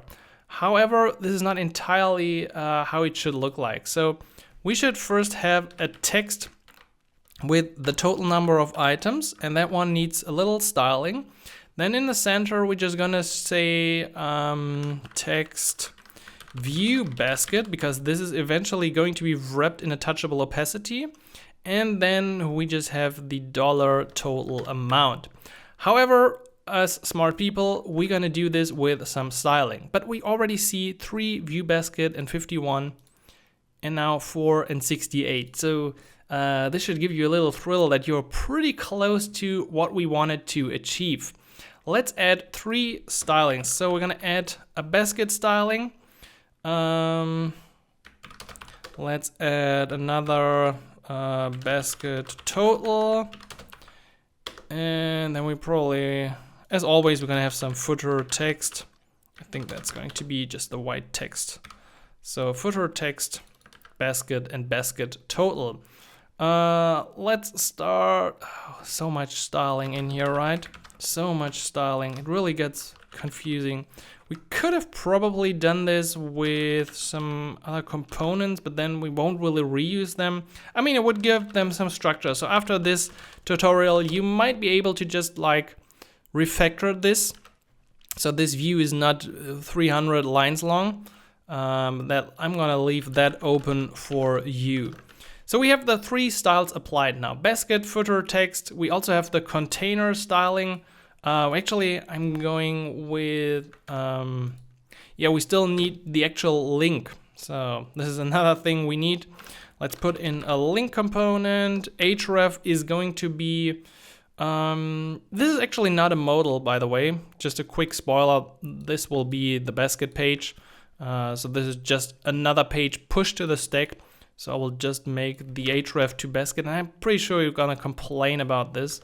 As the basket does not exist. So we're going with href like this, and then put in a touchable opacity. And that one going to be full button. Our good old friend, the full button, is back. Touchable opacity closes here. And I think, where do we should have the full button styling somewhere. Yeah, we do. There we go. Gonna add that down here by the river. Footer, container. Okay. So, footer looks good. Almost good. The footer text color should be white. We're gonna have a font size bold and font size 16, yeah. Why is the stuff here not in a row is my question right now. I think the full button this time needs a bit better treatment. So let's say, yeah, this should be flex direction row. And then we wanna justify the content. Probably, yeah, in this case, we can really use space between, as that will or should put the items to the sides. We maybe this button should use the full space. Yeah, now we're getting there. I do have the padding. We have the alignment. We have a border radius. The only thing is that we don't really look great in there. And also, is my footer having the shadow? Yeah, it's having the shadow. Okay, I can give it to that. But we probably also need to add either the save area once again. Would it work if I just wrap the safe area around it here? Let's see. Let's give this a try. We're always here to learn. It's probably not going to work. Why is that the case? Should it be inside? I mean, it should probably give us exactly the same result. Yeah, well, okay. That fixes the problem, certainly. Also, I don't have the footer container. Yeah, the footer container does not really make any sense. This does not make sense. So I'm going to remove that and hope I don't break my layout. Yeah, cool. Okay, yeah. We're close to the finish line. The basket should now have a color of white, so this one, and a light, slightly different background color. In fact, I'm going to do something unheard of. I'm just going to define a color in here. Yeah, we're really outlaws today. Okay, and we see we just need some more padding to make that look good, and then we need a border radius of something. Oh no, actually, yep, but like a really small border radius. I feel like it should be the smallest border radius in the world. Our button is really high. Like, why is this so high, the full button? Can we probably just give it a specific height of 50? Yeah, that's maybe better. Then we should say probably putting only horizontal. Yeah, nice. We didn't really need that inside padding, so that one makes a lot more sense. Okay, and for my basket font, weight should probably also be big. Yeah, Copilot, you understand me like no one else. Okay, cool. I don't want to click that. The value here, the total, should also be white. It would cool like if Copilot just understands. I mean, it kind of Copilot understands my words as I'm saying them. But if it really like would listen to what I say while I code, just a little rant. Okay, we got 4 items, 68. I'm going to add another one, and we are at 5 items and something. We're gonna do remove items later. For now, we should be happy with this because this means our state logic seems to work. At least adding products to the state seems to work. And we should be ready now to actually add that cool basket page. So where do we put this? At the top level, I think. So let's do a new file, basket.tsx, React Native functional export. In our layout file, we're gonna define this as well, just because we can then set the right value for the back button at the top. So the back button stuff here in that area up there is what we want to figure out for our checkout or basket view. We can already now link to that page from, where was that? What's the details page? That's what it's called. So let's try to find a link, and this one should open basket now. And here we go, we're on the basket page. I really like how easy it is to use the Expo Router for that kind of thing. So on our basket page, or on the layout, we can now define this. So let's try and find the right place to do this. Should be down here. As you can see, you don't have to include this in here. As Expo Router automatically picks up all these new routes. However, if you want to do something custom, like we want to do right now, you need to override that entry. So name of that page is basket. Options, just like before, not opinions, these are options. And the first one, header title, will be basket, right? And header left will be untouchable opacity. I think probably what we already had before. An arrow back makes sense. Colors primary. I think this mostly makes sense what Copilot just told us. Let's see. Yeah, that's the kind of arrow I wanted to have up there. So we can reuse most of the stuff that we had before. And we can go to the basket page, on which we are now once again able to simply grab all the stuff from our store. So I can grab the products that we have, the total, the clear card functionality and the reduce product, and all of this from use basket store, right? Yes. Okay, so that's the really cool thing about Zustand. We got access to all of this without any problems on this page. Maybe later we're also gonna define a little order, so let's already do this. We're gonna set the state to false, so we can then update our view based on the order. That also means I'm going to wrap this in an empty fragment. And if we do have an order, then we're gonna show something like, I don't know, text cool order. So that is still to do. Additionally, we're gonna have the don't have order yet. That's our main priority, and that should belong, by the way, in the fragment we opened. Otherwise, React Native will complain about it. I'm going with, okay, let's check this out. What can we do? I won't do all of these things, so I will just do like a little list of items. So just like a header, then the list of like elements, and at the bottom we have this checkout thing. I'm going, I think, with, how about we just use a little flat list in here? Pretty easy. And then we can implement all the things we actually need. So let's give this a try. We're going, as I said, flat list. I'm going to close. Actually, we can close this in here already. And I'm pretty sure we're going to use some styling. So const styles equals style sheet from React Native dot create.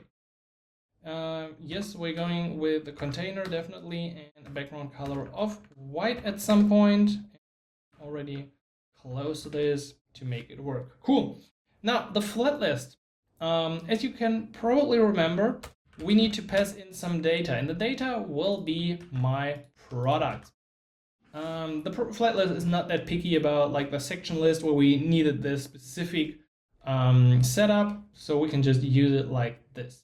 Then the only requirement here is a render item function in which we can access the actual item and then display our view.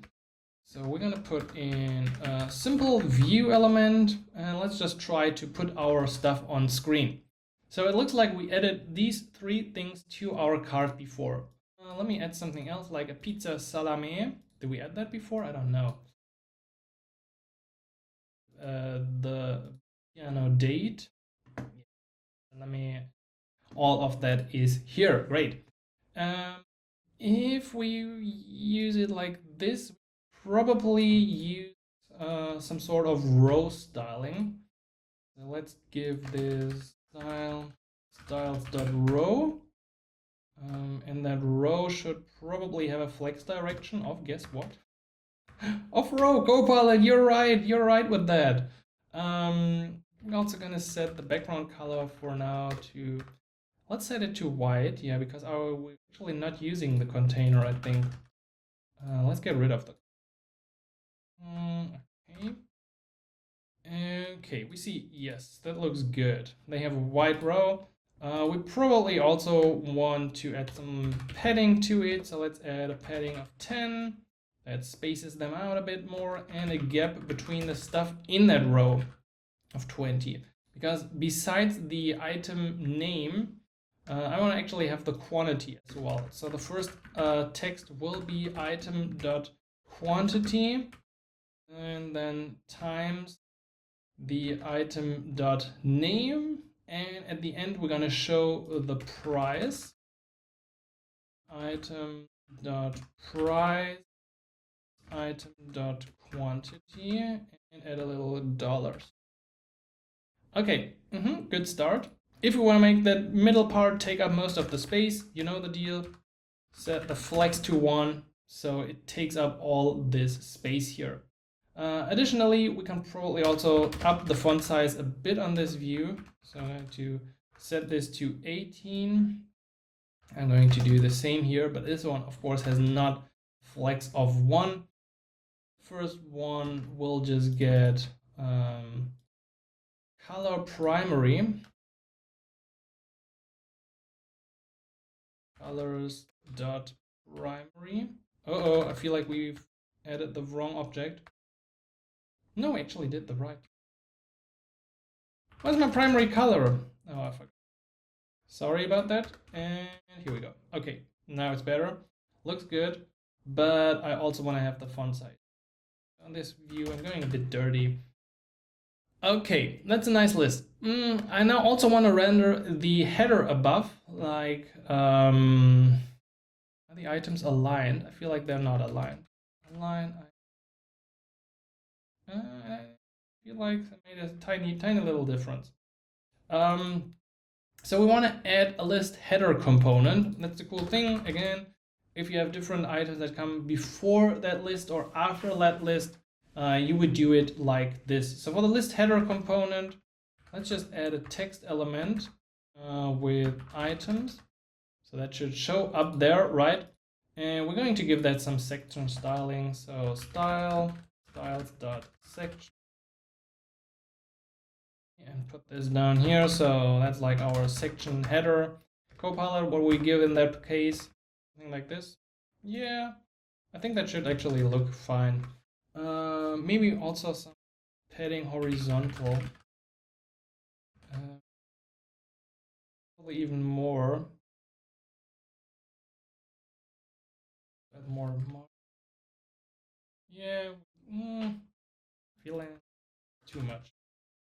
Whatever, I can't figure out the right place for this right now. I feel like somewhere here, maybe actually nowhere. Yeah, well, let's just keep it in there. So this is our header. I also want to have these gray borders once again. So we need the item separator as well. So that's really a lot about the flat list. Like just getting used to how and what we can do with a flat list is pretty important. So that's just going to be, I don't think we need it like this. Do we? That's interesting. For the item separator component, actually return. That's cool.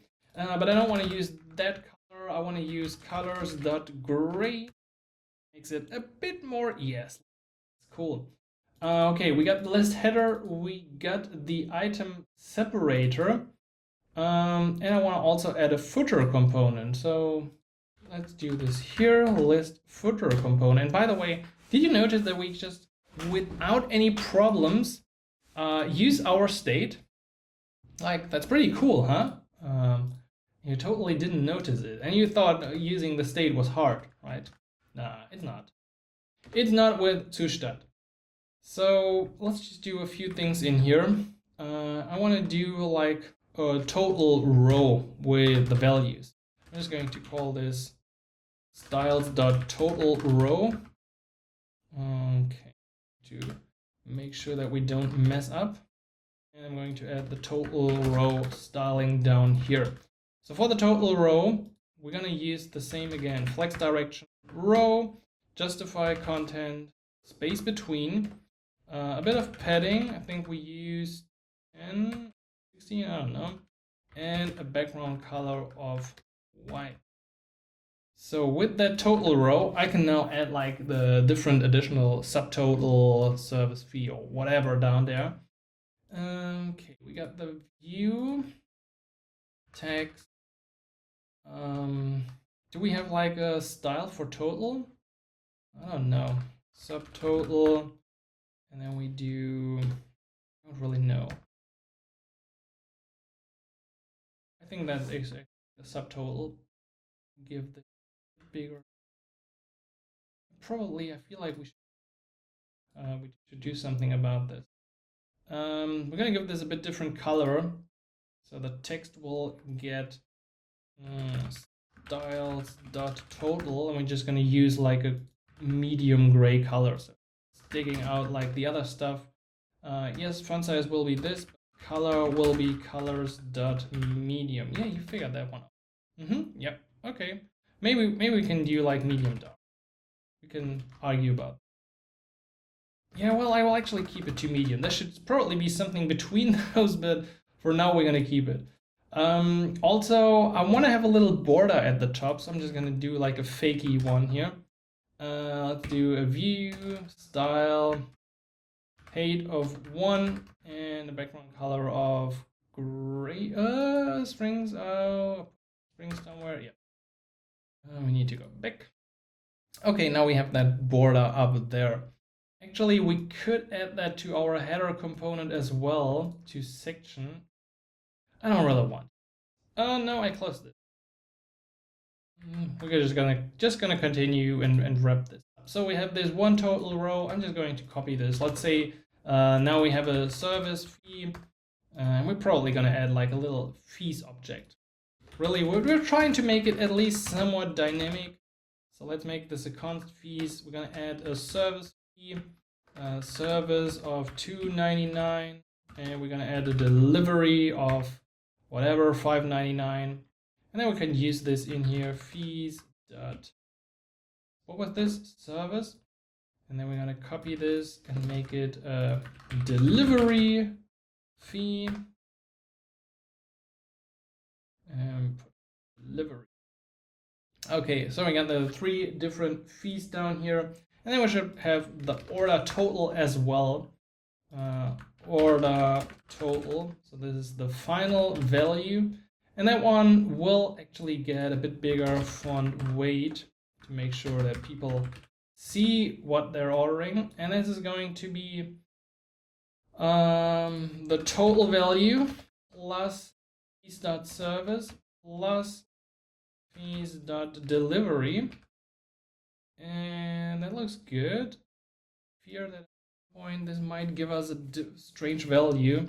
So I really would like to put this in brackets. I've seen strange things in other applications, and I'm going to say to fixed 2, just in case. Want to make sure that we round this to 2 digits. Not the perfect way, but here we go. This is our list.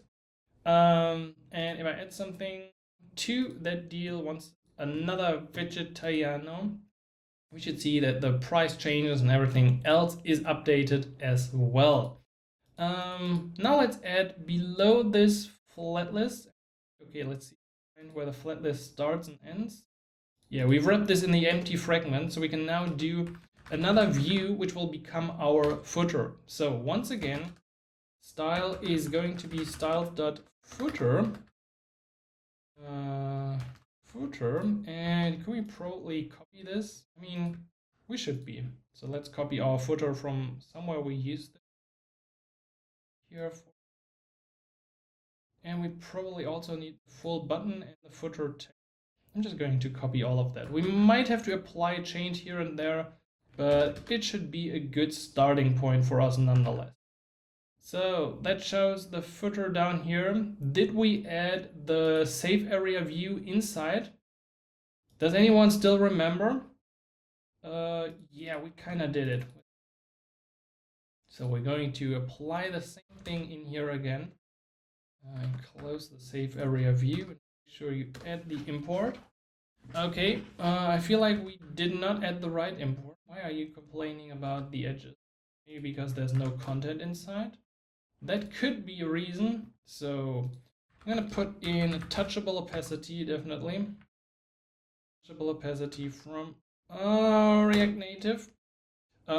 Style will be, of course, styles.fullButton.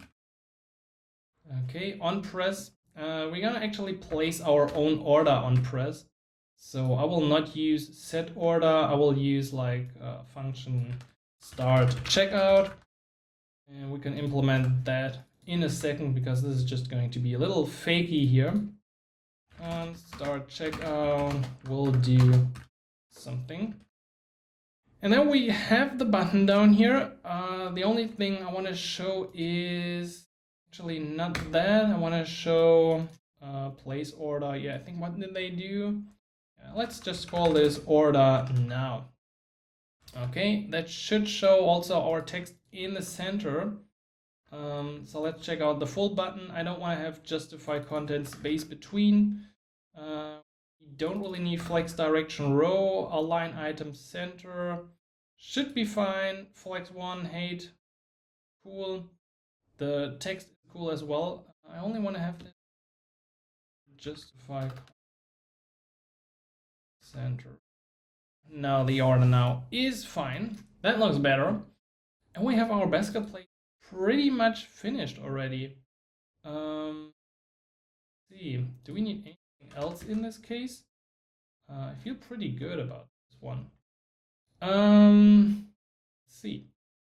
I actually don't think that should be fine. We have enough padding and margin. What are you mad about? Like my edges. What's the problem with the save area view on this page? Like we added this on all the other views and you've always been fine. And now you're complaining about... Oh, okay, yeah, I need to add it from React Native save area. Good point. Not from React Native. Make sure people to import the save area from React Native save area context instead.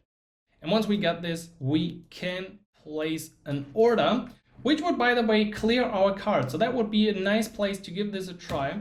So I'm going to set my order true. And yeah, I don't really need the other.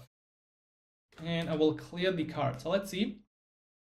And we're back to my cool order. And also we now see that we don't have elements. So the whole state management thing seems to work in our application. Again, adding something shows it up. We can go there and we see our items. So we have the perfect implementation of our state management in that app.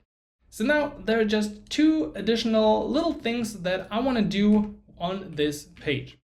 First one is we're going to install another package. So I'm gonna, I don't know what this did, but eventually I'm just gonna back here. So we're gonna install the React Native confetti cannon. I'm really a fan of the confetti cannon. So let's add this to our basket page up here. And we have to add that element somewhere on our page. So we can't just, I think we can't just start it. So therefore, when we have an order, we're gonna show the confetti cannon, and there are some default settings like 200 pixel elements. We can set the origin to some place. Close this. We have the fall speed. We have fade out true, and I'm also gonna set this to auto start true. So this will only start when the order becomes visible. Let's see. Once we place an order, kaboom! We have confetti. I just wanted to have some fun. Please, people, let me have fun, okay? So we can add this again, and then once we are done, we will also display like some random order information. We could display something like an additional little view. I'm gonna do the styling now in here. I'm going with margin top of 50%, so I'm just gonna like somewhat to the middle, apply this, add some padding to the elements inside, and align the items in the center, and close this. And actually, I'm going to set my order to true, so we can better debug that. So yes, then I will get like the immediate confetti. That's not a big problem. The most, end region, what was that? That was interesting. The most important thing is like adding now a little text here. That should also get some style. Thank you for your order. Yeah, sounds good. Let's just go with that. If I hit save, show up. And then we're gonna add another button, which brings me back. So let's use the Expo Router. href brings us back to the initial page as child, as we wrap some touchable opacity inside. Style, I don't know, we're gonna probably do this with like the order button again, and then put in text styles. That could probably be the footer text. Styles.footer text. We had that before, and let's start new order.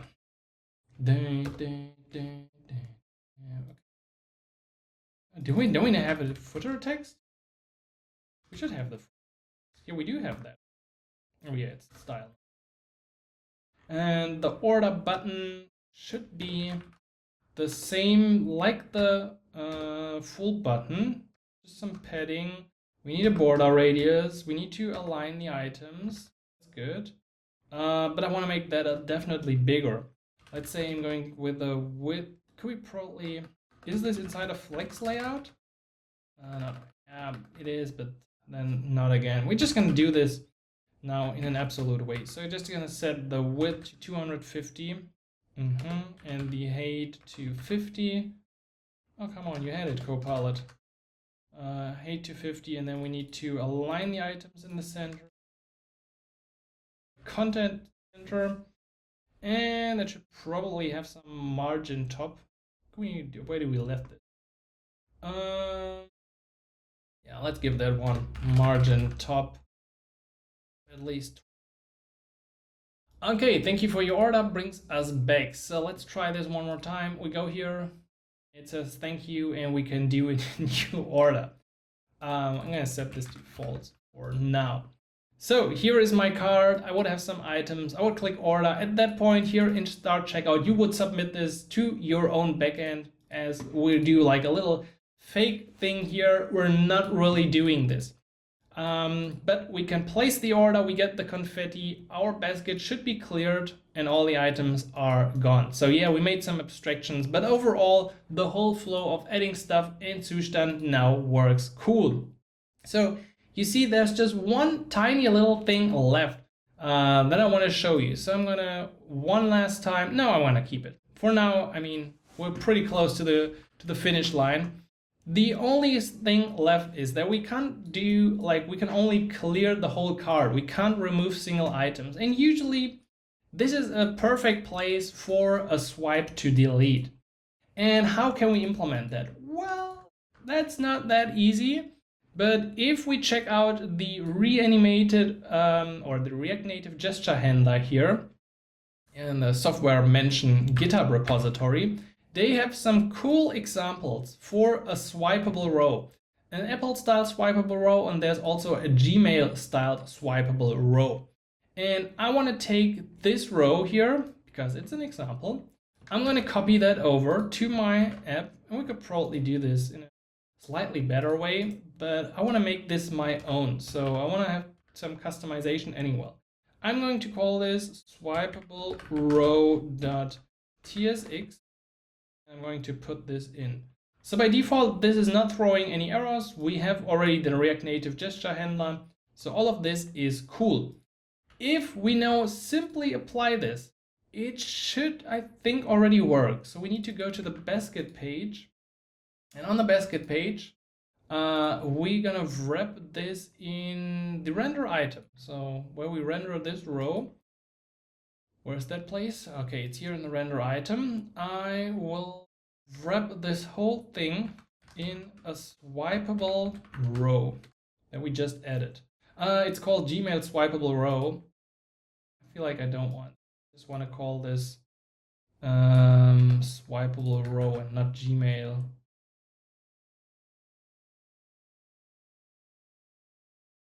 Swipeable row. Put this around the view here. And I feel like import is messed up. And of course, we're making an add and an add. Okay, without any change, we have made this a swipeable row. This is so cool, and it works really, really nice. Now, there's still a bit we have to customize. As I said, that's why we brought in the component. However, is there already like an on-delete? No, the row doesn't have that yet. So we're gonna get into that swipeable row, and we actually it has buttons left as well. We don't really need that. So I'm going to remove the private render left action, as that part won't be relevant. It's the whole thing here. So we don't only need the render right action. This will on press this dot close. For inside, we don't really need an animated view. The only thing I want in here is like an Ionicon. Name trash outline, size 22, color white.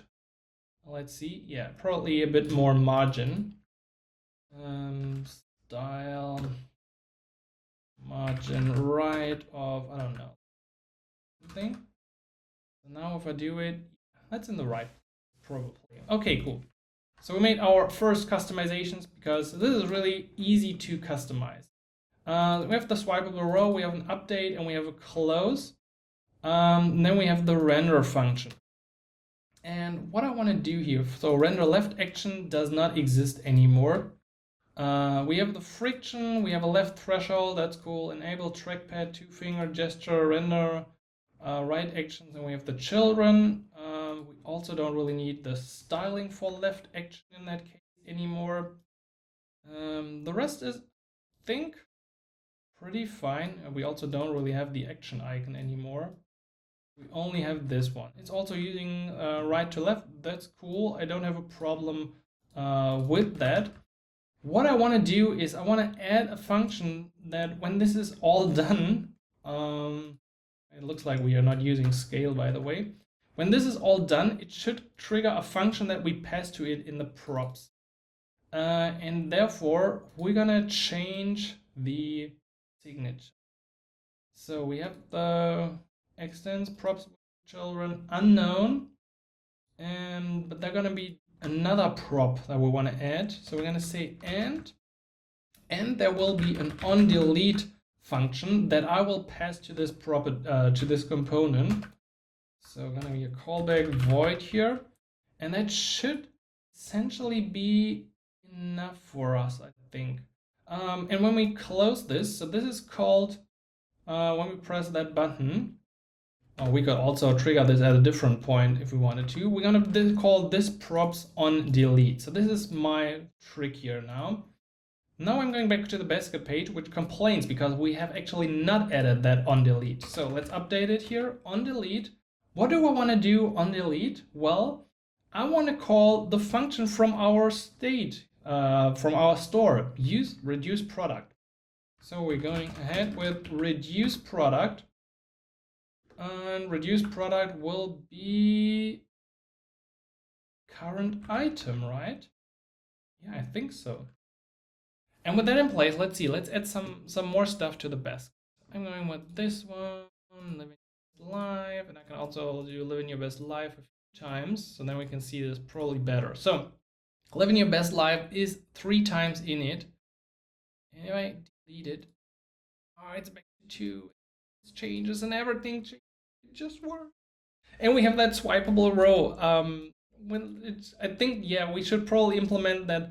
At this point, it should also delete it. That would be a little addition, but so far, I think pretty cool. It filters out stuff that is not included anymore, and we just have the whole functionality of our state now in place. And we can also, of course, trigger an order which completes our full flow. So I think at this point, the UI clone of that app is pretty finished, as we've implemented all essential functionality.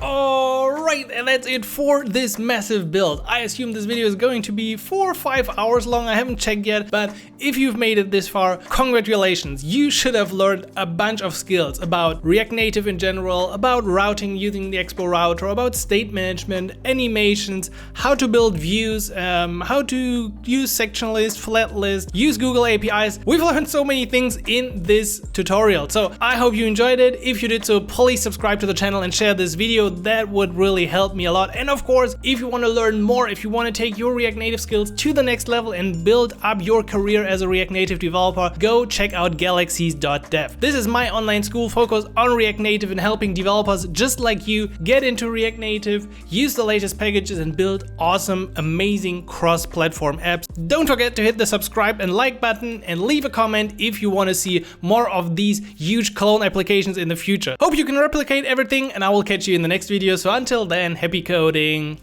Simon.